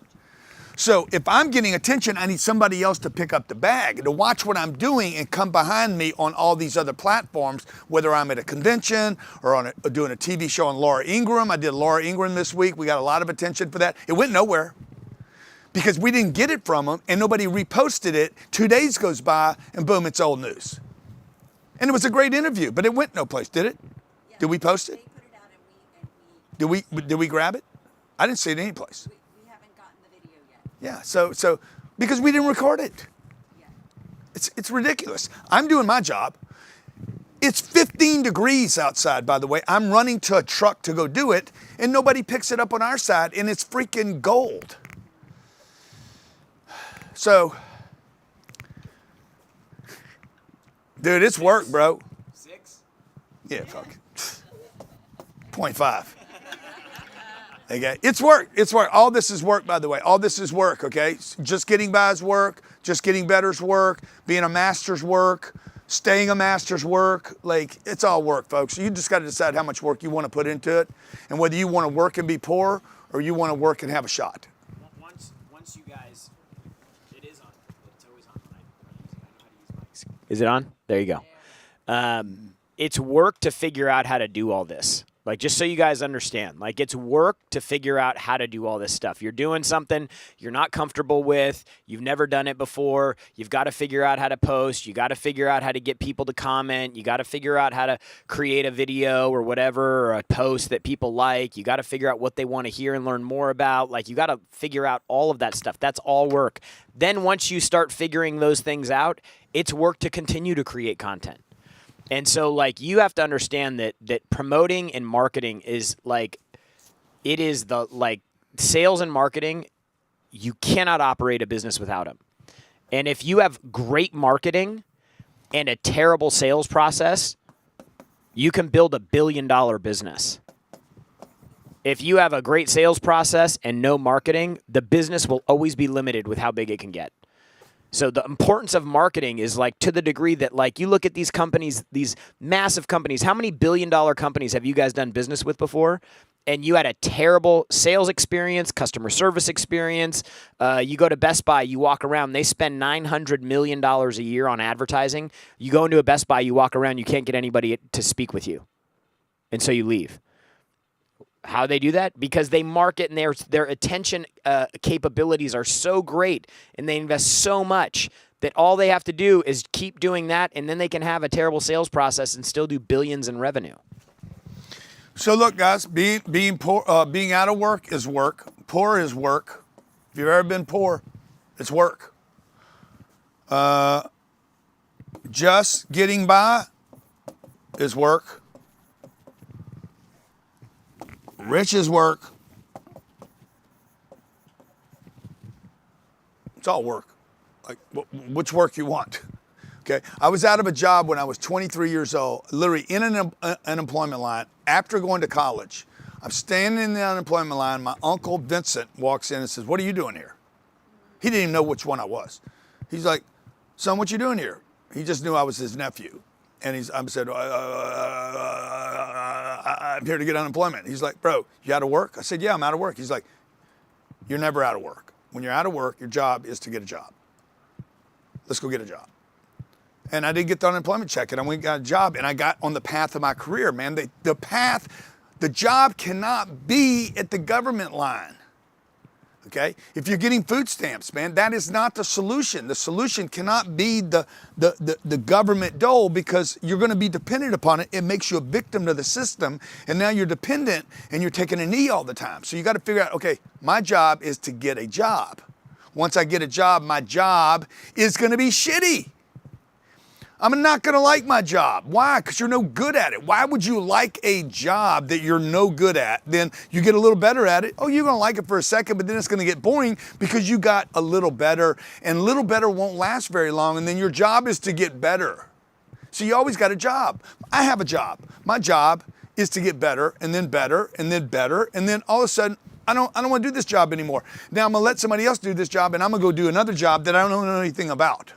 The last 2 days I spent in an environment I don't know anything about. So I'm wandering around, freaking don't have the confidence, don't know what I'm doing. I think it's a waste of time. There's never gonna be a payoff. It's the same thing, man. The point is, bro, work is work is work is work. And guess what? Work is a great thing as long as you're willing to get better at it. And this part of it is getting attention. This is what American people, the government's never gonna tell you guys this. They're gonna talk about inflation and taxes and problems and Medicare and Social Security. And the answer is get attention. Not bad attention, good attention, okay? Not go to jail attention, all right? So attention has to generate some activity or a lead. When that happens, what are you gonna do? Because you could go out and get attention. You could be a fool in a marketplace. Look at me.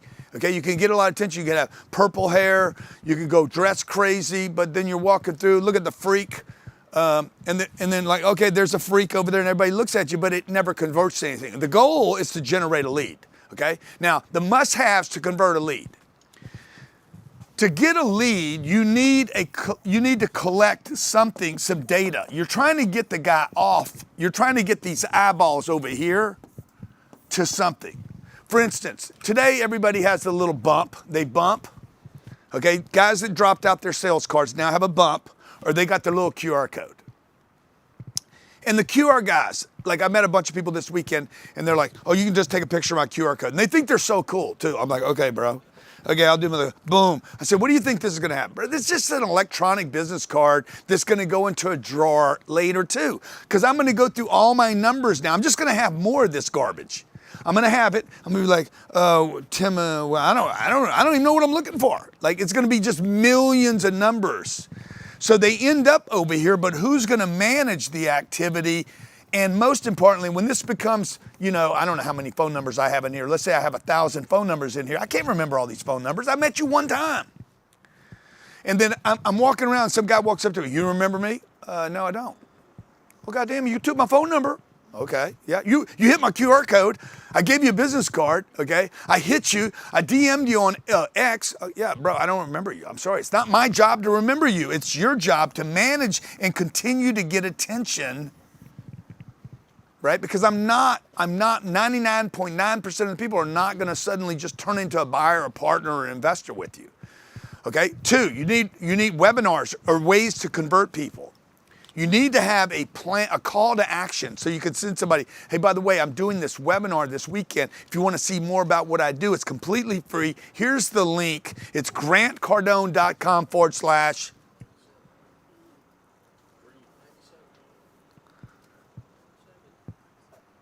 Boom, you need something. You need some landing page, some place to send people. Number 3, live trainings. Trainings are a place to send people. You want to see more of what I'm doing? Any of you that are interested in what we do in real estate, what is it? grantcardone.com/REI. It's free. It's a free real estate training. It's a webinar, a green webinar that sits there and constantly provides free education to people. Number 4, books. If you write a book, cool. I'm telling you, it's not the best form of lead management. Particularly if a published book, if I was doing it all over again, I don't think I would publish a book. I would self-publish so I can control the lead. I would not go to Penguin Random, get in advance. They get all the leads. They all go to Amazon. Oh my God, I need to be an author. No, you really don't need to be an author. It's an old idea. It's an old concept. It has negligible value. Do you agree or disagree? Negligible to zero value. Number 5, ebooks, much more valuable. Pop them out. I can make these like babies. Number 6, education. Offering people education, how-tos. Okay, number 7, business tools. Number 8, assessments. How good are you at something? Do we have any assessments to show them an example? Or am I getting ready to do that? Do you have any other assessments I can show people real quick as an example? Not right now. But we have some. Yeah, we can find them. Just give me a link to show them. Somebody can pull the link up, throw it up on the screen here. Number 10, what do you mean we don't? We have the profit planner. We have the, yeah, I mean, consulting. 11, a free inspection. I just need examples, guys. Just simple examples of things that we have. I know we have these tools. Okay, free inspections. Okay, like, hey guys, we'll do a free analysis on your business. Discounts, free gifts. Okay, what's a free gift that we have? Oh, here's a free gift. Everybody here, Grant Cardone. I'm just looking for examples. .com / what? What is it? Free? Free. Go to that page. Everybody go to that page right now and see what you get. What are they going to see there? I'm giving you an example of a place to go, drives traffic, team. What's over here? Oh, what did it say? What does that say? Secure a free general admission seat to Grant's last and final 10X Growth Conference in Las Vegas. This is live right now. These seats will be awarded first come, first served basis. Act now. Okay? Go down, click the link. Yes, I want a free GrowthCon ticket. This is available for everybody watching right now. You want a free seat? You can have one. You already have a seat, you bought one, you can get another one for free. Well, I already bought one. Good. I'm not giving you your money back. You can buy another one for free. So now you cut your costs in half, okay? You put in your first name, somebody put in your information. Put your name in, put Grant Cardone's name in, or your name in. Put your name in. No, put your name in, not my name. I got enough traffic. Freddie Garcia, Freddie at GrantCardone.com. Phone number, okay? Call Freddie. I'm a business owner. My income is 20 million, big baller. 500. Now I'm giving you a free seat, but notice the information I'm getting right now. This guy's got 50 employees. So what do you think my company is going to do with this? They're going to call this guy. Okay, congratulations. Lock in your tickets to guarantee your seat at the GrowthCon. Lock it in? No, I should say congratulations. You have a free seat. Then the warning. Okay, now we have 18,000 people registered for 4,000 seats.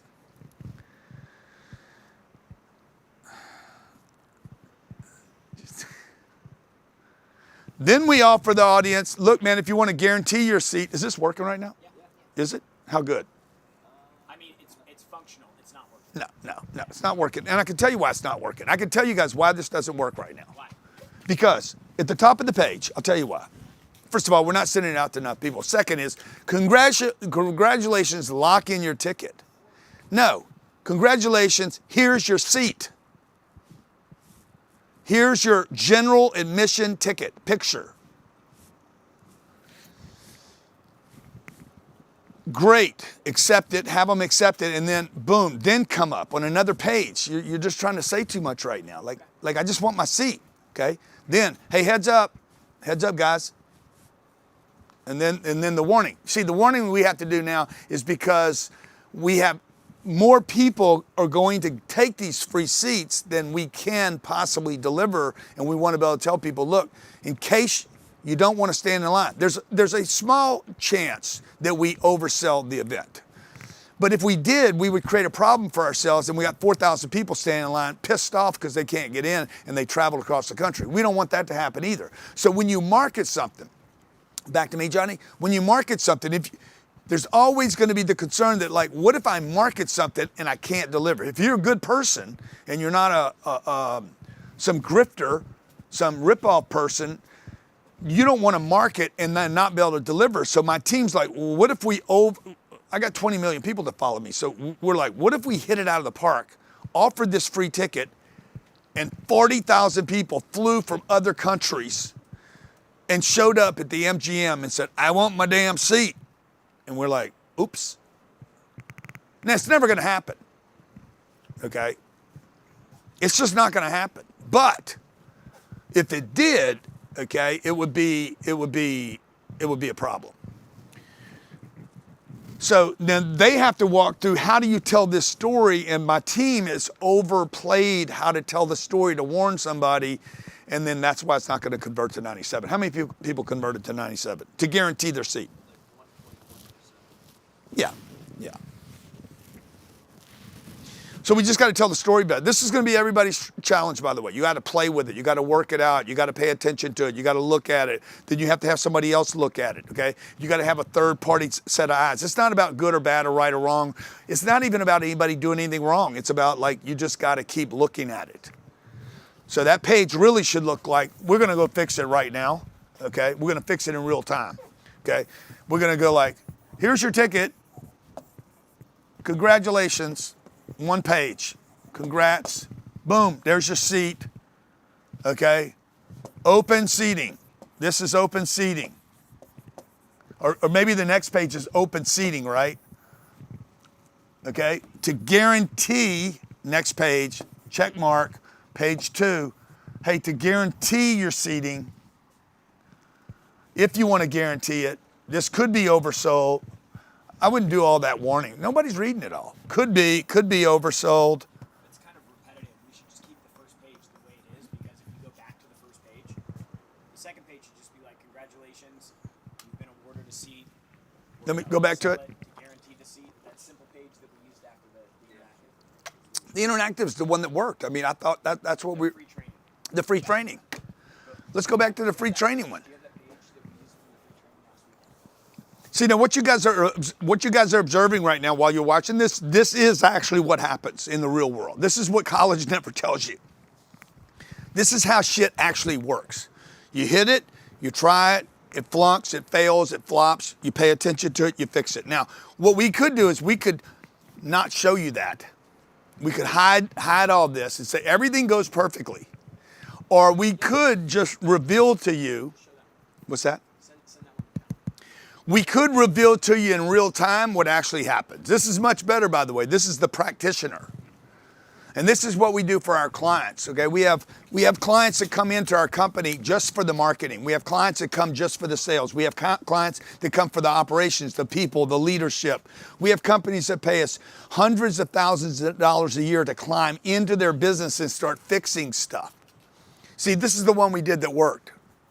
This is just another version of it. Yeah, but of a similar thing that we did that worked. This one didn't work either. No, it didn't? Yeah, but Yeah, but what was the one we did that did work? there was no one. We haven't had. It was on something else. It wasn't on the growth conference. What did we do recently? And it was a guarantee. It was a guarantee of something. Yeah, I would go to this. I would just go, hey guys, here's your seat. Scroll up. Okay. Yeah, okay, yeah. Thanks for your training. Thanks for joining us. Last weekend. Good.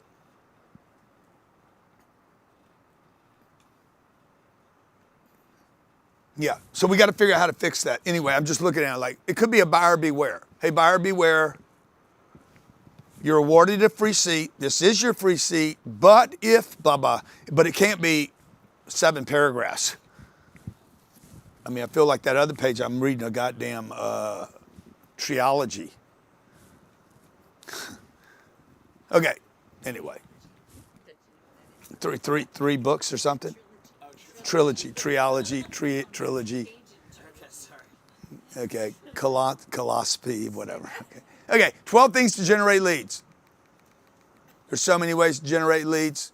Okay, landing pages, not websites, 10x value for data exchange, eliminate the friction. These are ways to generate and capture leads. Offers to solve a problem, communicate an outcome. It has to have urgency. There's got to be a call to action above the fold, top half.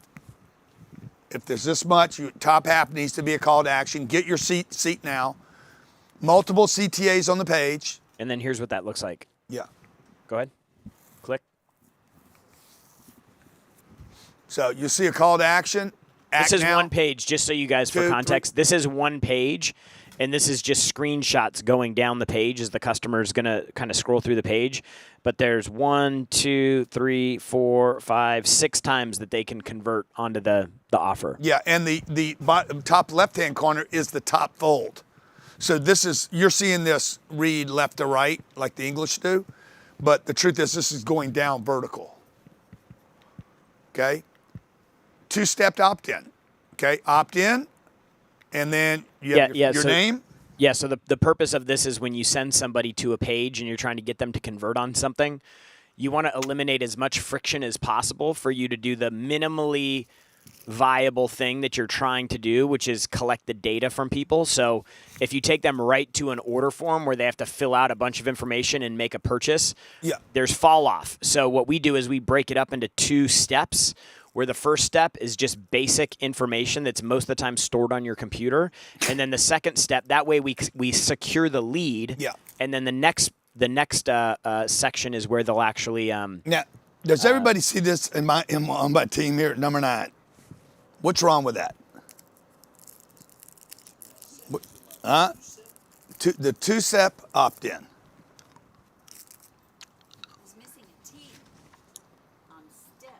This is where everybody can be more valuable, okay? The 2-step. Okay, what up? What up? It's like street talk right here. 2-step. We do this 2-step over here. Okay, number 10, offer upsells to add cart value. Hey guys, you can get this thing for free. You could also you could go to VIP for $47. What percentage do the 2-step upsell? From those who opt in to actually transact? Yeah. Well, in case of the free to the 97, it's some less than 1% because it sucks. Yeah, thank you. Here's an example of the downsell. There could be an upsell. There could be a downsell. Let's say the guy doesn't act. He gets it for free. Offer him the upsell. He doesn't take the upsell. Offer him the downsell. What? Just another 2-step. Another 2-step. Another 2-step. Yeah. Who did that, by the way? Huh? Come on, man. Help me out, bro. Thank you. Thank you for being accountable, bro. See, once somebody says it's me, I'm like, cool. I'm cool.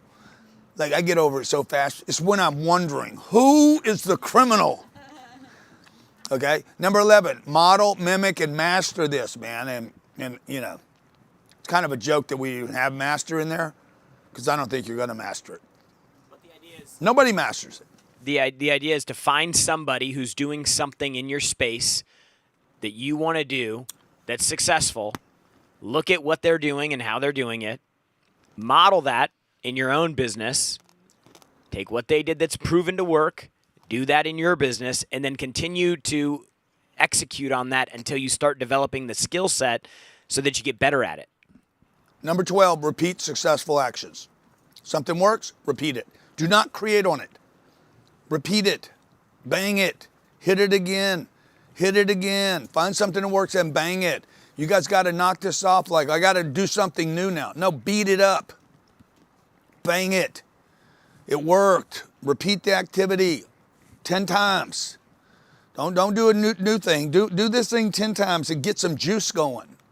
Okay. Example of generating leads. We use a lot of free webinars. Like what we're doing today is basically a free webinar training. I know you guys feel like you're paying something. This is virtually free, okay? Yeah, no, and I was just going to say the reason for free is because the acquisition cost of the lead is significantly less. Like, so, most of you paid $297 to be here. Yeah. That page, if we were running an ad to get a purchase Jamie's on that page, like, we paid. Yeah. Okay. Then- But you understand what I mean? Like it's number one, if we didn't have a two-step form and we were just going for the purchase, we wouldn't technically be creating leads. We'd be creating buyers. So now you're measuring an acquisition cost, not a lead cost. And if we were running an ad to the $297 offer, we would probably have an acquisition cost of the customer around $350. I think that's when we ran the test. It was about $350. So you actually lose money on the acquisition. Yeah. Rather than going straight to an acquisition, we ran a free webinar, and our lead cost is going to be anywhere from $10 to maybe $14 a lead. And then there's going to be a greater percentage of those leads that convert to a purchase than us just going out and marketing straight to a purchase. So the free gives you a lower conversion, lower barrier Yeah. to enter into the ecosystem. And then if you have a great sales process, then you can convert the leads and lower what it costs you to acquire the customer. So what did they get for the $297? I forget. What did this audience get? Well, the first thing that they did was they came to a free webinar. Yeah, you got the free, including in the free. So don't discard that you got free. So I did a 2-hour thing and got you into this. Then you got into it and you got 2 days. What did they get before this though? Didn't you get 2 weeks of coaching? So they register for free. Then in the free webinar, we're offering them for $297. No. They get 2 weeks of our weekly coaching calls. 2 weeks of coaching they've gotten already. They've already gotten that, right? Yep, they've already gotten I just want to show you guys the value that we deliver to a lead, to an opportunity that we hope to become a customer in the future. We gave them access to a networking group. We gave them the finance course. We gave them the finance course. The finance course, but this is the kind of stuff you're going to need. That's a $2,900 program. Yep. That's a $2,900 program on my website. So you have to have products to pull this off. You have to have stuff. Whether you value it at $2,900 or $29 or you think it's worth nothing, that's your problem. Okay. It's like I had a conversation with Mike Saylor one day, and he told me how to build out this business, and I said, I don't have that. He's like, that's your problem. I'm just telling you what you have to do. So we gave 2 days, today and tomorrow, 2 weeks. Yeah. Finance course. Yep. Finance course. We gave you a one-on-one strategy call. We gave him a free 10X growth conference ticket, didn't we? Free GA ticket. That you can actually guarantee for $95 to make sure you get in and you're not one of the 40,000 people left outside, if that happens. And what else? And I gave you the 10X audio program. They got download. They got the toolbox. And the toolbox. And then they got these 2 days. And the 2 days. And they got a $297 credit in our store. And you got a $297 credit at our store. Now so there's another when I group say of you people, guys didn't pay anything, like that's 3 bags at Whole Foods.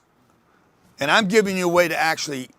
Now, whether you can implement this or not is another thing. So I'm just saying, when you go out to the marketplace, can I handle one? And when you go out to the marketplace and you're trying to build value, like this is the kind of stuff you have to put together. Go ahead, Jared. Well, I was going to say there's another group of people that are in this who came to a free training last weekend, free, and then we put together a program for them where they would get access to this. They'd get 3 training sessions prior to GrowthCon, and they would get an executive level ticket to the 10X Growth Conference. And what'd they pay? That was $997. Yeah. Now there's people that got all this. They got and they get a $997 credit when they show up. Huh? And a $997 credit and a credit of $997, so you're virtually at zero. But what they got that they don't understand yet is you're on the floor at the 10X Growth Conference ticket.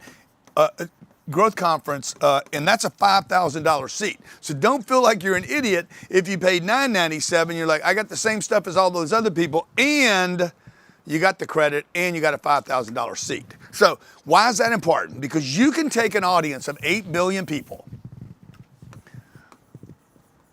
and you can sell them, you can offer them a A, B, and C product that are all priced and packaged, but similar. They can look to people like the same thing, and they're not. So, Belinda, if you're feeling stupid for paying $975, you shouldn't, because you're about to be delivered a $10 million event and you're sitting at the floor, on the floor of the 10X Growth Conference of the last event we'll ever do. So you shouldn't feel stupid, okay? And you got a credit at the store for $975, the total amount that you paid, actually $997. But look, guys, most importantly, what you guys do with the material, what your customer does with the material, what your target does with the material, the fact that we can show you how to build an audience should become more valuable to you than the money that you're spending, whether it's free, $97, $997, or $10,000. We're looking for people that want to get $10 million of value out of this, not $1,000 of value. We're looking for partners at the end of the day. We have a big funnel at the top. What we're trying to do is find hundreds of people that want to be partners with us in business and grow a multi-$100 business. Okay, and to do that, you guys got to know how to market. We don't want to do business with you if you don't know how to market. We don't want to do business with you if you don't know how to generate leads and convert leads. We don't want to do business with people that don't know how to grow a business. Examples of ways to do that. I'm going to give you one here. Here's a free webinar training page. We've produced how many leads from this page right here? Probably close to 1 million. Yeah, you guys should take a screenshot of this. Millions of leads from this one little page right here. It's got a time, it's got a secure your seat, it's got nice fonts, it's got colors that we stick with, okay?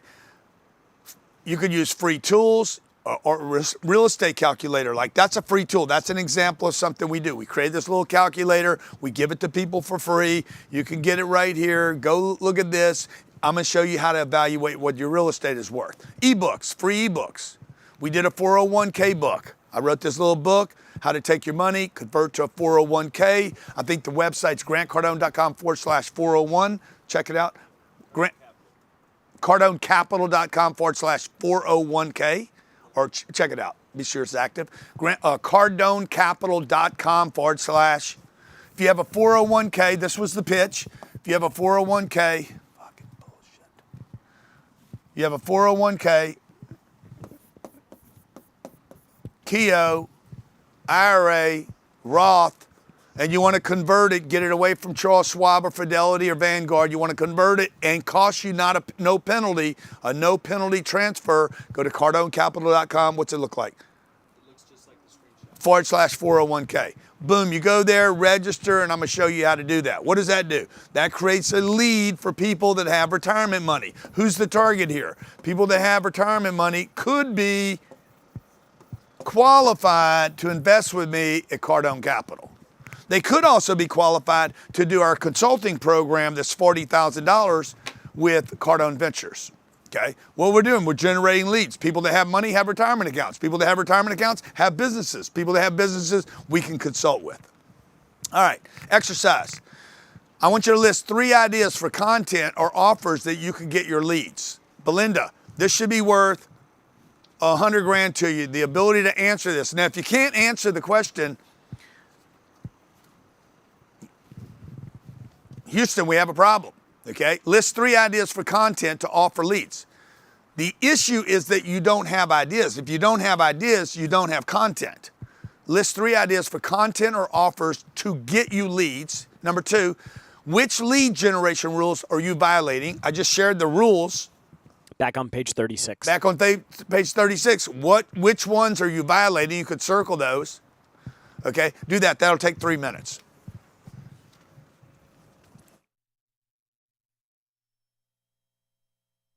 And money never losing no. But I'm broke, but now I'm living at it. They just count my zeros and some decimals. And I wish you would try to test me, yo. You should listen to the lesson, no. Masterminds out of Mexico. I invested dough when I let it grow. Regiments I got a pocket full. Bricks the income and your taxes low. Spend it right and then invest some more. And if you don't believe me, it's my Dr. Cardone. What you mean? You mean Uncle G? Planting seeds for these money trees. Who got my money, please? Everywhere you wanna be like Visa, MasterCard, American Express. I bought the bank and I bought the jet. I buy apartments, I send checks. Yo, billionaire went undercover, help y'all discover who did it best. Just bought 2 choppers, can't wait till they see the face and they see what I do next. When I walk through the door, I'm talking cash flow. And if you know like I know, you're getting cash flow. When I walk through the door,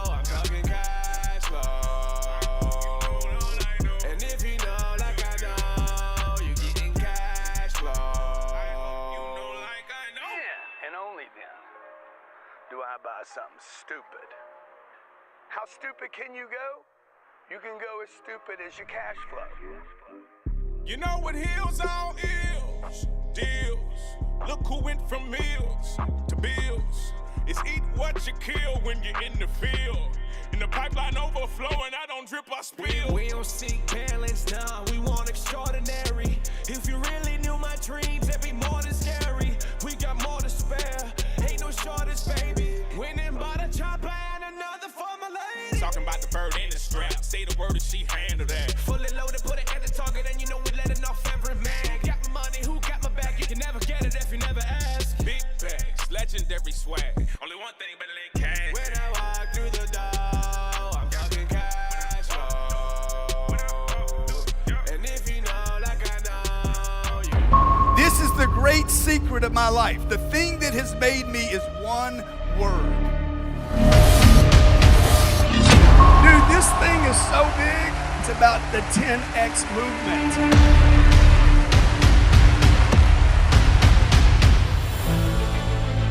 The 10X movement had really improved my life dramatically. Now I'm a millionaire because of it. Our business was at $2 million.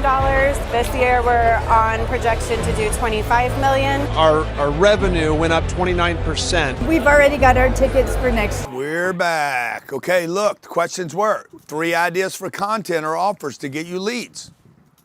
What do you do great? What's a mistake you've made in business? What do you want to help other people with? Remember your targets, okay? The 5 targets. You, your company, your competition, and then a customer. I'm sorry, the 4 things. That's what you're looking for. Unless you're looking for partners and investors, that's your content. Which lead generations are you violating? Some of you could be violating all of them. We violate our own rules, trust me. So you just got to be aware of. You're not looking for perfection. You're looking to get better in the beginning. We're looking to grow. That's all we're looking for. I'm not looking for an A+. I'm looking for progress. Okay, now lead management on page 40. Remember, idea, attention, bam. Now we're going to manage leads. Nurturing leads to close. Nurturing leads to a close, to monetization, and the facts. Okay, number 1, the 98-2 rule. Dude, if you guys convert 2% of your traffic, you're doing awesome. Now, I know people that believe that they convert 20% of their action. Okay, that's great, but I don't believe it. Okay, and if you do convert 20% of your action, well, you know what? You need more action. You'd increase the activity and lower the conversion. Number 2, 60% of your revenue comes from 98%. Is this true? 60% of our revenue comes from the 98% that we failed with. That failed to convert on the first attempt. Yeah, they didn't convert. So most of our income, some portion of our income comes from, do I need to be worried about what's happening? 98.2, okay? Then 60% of our revenue comes from the 98% that did not convert. Number 3. Can I say one thing? Yeah, please. Yeah, I want to share something I want to share something here also. 74% of our revenue, since we're talking about splits on all this stuff, 74% of our revenue comes from people who purchase something from us more than once. They're buying additional items. And so earlier Grant was talking about, hey, the easiest customer to sell is somebody that's already bought from you. 74% of our revenue comes from people that have made multiple purchases. So you have 2% that are going to convert on the first pass. You have 98% that are not. 60% of our revenue comes from the 98% of people that did not convert on the first attempt, which is why lead management is important. Because if all you're doing is you're following up with people once, if all you're doing is calling people once, if all you're doing is once, you're not going to give the sales process enough time to actually move somebody through your pipeline and get them to convert. 60% of your revenue. Give you a perfect example of that, okay? Perfect example. So we have tiers on all our products. I was talking about the 10X Growth Conference. Watch a perfect segue. Perfect segue. See, that we miss segues. So a perfect example, okay? I'm going to show you a picture of a stadium. You got it? They can see it? Okay, this stadium behind me, let me see where I'm at in this shot. It's to my left? Back this way? Okay. Okay. So the stadium behind me has upper level general admission seating. Below that, that was the executive, what I called the floor. That is the floor of the arena. And then there's the VIP premier level, which is down where the actual stage is, okay? So there's the stage floor, there's the teal seating, which is built on a floor, by the way. Now, it doesn't look like a floor to you, but that's a floor underneath that, okay? And then there's the general admission. So the general admission, we were not gonna open that level. I'm gonna just tell you guys a little trick behind the scenes. We rented this entire stadium. It's about a $10 million event, which was what we'll spend here. We sold seats on the stage level, then all the way up to executive and executive VIP. And when we sold out, what I did was I offered a free seat for general admission upper level. Now, two things can happen here, okay? These levels, we're always looking for levels in every product that we have, every investment, all the businesses, every business, the Cardone Ventures business, the Cardone Capital business, the Cardone University business, our consulting company, the 10X Health System, every one of them have tiers, which most companies do not have. It's crazy because it's so cheap. This isn't gonna show it because it's not in 3D. I don't know if that'll even show it in 3D. That's the way it should look now. Anyway, I can't do it, but you get the point. There's tiers. We start with the core product, the event. And then we're like, okay, we want this level seating. These seats are $30,000 in the middle. Go back, Johnny, just show the image because my image doesn't work. Some of those seats right there, like even it shows the stage at the end. The stage is not at the end. The stage is in the middle of the room. Can you back out some more or you don't show the whole stadium? Yeah. Yeah. So there's a stage in the middle of the room. And that stage has seats around it because we can max out a room and everyone, we actually increase the number of people that feel like they're on the stage. This is being creative in your business proposition. You could be doing hair extensions, by the way, and assign this concept to that. I had a lady, she was a friend of mine in LA, and she's like, I said, what do you do other than hair extensions? She's like, nothing. Back to me, Johnny. I don't do anything other than, I'm like, bruh, like you got people sitting in a chair, man. Give them a pedicure. Give them a wax. Like do something else other than just hair extensions because your business is limited to just hair extensions. Number 4, active texting campaigns. I'm on the phone with somebody. They're looking at something I'm doing. I do a text campaign while they're on that site, and I'm going to increase my conversions by sometimes 500%. Number 5, appointments that show up will increase your close ratio by 50%. Number 6, close down campaigns. Hey, we're closing this down. It's going to be not offered. We're going to take the page down. You can't get there. I know it sounds hokey, but it works. Number 7, long-term nurturing campaigns can increase your revenues by 25%. Understand, 25% is actually a 75% failure rate. So guys, we fail. This is the point. We fail. No matter what we do, we fail with most of our activities. Constantly failing. So you guys got to get used to failing. Now, this is kind of a misconception of a word because if my company or your company, if your company makes, let's say you go from making $80,000 a year, and then you figure out how to make $8 million a year, and you're like failing with 98% of your activity, does that feel like failure? So but you got to get used to it. I can't, like, you're not going to win the Super Bowl. You're going to be failing most of the time. You could lose the whole season and still do better than you did the year before. That's the point. We're trying to 10X you. Now, how do you manage all this activity? Well, we do it with tools. We have a lot of tools. We have a social media marketing activity calendar. We have that in-house that we use, okay? So we know revenue per target, price per unit, number of units, number of days, how many times, how many posts, what we need to do, how many leads we need to generate. We have this down to a science, okay?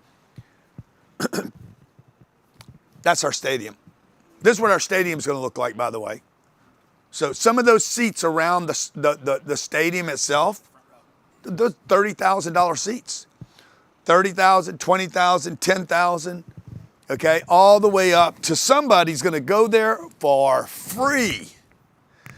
And it's a possibility, back to me, there's a possibility, because if I'm going to promote, this is the last event I'm ever doing. I'm never going to do one of these damn 10X events again. I'm done. okay? I'm retiring. I still see the stage.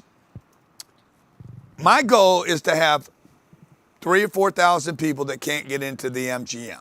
Now, my staff does not want that. They're like, that could be problematic. Okay, that could be a few complaints. People are like, I flew all the way across the country, I can't get in. We don't want that to happen. So what we said was, if you guys come general admission and you don't want to be that person and you want to be pushed through from the general admission top, what you call the nosebleeds, to the executive level VIP, then we'll do that for $97. It was an upsell. Huh? Is it $997? From the free to the 97 to go from free. 97 to go from, oh yeah, 97 to go free. That's what I said, man. That's what I was talking about. To go from free to 97 gets you a guarantee that you are not standing outside and possibly, and it's a very low probability that we would do this, but it would ensure that you're not having to wait for somebody else to show up, okay? I think at another $1,000 at $997, you would go to the executive level general admission, which are bleachers that are on the floor. It's gonna be a phenomenal event, by the way. Our schedule of speakers is unbelievable. Okay, what you need to do now? Well, don't do it alone, okay? Let us help you. Let us help you. Stay with us, okay? You're here today. Don't check out. Don't get away. Don't set targets by yourself. Let us help you set targets. Jared's, by the way, is going to share with you some people that went along an adventure with us. We convinced them to let us help them set targets and work with them so that we made sure on this adventure that you're on, when you want to quit, okay, you're here right now today and you're going on this trip, right? And we want to help you get to this place right here called 10X Land. We don't want you to quit along the way when you feel like life comes in, beats you up, hammers you. Do the math. We talked about the math today. Understand the system. Don't go it alone. Get in a network. The only way to fail is to quit. Don't quit. Persist. And have us help you along the way. Jared, I want you to bring in some people because I want you guys to see this. This isn't about our company being special. We're not special. I got a bunch of great people. We do a great job. We work hard. We have great products. We do phenomenal things. We help a lot of people. But I don't want you to think that it's about us. A lot of other people know how to do this. Come on, Jared.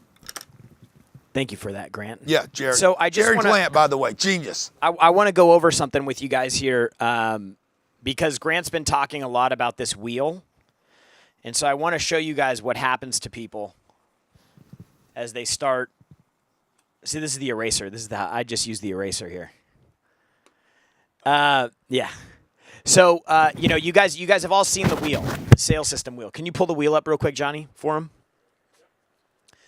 So this wheel here is the thing that we've been talking about here. Every multi-million-dollar business that can predictably grow, scale, generate revenue, does all of these things. They set targets, real targets, activity or financial targets, quantifiable targets, not about feelings. It's about something that can be measured. The second thing is they know how to go out to the marketplace and get attention, lots of attention, using all the channels and the things that Grant talked about. They know how to take that attention and get it to convert into a lead so that now they have somebody that they can manage and potentially convert. For all the people that don't convert on the first pass through, you have to manage those leads because we told you that 60% of our revenue comes from the 98% that don't convert the first time through. Like I'm telling you guys, you have the wrong expectations about how easy you think it is for people to convert. It is so much more difficult. And it's not because they don't like your product, and it's not because they don't think it's a good fit. It's because of all of the competition for their attention. So you just have these expectations, and that's why you get frustrated because you feel like you're failing. We have businesses that we coach all the time. Like I'm on calls every single week, multiple times per week through coaching programs and working with businesses that are using our programs. And every single time they bring stats and I'm like, they're bummed, they're disappointed, they're frustrated. And I'm like, dude, this is actually good. You just need to do these things differently so that you can scale that activity and make it more profitable and generate more revenue from it. So you have to have the right expectation coming in. So after you move through lead management step 4, then you have to actually call somebody and talk to somebody and get them on the phone and sell them something. And then once you do steps 1, 2, 3, 4, 5, you start going from 5 back to 2, and you start doing a little cycle between 2 and 5. You start generating attention and generating a sale. Attention, sale, attention, sale, attention, sale, attention, sale. You keep moving through that process and you start making more money. Then what happens is you get to a point, and some of you are in this place in your business right now where you feel like everything starts getting really tough to do.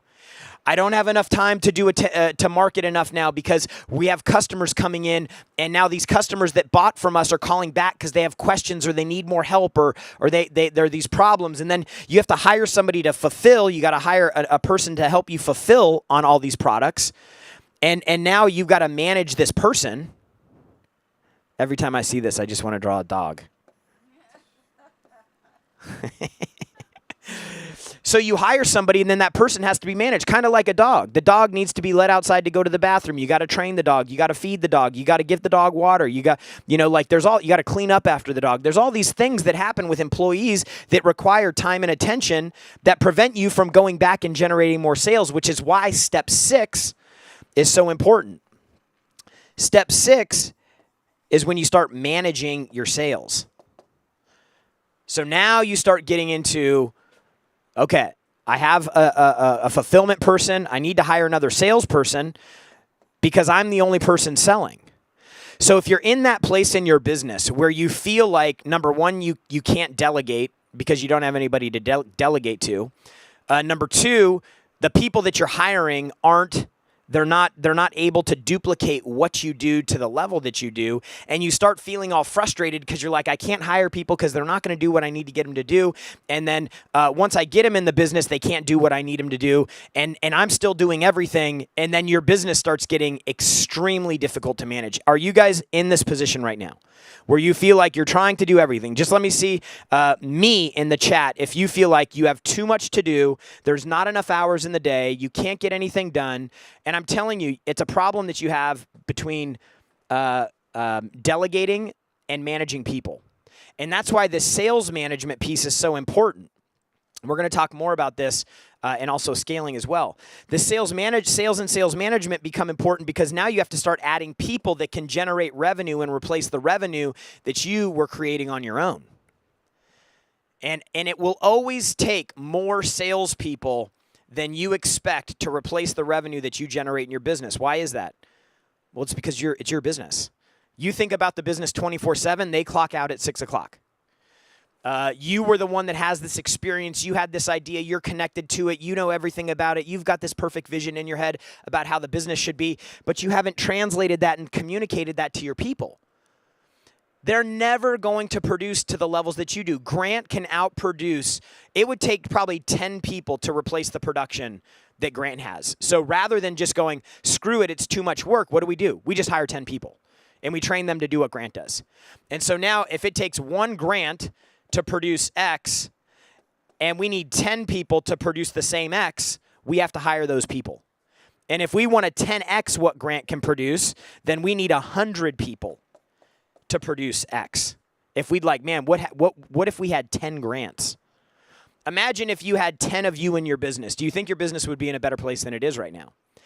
That's why this management piece is so important, because you got to start managing the activities and start putting the structure in place in your business so that it can grow. And then once you move through this cycle enough, attention, lead, management, sales, management, lead, market, convert, sales, management, you start moving through that process enough, then you get to a business that's operating at scale. And I'm telling you guys this, pull the wheel up again. I'm telling you guys this because this is the process. Most people think scaling their business means doing more business, growing their business, selling more product. That's not actually what scale means. Scale means that you've gotten your business to an optimized level where now the business is predictably producing lead flow. It's predictably producing sales. You have a team leader in place over your revenue production. You have sales management. And that cycle gets to the point where it's working to its max. That's scale. It's a way that you've engineered the business so that it operates at its maximum level of efficiency based on the size. And let's say for you, that's 10 people. And your business is doing $2.5 million a year in revenue. That next process is going, I need to go, this is scale. Scaling is taking this to 100 people and $25 million a year in revenue. Because when you do that, now you're into all the operational minutia of the business. All the problems, because now you've gone from 10 people with problems that are coming into your business every day to 100 people. And this is why you need, as you're growing through this process, you have to understand where all your weak points are. So I was just, we were writing down our assets earlier, if you remember that exercise. And the first asset I wrote down was Cherry. And we have something magical here because Grant is the big visionary, big picture, big thinker, but you get him into the operations and things start falling apart. Maybe that's you in your business. Then you have Sherry, who's the person who is the operational person in the business and can make everything work. They're the ones dealing with all the problems. Like I listen to the problems that she deals with every day and goes through, and I'm like, thank God that is not my job because I could never do it. And then I'm the builder in the business who is like, okay, what's the next product we're going to create? How are we going to market? How are we going to sell it? What's the script need to be? How are we going to make sure that it's profitable? So we have this crew of three that fills all the seats in there. And so my point of telling you, kind of finishing the cycle on that wheel, is that at every step along the way, when you're going through that wheel, you will have gaps and shortcomings. And so what you have to do is use this wheel here as your framework to identify what's broken. Okay? Now, I'm showing you guys this is a wheel right now. Come back to me, Johnny. What I want you guys to look at this wheel like is like dominoes. Have you guys ever played dominoes before where you set up all the dominoes? I've been with Grant for 15 years since we had 3 employees. Today we have 258 employees. We do $150 million a year in revenue in just this business, almost $700 million across everything. Every single time we've had a problem and I saw Grant walk me through this wheel and explain it like this, I'm like, oh, it makes perfect sense. Now I actually know what needs to be fixed. So if you guys have ever played dominoes before, you know what happens when you set dominoes up? Maybe you have kids, maybe you've grown up, you played with dominoes before. You set up this big, huge thing of dominoes, and you push that domino over, that first domino, and what happens? What happens? It's a chain reaction of all of the dominoes that are falling down. And it's magical. It takes a lot of time to build. But when you go in there and you push that first domino down, you just watch it for 60 seconds. It's exhilarating. My kids love setting dominoes up. The problem happens when you have dominoes that are set up and they're too far apart. And if the dominoes are too far apart, what happens? It stops. And so what you have to do is you have to look at this wheel and you guys have to decide where are the dominoes too far apart, because that represents the gap that you have that needs to be fixed in your business. And for 99% of small businesses that we work with, 2/3 of small businesses fail within 5 years. 91% of small businesses make less than $1 million a year. Where 99% of them fail, they can set a target, but step 2, when they have to get attention, they don't know how to do it. They fail. The dominoes stop. The momentum of the business stops. They can't grow because they can't control the flow into their business. So if your business generated 10 times more leads than it currently did, would your business be bigger than it is right now? Just put yes in the chat. If you had 10 times more leads, if 10 times more people knew about you, would your business be doing more revenue than it is right now? 100%. More people know you, more people flow you. If enough people know you, you don't even have to have a product and you can make money. I was watching this thing on the Kardashians for 10 minutes this morning before I left, and it was talking about how they built this billion-dollar empire off of just attention. They did not have product. They got attention first, and they're like, man, we control so much attention. We've got hundreds of millions of people that follow us and all of our sisters and everything. Let's start putting products in there. Kylie goes out, she creates a makeup line, hundreds of millions of dollars in revenue, hundreds of millions in net worth. Kim creates a swimwear line, the Skims, billions of dollars in revenue. Like, they're generating all of this because they have attention. So if more people know about you and your product and your service and how great you are and how great your product is and how well you deliver and how well respected you are and how successful your clients are, if you get more attention, all of that, everything that comes after improves. And if you just got more attention but you didn't improve your sales process, your business would still grow. And so I wanted to simplify this wheel concept for you guys, because for a lot of you, you're like, I see in the chats, you're like, oh my God, this is so much information. It's coming at me so fast. It's because you have gaps all throughout this wheel. You've got these gaps. And the things that fill the gaps, that allow the process to continue, is knowledge. Now, Grant's been doing this for 40 years. I've been helping him in this business for 15 years. And over the course of that 15 years, I don't know, I've helped 100,000 businesses fix these same things. And so for us, it's like, boom, this is quick, this is easy. We can go in, there's a checklist. We know exactly what to look at. We could go into your business, spend 2 hours, and I could tell you 50 things that you're doing wrong in your business. Why? Because I have the information. If you're under $1 million,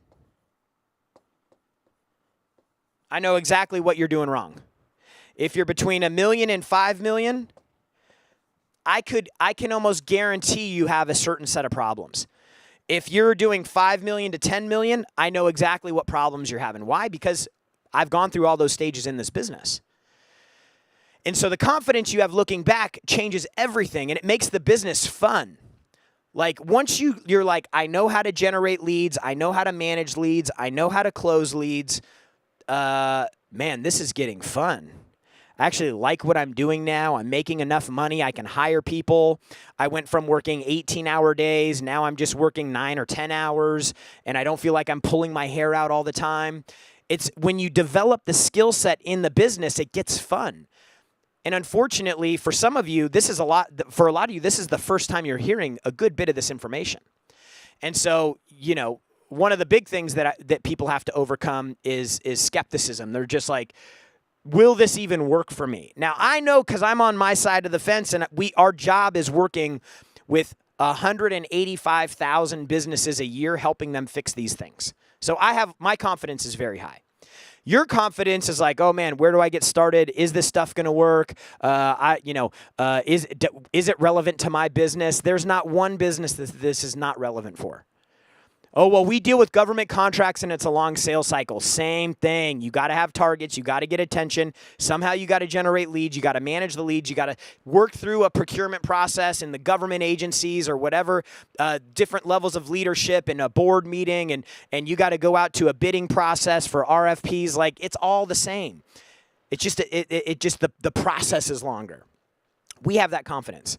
And so what I wanted to do is I wanted to bring up a few people who have been through this and come out on the other end better than they went in, so that you guys can get some confidence that it's not something that just Grant can do or I can do because I work with Grant and I see all the things he does every day. Like, these are things that actually work for other people. So is Armando here? I want to bring up Armando. He's got a great story. Armando, what's going on, brother? We got to get you unmuted real quick. Go ahead and unmute yourself. Awesome. How's everybody doing? What's going on, brother? Jared, how are you? what's up? Good to see you, man. Awesome, man. Oh, you too, and Uncle G. Thank you guys for having me here. I'm super pumped. A little nervous though. Well, you got it. You got a great story, so I'm excited to share. Why don't you tell everybody what you do? Well, for work. I'm an for work, anesthesiologist. yeah. And then I'm the CEO and owner of my own surgery center. It's a cosmetic surgery center here in Miami and also in Colombia. Thanks to scaling and all the things we did that worked, it helped me to continue expanding the business, but we'll talk about that later. And then I met Uncle G at one of the events in 2021, and I told him that I was gonna build the next Expedia for plastic surgery here in Miami. And then it was fun. He told me, hey, go for it. Fast forwarding, so I was able to build a surgery center here in Miami. When did And you start? When did you open that surgery center? May 2023. So in May of 2023, you're like, hey, I'm going to start a new company here. I'm going to open a surgery center, and I'm going to go out and build something. And so May 2020. It all starts going down after that. Yeah, right. I didn't have the team. I didn't have the mentality. I didn't have the business experience. I was lacking systems. So on my way during all that failure, I was able to do cases. I was able to generate some leads, but I didn't have a system. That's when I went again back to Uncle G and you guys, and I signed up for a 90 days challenge. And so what happened with you during the challenge? Well, I was assigned an amazing coach, Coach Sheena, super expert. She came down, she flew to Miami several times. She came to the business, she met with me, with my teams. She saw our facility, she knows what my product was. She was able to understand everything, either remotely or physical. And after that, we started back engineering everything. And then she started getting all the flaws that we had, what we were missing, what we were lacking, and we started working and building up from zero pretty much. And in 3 months, we were able to generate over $1 million.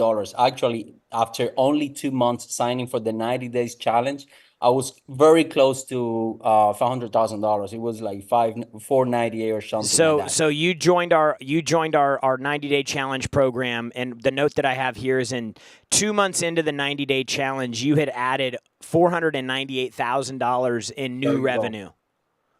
Yes, by day 90, we were $1.3 million, and that was low season for my business, which is summer times. Wow.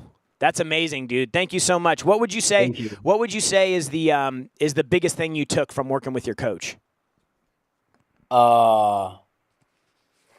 Team, building the team, building the confidence, getting organized, and work on the system, on your leaders, on your employees, being able to hire people, better quality humans. That's going to allow to grow. That's going to allow to get more profits.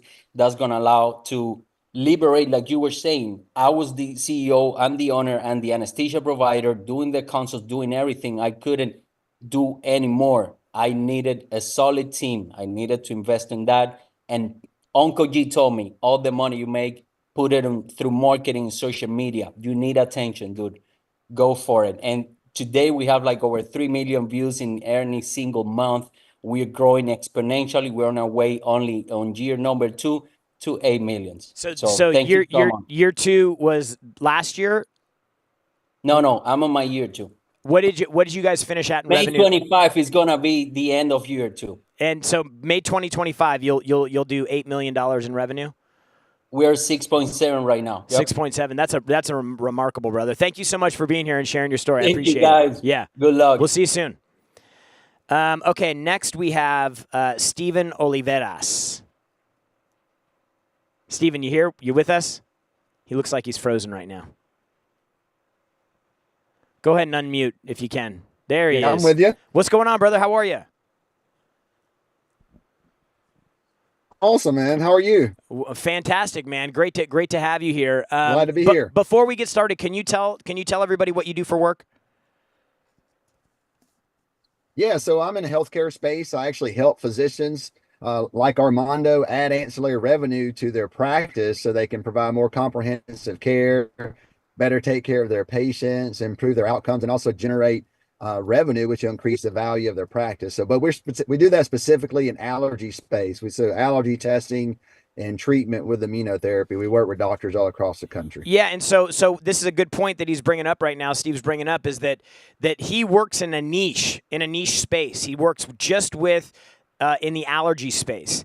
And so a lot of you, you're like, oh, well, I have a niche business, or I work, my business is different because I'm just telling you guys, it does not matter. He's in a niche business working with allergy-based physicians, which is a much smaller number than all of the physicians in the country. And he was still able to put these strategies to work and see some success. So, Steve, when you came into the challenge, why'd you decide to do this? Like, why did you decide you're like, I need to sign up for this so that I can get some help in these areas? Right. So we were already working with a coach at the time, and I decided we just needed another sense of urgency. Uncle G and you, Jared, and the whole team always talks about pulling time and money forward. So I felt that was a great opportunity to be able to get enhance our skills, obviously, and get the urgency and the confidence that we need to set more aggressive goals and pull time and money forward. Yeah, that's awesome. And so by having the coach with you, more urgency, more accountability, in the 90 days, how much additional revenue were you guys able to generate? We generated 168,000 of new revenue in 90 days. So 90 days, $168,000. What's that math wise? Is that like 70, 60, 50, about $55,000 in additional revenue every month? What's your target for 25? How much revenue?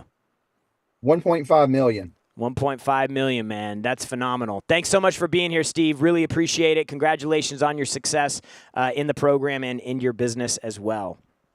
Thank you. All right, and then I think we got one more. We have Michael Fieldson. There you are. What's going on, bud? How are you? Hey, good, man. How you doing? Good seeing you. I'm doing awesome. Good seeing you too. Now, I knew we were going to have Michael on, which is why I said for some of you that are like, oh, I'm in a different space, I'm in a different business, this one, I don't know if this will work for me. You want to tell everybody what industry you work in?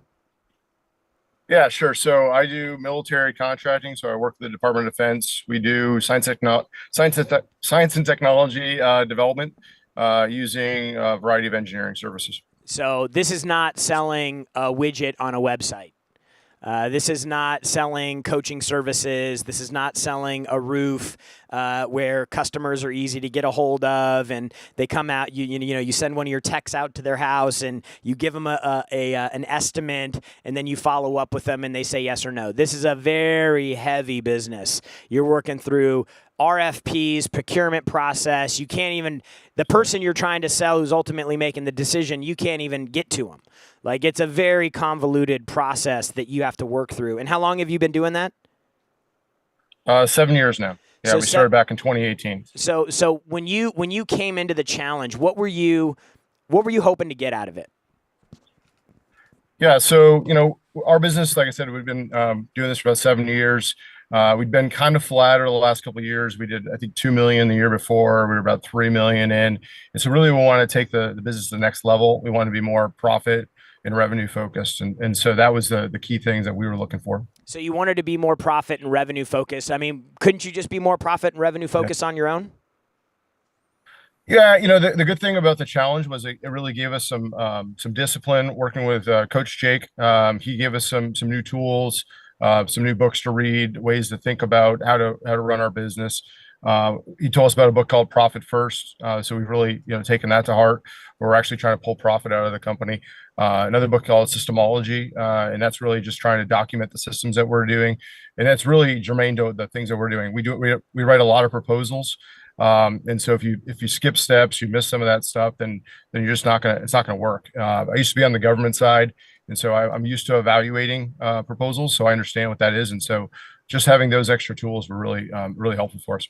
So during the 90-day challenge, how much additional revenue on top of what you expected to generate, your averages, what you kind of had expected to do for that period, how much additional revenue did you do over the 90 days?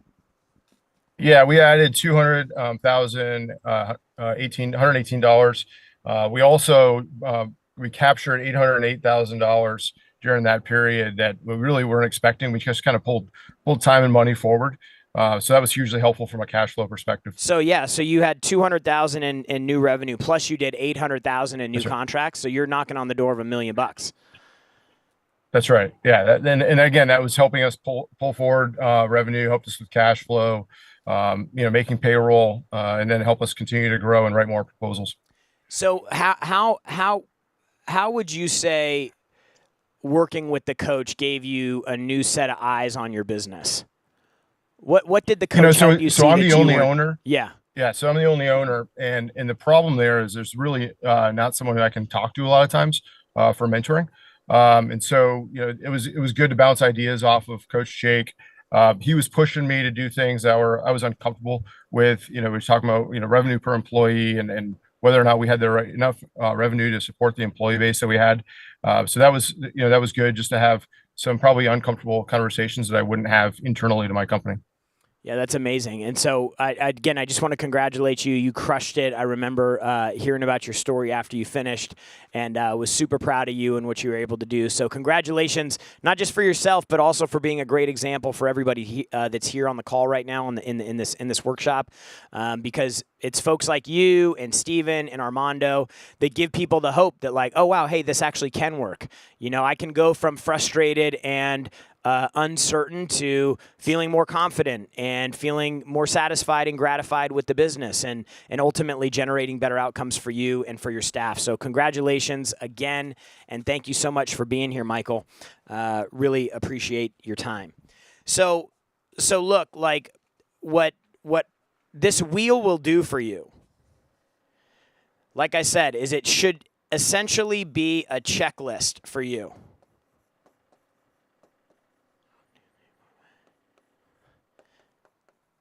Target, attention, lead generation,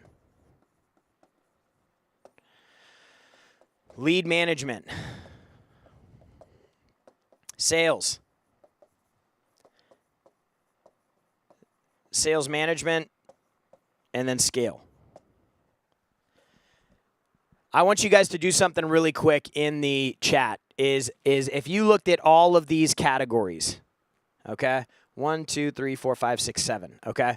I want you guys to do some quick little math on your notes, wherever you're taking notes in your workbook. And I want you to rate yourself on a scale of 1 to 10 in each of these 7 areas. Scale of 1 to 10. How are you at setting targets? Not just like, oh, I want to make $2 million this year, but actually knowing exactly what you need to do. A real target is, I want to make $2 million this year. I need to do $160,000 a month. I need to do $40,000 a week. I need to do, what is that? $6,000 a day, $7,000 a day. In order to generate that, I need to have 50 new leads per day. I need to close 10% of those leads at an average ticket value of $1,800, so that every single day you know your target. That's actually a real target. Is when you know exactly what I need to do today to get there. Attention, scale of 1 to 10. How effective are you at getting out and being known in the marketplace, at getting people to see and be interested in what you're doing? Number 3, do you know how to get leads? Do you know how many leads you got yesterday? Do you know how many leads you're going to get tomorrow? Do you have confidence there?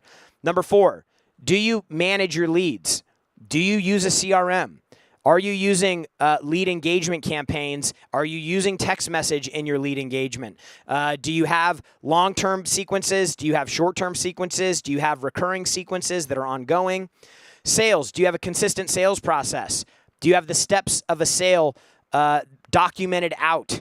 Do you know all of the problems that your customers are going to have in that process, meaning objections? Do you know how to handle those problems? Do you know have you hired a sales manager yet? Do you even know how to compensate them? Do you know how to structure the team? Do you know what their responsibilities are going to be? And then do you know actually how to take that, multiply it, and scale it? So scale of 1 to 10 on each of these, that would give you a total of 70. A total of 70. So scale of 1 to 10 on each of these. I want you guys to go and rate yourself. We've only really covered up to here so far. So you haven't even gotten the GC goods on the second half of this. James says 18. Thank you so much, James. Desira, 40. It's going to require some math here, so it might take some minute to figure these. But one thing I'll let you guys know, 13, 14, 12, there we go, 14, 27, 19, 35, 17, 37, 2, 18, 14, 16, 16, 18, I mean, look, 12. The question is, you guys set a target in your business. You guys set a target in your business of, let's say, $3 million. Okay? If your score out of 70, I'm going to take a higher score because I'm taking averages here. I'm going to take on the higher side of that. Let's say you're a 25 out of 70. What's 25 divided into 70? Let's just go back to school here. You get 25 out of 70 on a test. You get a 35%. That's an F. Congratulations, you get to do the grade over again. So what you guys have to understand is if you have this target and you have the awareness to know that you are not equipped to get there, then you guys have to ask yourself one of two questions. Number one, am I just going to bail on the target, which probably half of you will do? I'm just being real. You set a target, you get all excited, you've spent 4 hours, 5 hours with us, 6 hours here. You get excited about it, you're like, oh man, I'm gonna get fired up about my business. And then you show up the next day in your business and you're like not excited about doing the work. You get frustrated because you bump into something that you don't know, you don't understand. I mentioned a CRM and you're like, oh my gosh, I gotta get a CRM. And you spend all week next week looking and shopping around for the CRM you should sign up for. Wrong priority. And then eventually you just go, the 3 million isn't that important. That's one thing that you can do. The second thing that you can do is you can say, I want to figure out what I need to do in order to get this score from a 25 out of 70 to a 60 out of 70. If you're a 60 out of 70, you have the potential to go to 3 million and beyond.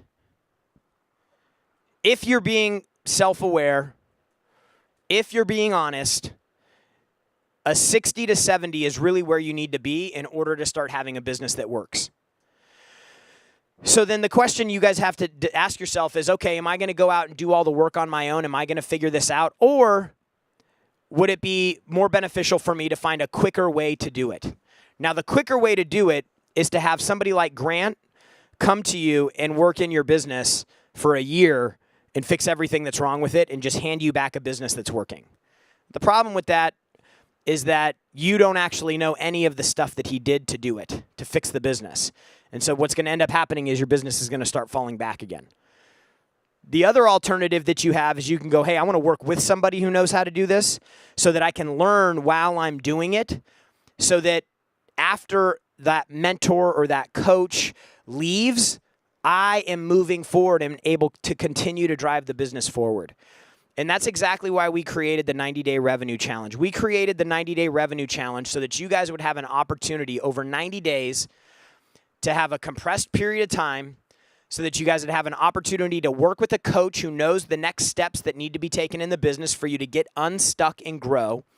And we packaged it together with a bunch of support mechanisms, education, material, strategies, tactics that you're going to get access to that will stay with you for the rest of your life.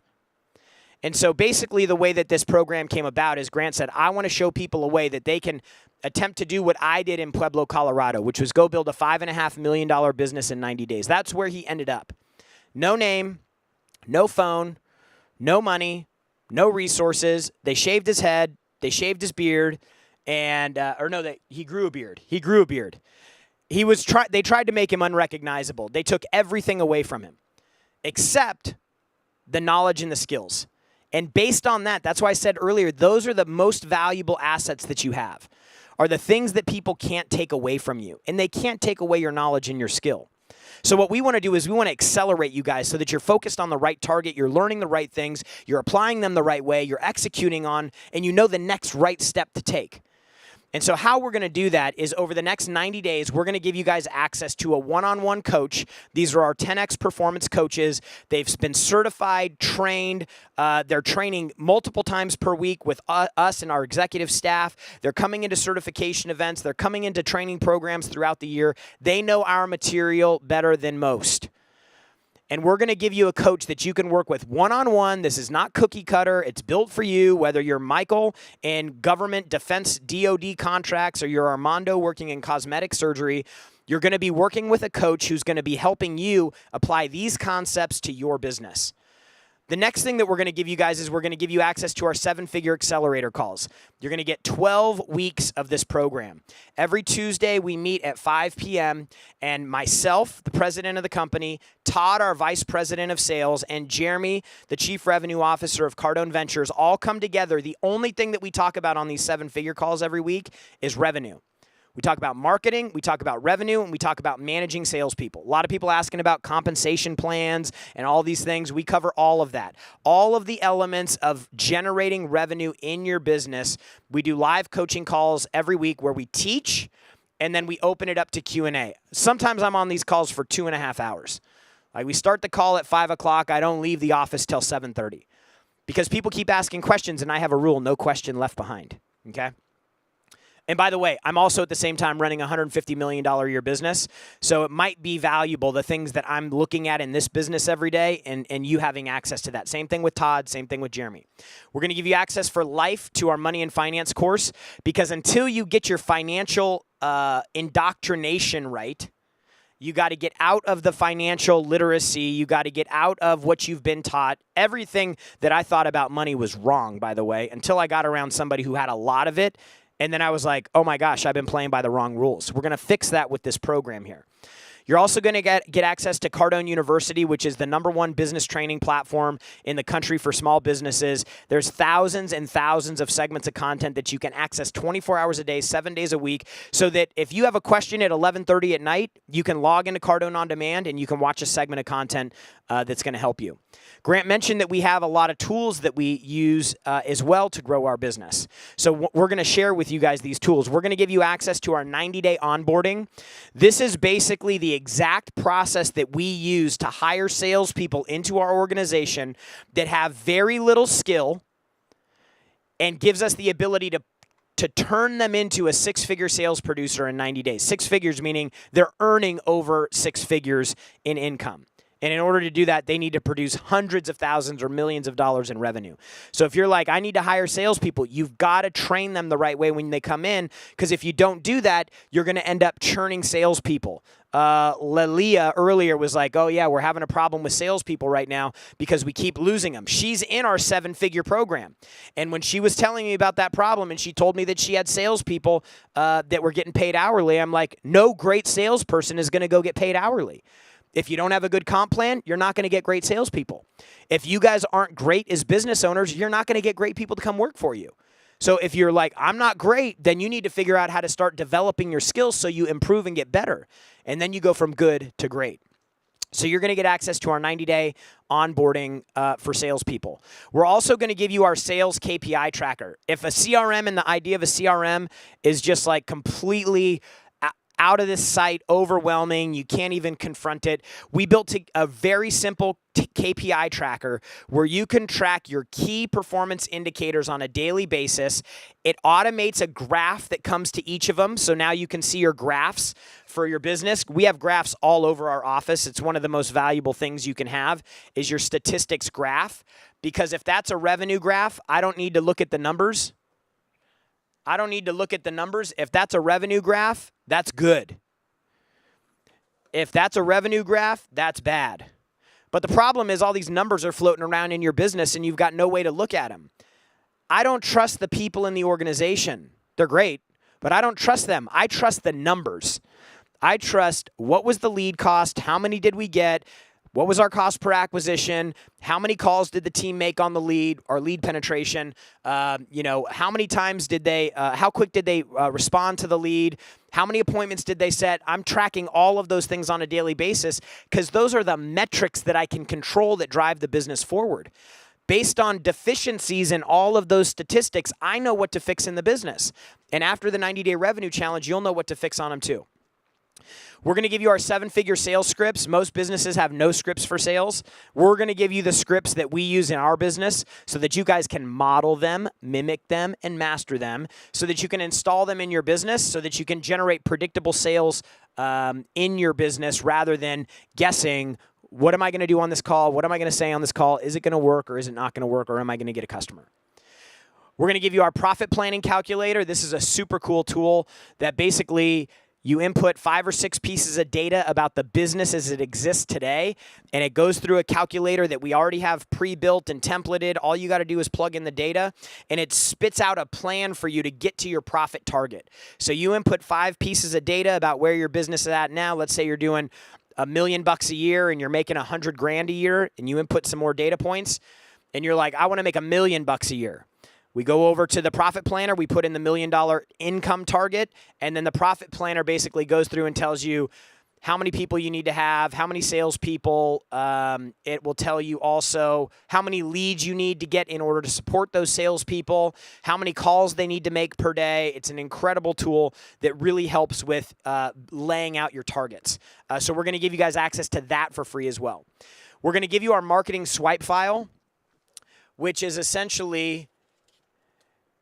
The marketing swipe file is essentially all of our top performing marketing campaigns.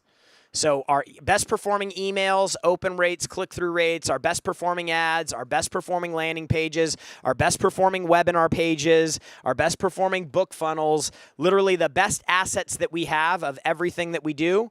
You guys get this. This is the real book. So you can see it's loaded. So again, it's something that you can model, mimic, and master that we've already proven.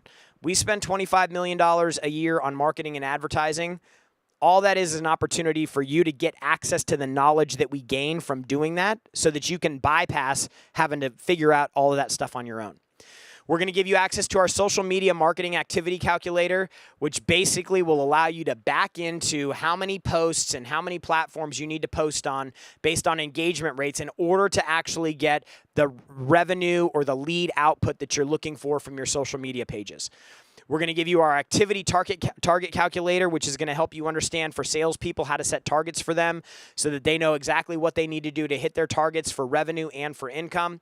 We're going to give you our content creation calendar for social media because it's crazy trying to manage content when you're trying to run the business. This is the same thing that we use at the beginning of the month. The social team sits down. They plan out the entire month for content. It's all laid out for you. You get access to it as part of the program for free. And we're going to give you access to the 90-day Revenue Challenge private networking group, where for 90 days you're going to get access to hundreds of people. Is this the 7-figure group? Let's give them access to the 7-figure group also. So you'll have access to probably 1,800, 2,000 people. All of them are small business owners. All of them are struggling with the same thing. So it's a great place to ask questions and to network and to connect with folks so that you guys can connect with other people, build relationships with other people, but most importantly, find out what other people are doing that are working. Or if it's like with Lilia, hey, I'm having problems with comp. Do you guys have any suggestions for it? And everybody that's gone through that problem already is going to be able to chime in and help you out. So it's an incredible, incredible way for you guys to gain access to a network. Building a network is hard. Building a group of like-minded people is very difficult. Chances are, in the city that you live in, if I said, how many people do you know that have small businesses that you meet with regularly that are trying to build, that are trying to have a 10x result? They're trying to go to 1 million, 5 million, 10 million that you have access to, that you talk to on a regular basis. My guess is that number is going to be significantly less than the 2,000 people you're going to have access to as part of this program. So it's an incredible opportunity for you guys to get connected with people that you can learn from, connect with, build relationships with, and engage with. So everything that you guys get is a part of this program here. The one-on-one coaching, which we sell for $10,000. The 7-figure coaching program is $2,500. The money and finance course for $2,000. We're giving you Cardone University included in this. Companies pay us $30, $40,000 a year for that program. All of these other proprietary tools that we use in our business that you can't get anywhere else. The marketing swipe file and the networking group for $8,800. It's a one-time investment of $8,800. That $8,800 investment got Armando an additional $500,000 in revenue in 90 days. It got Steve $168,000 in 90 days. And it got Michael $200,000 in additional revenue in 90 days. So the question that you have to ask yourself is, if you have a target of $3 million and you want to get after that target, and you've been trying, but you're not figuring it out. The question you have to ask yourself is, how much would you be willing to invest in order to hit that target? Maybe you have $1 million target that you've been struggling to hit. What would you be willing to invest to hit that target? Because I'm telling you, the slow way to do it is try to figure it out on your own. There's going to be a lot of mistakes along the way. You're going to hear us talk about attention, and you're going to go out and hire a marketing agency. If your business is doing less than $5 million a year, that's the last thing that you should do. The last thing you should do is go out, I got to figure this attention thing out and go spend money with an agency, because what's going to happen is you're probably going to spend 30, 40, 50, 60 grand with an agency, and you're going to get nothing out of it. And a lot of you in this chat have probably worked with an agency before, and almost every one of you is like, I had a bad experience. Very few people have a great experience with an agency, because most people, when they go to an agency, their business is not prepared to actually have traffic even being ran. They don't have a good offer yet. They haven't tested out their pages. They don't understand landing page conversion and conversion optimization. They have no back end. They haven't validated their sales process. So they end up blowing money. It might as well go in the trash and get set on fire. But if you don't have the right information, which is the stuff you get a part of the program, you're going to think that's the right thing to do. So the question is, what are you willing to invest to learn from somebody like Grant? Cardone University is his life's work. You guys get access to that. There's thousands of segments of content. You can watch it as much as you want. What's it worth to get somebody's insight like that? What's it worth to show up on the calls on Tuesdays with somebody running a $150 million a year business, or Todd, who's running a sales team with 100 people, who helped us go from 20 salespeople to 100 and been through 7 different comp plans, or Jeremy Gabbard over at Cardone Ventures, who's running sales and marketing for Cardone Ventures and 10X Health. Both of those businesses do about $230 million a year in revenue. And you get to ask us questions. What's that worth? You get a one-on-one personal coach to work with you, who's been trained and certified on all this material. All they do is work with businesses every day. You helping businesses understand how to use this material. So it's an $8,800 investment. This is everything you get. You can go to grantcardone.com/go to take advantage of that. grantcardone.com/go. I believe we have a payment plan on the page too if you need one. And if you have any other questions, you can call our office at 310-777-0255. We've got a full team of people here that are willing to help you out and answer questions. Our mission here is to help people. And maybe it was with this program, maybe it was with the free training that you guys got last week. Maybe that's how the extent to which we're going to help you. But the people who go through programs like this generate more results. They get there faster. They get there quicker. You invest $8,800 once, and you get to keep the knowledge for the rest of your life. It's a steal. These guys got 10, 12, 20 times their investment back in 90 days, and they get to keep the information forever. How much money is it going to be worth to Michael, who generated an additional 200 grand in revenue in 90 days over the next 15 or 20 years? I was going to say more, but he looked like he's getting a little bit older. You know, I think he's probably in his 40s, so he probably only got another 20 years or so before you're done. So take advantage of this. One thing that we wanted to do is for the first 50 people that sign up, we're going to give you a live 10X Business Summit ticket so you can come to our 3-day event where we talk in more detail over 3 days live around the whole wheel. We're also going to give you the ability there to get connected with people. Like the network, I cannot emphasize enough how important it is to get with like-minded people. And you just run a test. If you decide not to do anything, just run a test.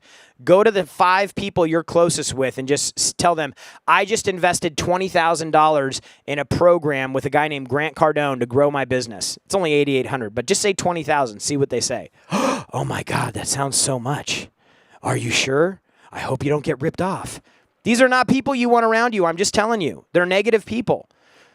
You tell somebody who's highly successful, I'm investing in my education, I'm investing in my business, I'm investing in my future. They're going to be like, right on. Can I get more information on that too?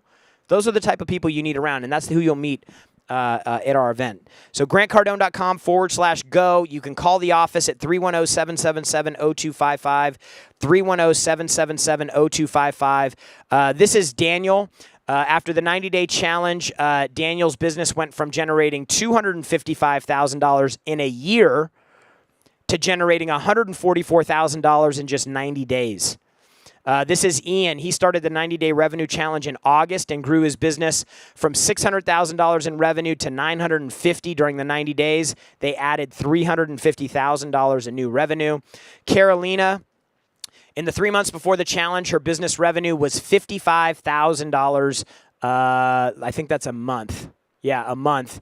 In the 3 months of the challenge, she generated $55,000 in revenue. In the 3 months of the challenge, she generated $122,000, increasing her revenue by $66,000. Highly recommends the program. Chris, his business did just over $400,000 in revenue last year, and since joining the 90-day revenue challenge, he closed $907,000 in jobs. So these aren't small numbers, folks. Does it happen like this for everybody? No. It happens for the people who show up and do the work. So if you're committed to your target, that's why the target's the most important thing, because the target is going to be the thing that you're willing to do whatever it takes to get. We have the blueprint. It works for the people who put it to work. I can guarantee you, when you're implementing the strategies that we teach, your business will grow. When you implement the strategies that we teach, your business will grow. Period. It's like a recipe. You get grandma's meatloaf recipe that you love. She gives you all the ingredients and tells you how to cook it. Maybe she cooks it with a little more love so it tastes different. But if she gives you the ingredients and you follow the recipe, the food comes out tasting the same way. This is our recipe for success in business. It can be yours too when you enroll in the program today and you take advantage of this opportunity. GrantCardone.com/go. GrantCardone.com/go. Call the office. We have payment plans available if you need them. 310-777-0255 is the number to talk to our team. Tomorrow, we're going to talk about sales. This is Grant's superpower. The sales ability is what created this company, is what created his success. His success in sales created this company. His ability to continue to sell allowed this company to grow. His ability to sell helped him build Cardone Capital. Like, the sales game is like, it's magic when you figure it out. Tomorrow, we're also going to be talking about sales management. So we're going to start working through like what you need to think with as you're building your team out, the non-negotiables that you have to have. And then we're going to talk about scaling and getting your business to really take off. So thank you guys so much for being here today. We'll be back here tomorrow at 11 a.m. Also, for everybody who enrolls today, we're going to be doing a bonus session for you to onboard and enroll you tomorrow after we finish so that you guys can start your program now. You enroll today, you're going to start getting access to some of these tools, but we're going to do an onboarding for you tomorrow right after we finish so that you can hit the ground running. You know exactly what you need to do to get connected with your coach. And as part of this challenge, we're looking for people who can generate $1 million in revenue in 90 days. We've had a couple of them do it in this program, okay? And we're looking for the next one. The folks who've already hit the target are going to be on stage with us at the 10X GrowthCon this year. That's how important it is for us to showcase your success. These people proved that Grant wasn't the only one that could add $1 million in revenue in 90 days, and we hope that you can be the next one to do it too. We'll see you tomorrow, guys. They don't believe it, they say. How he achieve it, they say. Say getting rich is a fantasy, Uncle G, what they say. Watch where you get in advice. Get you $1 million in mind. Do you some millionaire math and multiply like chapter 5. Then I got one question. Hold up, 2 questions. Can you keep it